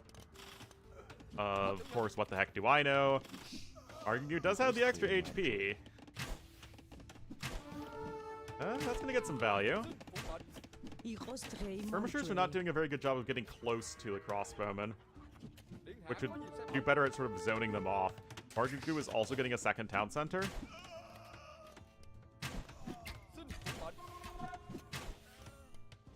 It's still only a few villagers' kills.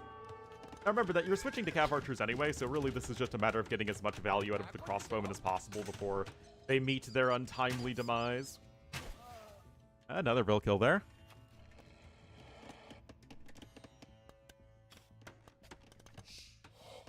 And defense, yeah, that's not great. Unit movement is a lot better for Margougou. Third TC also coming in at the back here. This is something pretty common on this map, is that you do have the space in the back of your base to race to the 3 TCs and make units that wield a mace. Is anything else in AoE you use a mace other than the militia? I just realized.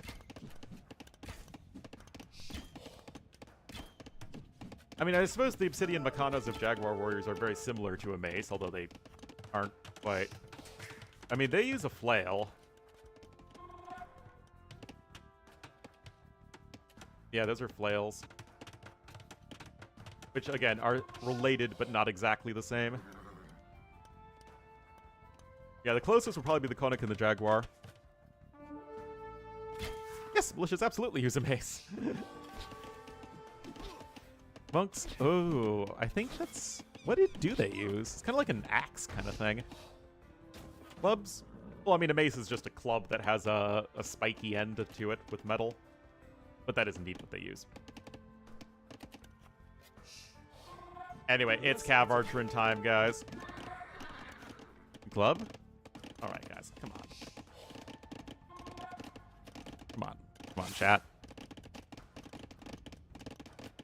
Look at this. It is clearly with metal spikes sticking out of it. It is a mace.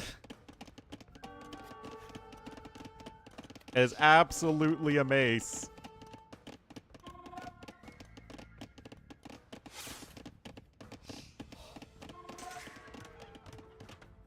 It's a spiked club. Oh, I'm so sorry.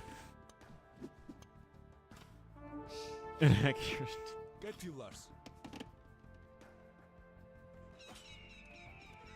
that just means that no unit in AoE uses an actual mace.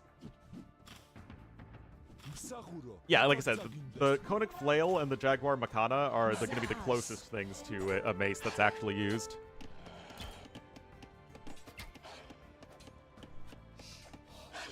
Ikos Trey Marjorie. A little bit of dancing back and forth here with the CA. They both have ballistics. Look at that eco advantage here for Margougou, though. Just having those extra bills, being on the 3 TCs, chilling in the back of his base, being full walled.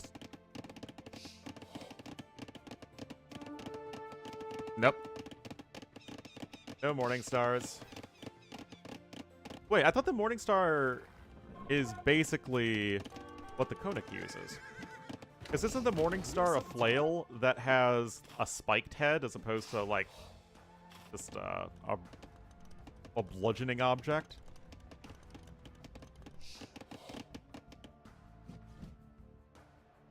But I guess I need to be more educated on my medieval weaponry.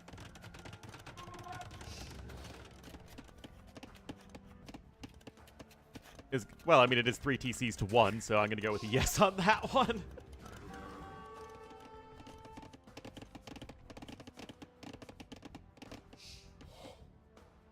A Morning Star with a chain? Yeah, that's what I thought.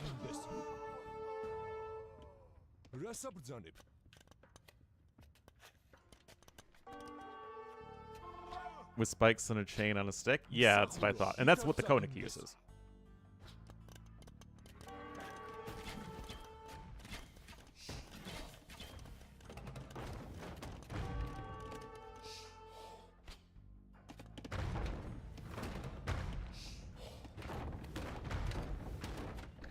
Medieval fantasy.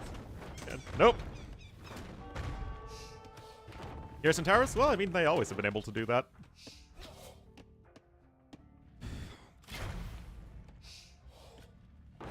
No thumb ring in yet.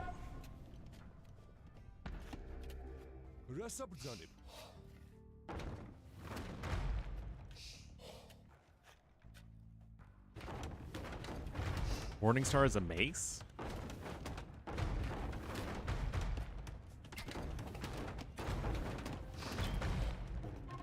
I thought a Morning Star could be a mace or a flail. Like, if the Morning Star is attached to the end of a stick, then it's a Morning Star mace. And if the Morning Star is attached to a stick via a chain, it's a Morning Star flail. Like the Witch King of Angmar uses in Lord of the Rings. I thought that was the distinction.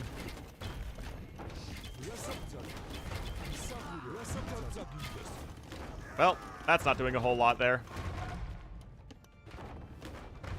Couldn't garrison outposts because they're not supposed to be that strong of a defensive tool. Otherwise, you just build an outpost in your like wood line, and it would be very difficult to raid. If a Civ had a bills can garrison an outpost bonus, that would be a very strong defensive bonus that they could, in theory, add to the game. Oh! Decent glancing hit there. The Mangonel is uphill. I don't know about any of this, guys. Uh-oh. Oh, no. I guess you still have 2 Mangonels left. All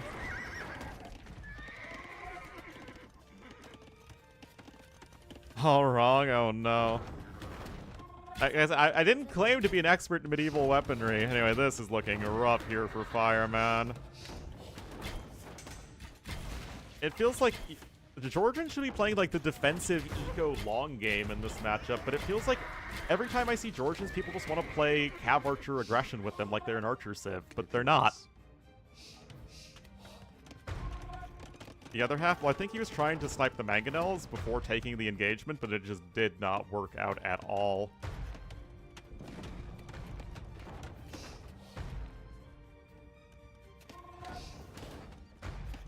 Wait, so the militia uses a Morning Star?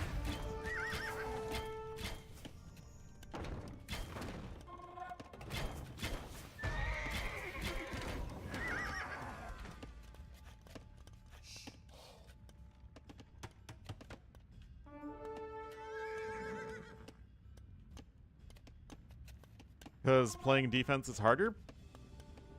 But I think it's just players like using CA because they're very easy to use. I have a ball on it? Ah.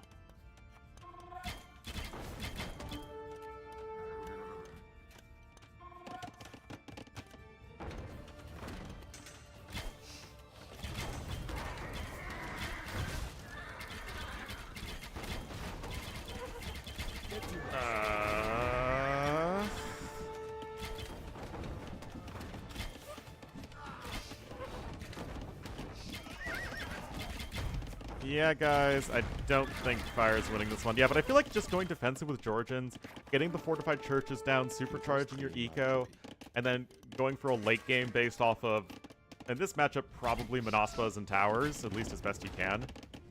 Map has a decent amount of stone. Right, GGGL says Fire, and that was a dominant series from Margougou. Just looked a step ahead in every single set, every single game of the set.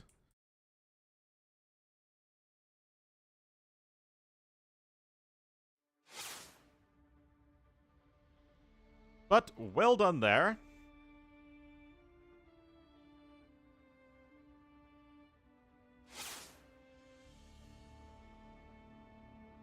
Alright guys, so these are going to be the round of 24 sets that start tomorrow. Dark versus Siscon and Nikov versus Lewis. When's that? Okay, that's 12 GMT again. Oh boy. So we have ACCM Prisma, Doubt Mihai, Sebastian Sora, MBL Kingstone in one bracket. Hato Ganji, Sato Dogao, Dark Siscon, and Nikov Lewis in another bracket. Last one is Hart Lucho, Andy Niaz, Vinchester Margougou, and Barrels Classic Pro. So that's going to be it for me, guys. Hope you all had a good time. And I'll be back tomorrow.